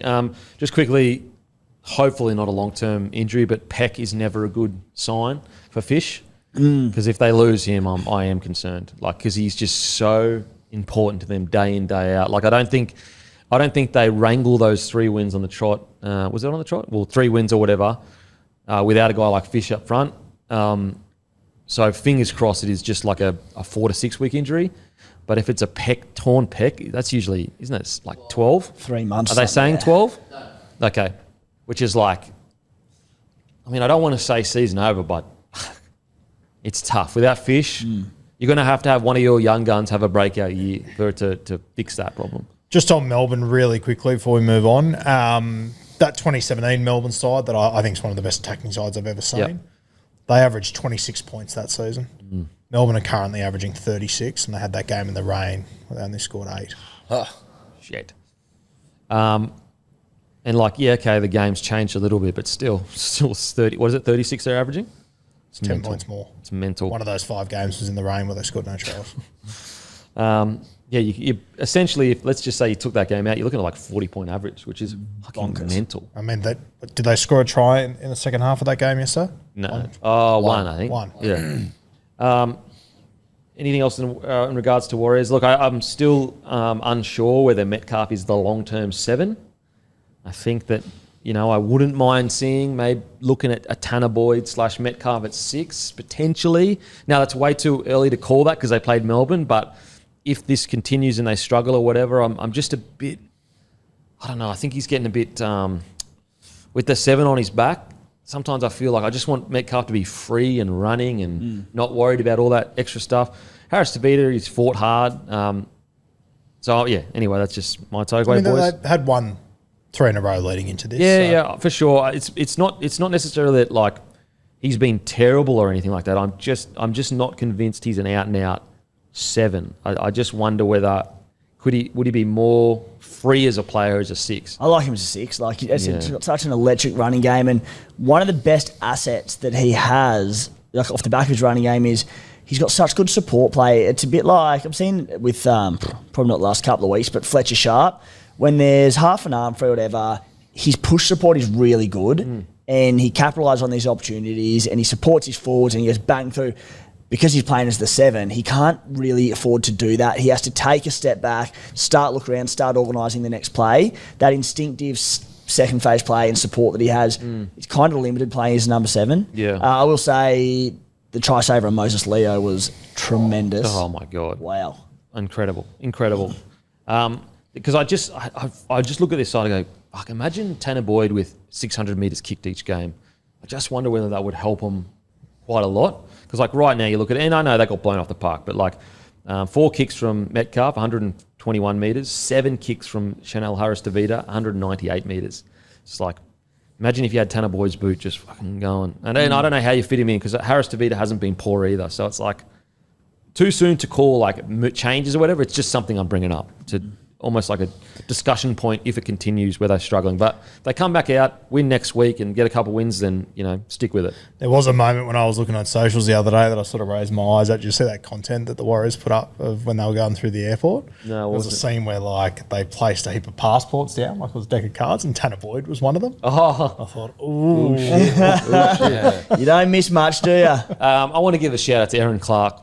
What a game for a guy where they got blown off the park. But, mate, he has just been, like if you take in bang for buck in signing of the season and you mixed him, he'd be up there. Seriously, for how much he got signed for how little the headlines it made, he has been phenomenal for the Warriors. And there was a bit of a video of him before the game because I think it's his 100th game. And he said, I think the last time he left the Warriors in 2019, he said, if you had said I even played another NRL game, I would not have believed you, to let alone play 100. And he seems at home. He's ripping and tearing, and like he's been outstanding. He's been really, really good. So I'm happy for him. That was his 100th game, was it? I think so. Yeah. Wow. Yeah. Gone quick. And how old is he now? 25 or 26? And so what's good is like the more time he gets playing that 13 role and a coach that backs him in that 13 role and just says go for it, he's going to get better and better and better. He's 27. He played his first game in 2017, but then for the Warriors, but then didn't play 2018, 2019, and then Gold Coast 2020. Wow. What a bloody good journey. And he's been, as I said, he's been phenomenal for the Warriors. One of their best, arguably their best. He was great in that game on the weekend. He's the other one that happened, Jamal Fogarty had his 100th on the weekend. I was like, only 100? Yeah, Seriously? crazy, eh? Crazy. West Tigers defeat the Knights 20-14. What a bloody good win from the Tigers. Like I had big questions around Benji Marshall coaching heading into this year. And I got to say, so far, he's been outstanding. Like they're not just, when I watch them play, like they're not just winging it, and like they do wing it to a degree in attack, but like it's not like they're getting lucky. Like a lot of these stuff, that last 5 minutes where I know that the Knights ended up scoring off a really unlucky bounce. Like I get that. But like those last few minutes, the Tigers were desperately defending that. And that's all attitude. That's like the game was over. They had it won. They didn't need to keep fighting for that. They had a try-saving tackle over the sideline. They fought to the death until that tough bounce against Taruva. Like, that's great signs. Like, I am loving what I'm seeing with Tigers. And I tell you what, when people said to me at the start of this year, we could make the top 8, I thought, you're dreaming. You're absolutely dreaming. Yep, the roster's better. You've got a rookie coach, though. These guys haven't played well much together. I don't think it's going to happen. All of a sudden, can they make the 8? Right now, keep playing like this, I think they can make the 8. Yeah, I agree with you. I said in the preseason, I don't think they can play the 8. I think they'll improve it. I think they'll be there, but they keep going the way they are. It will be interesting to see how this Galvin situation, if it does impact them and whatnot. No, the Tigers traditionally, when it comes to noise, they're not fantastic at it. But I'm hoping that guys like Luai and whatnot, they have sort of turned the corner with them. And as you said, mate, like I think a lot of people act like the Tigers go out there with no game plan whatsoever. Like it's organised chaos. Yeah. Benji just allows them to play to their strengths, and I think it's working really well for them at the moment. Terrell May with another monster performance, bro. What the hell? Bro? It's every week. Yeah, and he doesn't ever look tired. Well, mate, they took him off in about the 67th minute, I think. 70th. 70th. They put him back on with 3 minutes to go. Oh, okay, sorry. Yeah. They put him back on for the last 3 minutes. This is his team. Jesus Christ, let the kid sit down. Do you risk, like, very devil's advocate, do you risk burning this bloke out? Like, I know he's a freak and like fit as, but it's not like he's just playing the minutes and playing as a lock where he's just doing a lot of distributing that. He's playing as a ball running middle. Like, his minutes this season, 70, 70, 80, 65, 64, 65. Obviously he can do it, but like, well, we've never seen this really from a bloke with his output in these minutes. To be completely fair, he is still ball distributing a little bit, but he's still getting through a heap of work too. It's insane. When I get worried about players that are like clean-up merchants and getting through a bunch of work, it's like when they're reeling out of tackles with a head knock or that's when I'm like, okay, you're working too hard. But I never look at Terrell May and he doesn't look fatigued. He hasn't broken a sweat. Yeah, like he doesn't look like he's got unsure footing or like he's hanging by a thread and he's, you know what I mean? That's when I start getting worried when I see a player that plays 80 minutes and he's like covered in sweat constantly and he's like all over he's in a washing machine. I don't really see that with Terrell. And look, granted, I'm happy to be, I wouldn't be happy to be proven wrong. But look, if it does get to a point where we're seeing his numbers drop off dramatically, absolutely, bring his numbers right back, get him back on for like 40, 50 minutes and then build into the season. But like right now, does he look... No, he looks fine. And that's the thing. Like, maybe he just is the exception to the rule where he's that physically fit and genetically unbloody believable that he just keeps doing it. And maybe he can. It's a question, though. It's a question. It's a big question, Because it's almost like humanly impossible what he's doing. Yeah, exactly. Well, I feel like we haven't seen a player, would you say, in the NRL before, week in, week out, play these bigger minutes with this output. Well, Haas did it for a bit, but we were saying, stop. Like, you're going to burn this bloke out. Much, yeah. I will say as well... Even Payne Haas, average minutes the last 4 years, 59, 59, 59, 62, 60. Yeah, so there you go. Terrell May's gone 70 plus, 10 minutes from middle forward getting through that work. Like, it's fair bit extra. Big. Like that extra 10 isn't just 10, it's like exponentially more. Yeah. I will say with Terrell as well, like no dramas off the field, like there's no issue. Like he is truly like a heart of that side. Like he seems so focused in on getting them victories each week. Like he's become a real clubman almost. Like, and I don't know what's going on behind closed doors, but all I can do is watch him play and like you'd want him at your club every day of the week. And I understand like we can talk about the Roosters letting him go or whatever, but, there was this kind of like fear of like, well, what was it? What was it? And I say right now, he's proving to everyone that, wasn't anything that he had, again, I don't know for sure what happened or whatever, but he's proving to everyone that he's a loss and a massive gain for the Tigers. He's been the heart and soul, some big shots in defence. I think Bolle, he pulled off 2 big shots in defence for errors as well. the Tigers in attack can be a bit, offload here, offload there, but in defence, they are all defensive hard systems. Terrell May, in 70-odd minutes per game this year, has made 230 tackles and missed 4. Fuck. Didn't miss any on the weekend. He missed 1 per game in the 4 games prior. Didn't miss one in round 1. Like, that's unheard of. He's not just defending too. Usually that's like, your 12s of a couple of years ago where that's all they did was good defence. He's like ball playing, offloading, running for 200 metres. It's amazing. 30-plus tackles every game. 3 of them he's gone 40-plus. And then total running metres each game, 140-plus every game. And he's gone 176-plus metres every game, bar the Broncos where he went 140. Right. Like, what? And the thing is like, he's doing all the other stuff as well. Like, it's just, he's an incredible player, and it's a testament to his mental toughness. Like, he gets let go from the club. I'm sure he didn't say it would hurt him publicly, but I'm sure there was a part of him that was like, fuck, like getting let go. I haven't done anything wrong. And he's proven everyone that he's a bloody good footy player. What do you reckon about the Tigers, mate? Yeah, well, let's just focus. Let's just isolate this game yesterday to how I'm feeling about them more broadly at the moment. They were fantastic, and Terrell May, another stellar game, and you touched on a couple of times there, Fanua Bole with a couple of big hits as well, and turning the ball over. But he's been incredible this year as well. Like, I think he's just getting forgotten a little bit because Terrell May's been so good. But if you just look at his numbers as well, he's not that far behind Terrell May and all the the meters run, all that sort of stuff. He's really taken to that switch to the front row like a duck to water. He was a bit of 13 last year, but him and May in the front row, they've got to be one of the better front row combos going around the comp so far. At the moment. Yeah, form-wise, absolutely. Mate, he had 88 post-contact metres. You know what the best thing about him yesterday? No errors, no penalties. Yeah, and his defence, whacking bloke. Just, I feel like he's been really good all year, but every week there's one error that I want to pull my hair out with him. But this week, just up and down, that's when he plays his best footy. Yeah. If he was in any other forward pack other that didn't have Terrell May in it or maybe a Payne Haas, like, he'd be getting massive raps. He's been outstanding. So, really good win from the Tigers. And again, it didn't come off fluke. Like, they worked their backsides off for this victory. And they actually could have scored more tries, if I'm being honest. Like, they could have scored at least 2 or 3 more tries. It's just a bloody good win. Who else stood out for you, man? Stafford Toa. I thought obviously he had a bit of a bee in his bonnet against his old side, and there was a few fireworks there and what have you. But his yearly Origin player that he just takes to task. Yeah, Toa. Yeah. But he, once upon a time that happened once or twice a year. But I feel like this season, just about every game he's been at sort of an 8 out of 10. He's been really, really solid. So I thought he was fantastic as well. Jareem Buller, I think he's getting back to some of that form we saw in his first season. Yep. Obviously, a little bit quiet last year, but that kick, that grubber through, that's just that's unteachable kind of just instinctive stuff. But I think he's been super impressive so far this year, and I thought he was great yesterday as well. Yeah, I'm with you. Like Buller, what a great story with Buller. Like, second year syndrome, and looked a bit. I thought the back end of the year he started to work back into it. Yep. But he's just looking confident again. I think in his first year, he just was playing off instinct and just backing everything he did.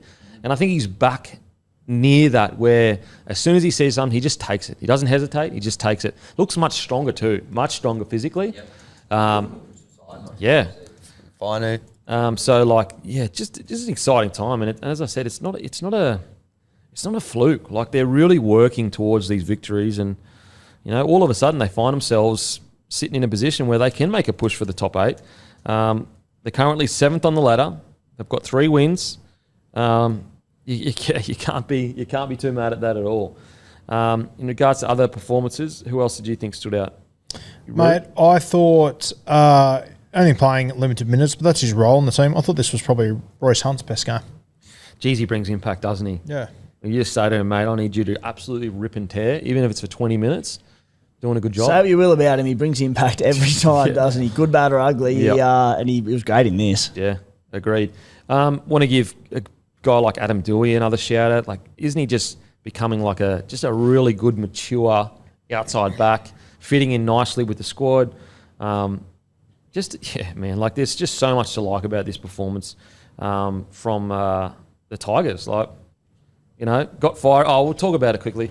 The 10 in the bin for Gagai and Toa, it's just like they expect these players to be these absolute animals, entertainers, just be hyper aggressive, super strong, super tough. But don't you dare push and shove after a little niggle. Like, come on, bro. Like, 10 in the bin. That's where I just go, it's just unnecessary. There wasn't heaps of niggle throughout the game. It wasn't like they were nearly punching on all the time. No punches were thrown. Just let it go. Like, it's just unnecessary. 10 in the bin. There's going to be times where passions overflow. Just as long as it's not continuing to happen, if they've been given, I couldn't believe that was 10 in the bin. That was just stupid.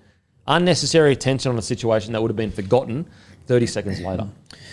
Yeah, you can believe it. You don't want to believe it. Yeah, you don't want to believe it. True. True. But yeah, I thought, you make a really good point, mate. Like, the game is brutal. This is going to happen sometimes. You're going to just like, everyone's just going to be like, oh, thank you, good sir. You dominated me there. Thank you. On to the next also, one. Like, it's what you hang the game's hat on is aggression. Like, you can't pick and choose your moments when you want it, you don't want it. Come on, bro. Come on. So really, really good performance from, I mean, I know we spoke about it so many times, but Api Korosa's deceptiveness out of the right is just crazy. And finally, they're on the same planet as him. Yeah. Like, last year, you're watching the forwards just going, fuck, you're tricking me, not them. Yeah. Whereas now, they're actually starting to catch up with Api, and it looks so dangerous. Bro, he's so good. He's the only player that tricks the cameraman. Yeah. Like, you can see the camera go, oh, shit, he's still got the ball. It is like, there's no other player that does that. No other player that's like constantly the cameraman's rattled. And that little 1-2 punch with Talon De Silva's been very good. nice because he's getting better and better every game, Hammy. Yeah. You know, the best thing about Appy is, like, he's been doing that for a long time now. No one's tried to copy him because no one can It's too emulate how hard. good Yeah. he is at No, it. he's Like, just too naturally gifted at it. Works too hard at it. And this is what I love about that partnership with De Silva is, like, he's making 31 tackles, 3 misses. Whereas before he had that partnership, it was 40 tackles, 7 misses. And it's just working perfectly. And I think, like, as much as I just think the days of 80-minute hookers, unless you're at Brayley or it's like party or game, I think it's just, you don't need to do it. You don't need to do it. Okay, quickly on to the Knights, and then we'll get done and doosted. Their attack, like, for a team that has Kalen Ponga in it and Origin outside backs, as barnstorming as Marju, unfortunately didn't have a good game on the weekend, got guys like Gagai, Bradman Best, it baffles me that they can't score points. It is, like, I just cannot believe their inability to score points. Extremely disappointing performance for the Knights. yeah. What do you say? Like, I think Matty said the other day via text, they've scored like 2 tries in the last month or something. Like, for a team with Fletcher Sharp and take out Fletcher, for a team with KP in it, that's ridiculous. That's outrageous. Mental. And yeah, I don't like to harp on about it and say it too much because I always get the same thing in the comments, or you're mates with him. But I think, like, they've got to start to look at getting a genuine 7 into this side. You're paying Hastings an absolute fortune. He's the best halfback at the club. Last time he played halfback, Caleb won a Dally M and you made finals. Like, fuck, if people don't like Jackson or whatever it is, I'll give you the hot tip. Jackson doesn't give a fuck if no one likes him. Just go and win football games. You know what I don't get with that? Bruh, he's not going anywhere. Like, you putting him in reserve grade, he has proven, I'm seeing my contract out because I want to get paid. Yeah. So you not picking him doesn't change anything other than you spiting yourself to just not pick him. Yeah. Like, it's not changing anything. Like, it's not a situation where we go, okay, you know what, let's keep not picking Hastings because I reckon he's going to crack soon and he's going to leave. Like, bro, bring him in at half, keep Phoenix Croston at 9, and just, who cares whether you like him or dislike him or whatever. Look, if he's done something so unforgivable, breach him in his contract. Like, if it's so bad. But he clearly hasn't because he hasn't been breached. So winning footing games is way more important than just being like, I don't like you. Like, I don't get it. If you want to get him out of there, let him play so other teams see what he can do and they'll go and fucking sign him. Especially when you have injuries in that spot and you need to bring him in. I don't get that. Well, it just adds to the whole, Cogger, how long's Cogger gone for? A week? Was it a head knock?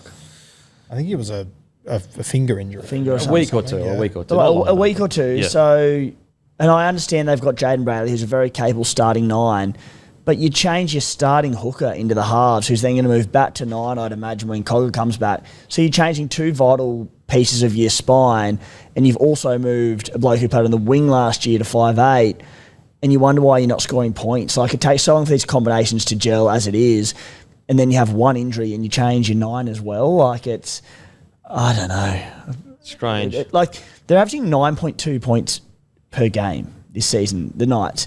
And their attack, they're so negative, right? Like, all their attack just seems to be the same motions. They don't play a lot of footy.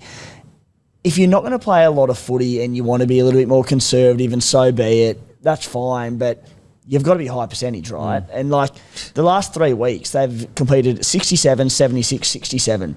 If you're going to be boring and not throw the ball around or utilise it much, you have to complete. They're not doing any of that. Yeah. They're so predictable in attack. Yeah, and throw some different shape.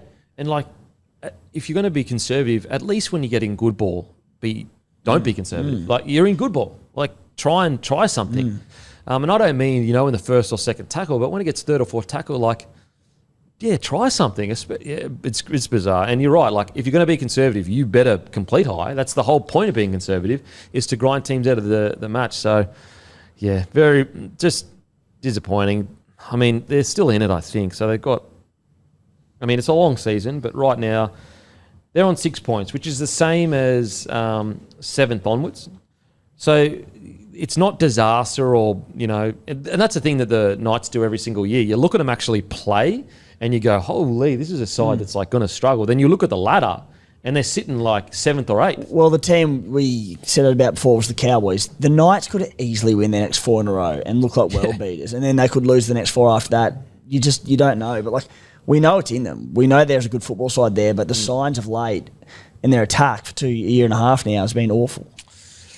So hopefully some change. I think, Kayo Pierce-Paul in attack at least looked quite strong with ball in hand, which was good to see, because that's his first game back, isn't it? Yep.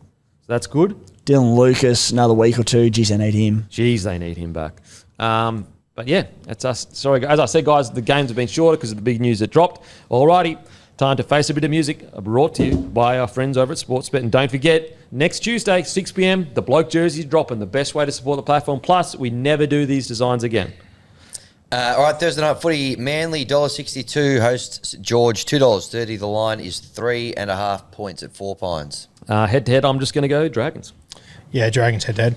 We're going Manly to cover the line. Ooh. Dragons with the start. I'm going to go Dragons head-to-head as well, $2.30. Then Friday, Good Friday game, Canterbury $1.30, South Sydney $3.52. The line is 10.5 points. I'm going to go 10.5. Give me Dogs minus 10.5. I'll go South with the 10.5, mate. I'll go Dogs to cover the 10.5. Yep. South with a 10.5. Minus 10.5 for me as well. That's going to be a good game, though. But I think Dogs too good. Next game on Friday also. Dolphins, $4.45. The Storm, $1.21. 12.5 is the line up at Suncorp. Oh, man.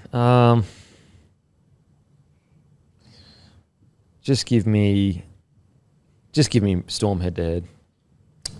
Melbourne. Well, I look at all these, okay, so you go 13 plus, that's $1.85. What's the point of that? 1 to 12, that's not happening.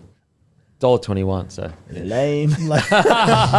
Melbourne minus 12.5. Melbourne minus 12.5. No, that's minus 12.5. Yeah, Melbourne minus 12.5 for me as well. All right, then we get on to Saturday. New Zealand, the Warriors, $3.08. Host the Broncos, $1.38. 9.5 is the line in this one. Head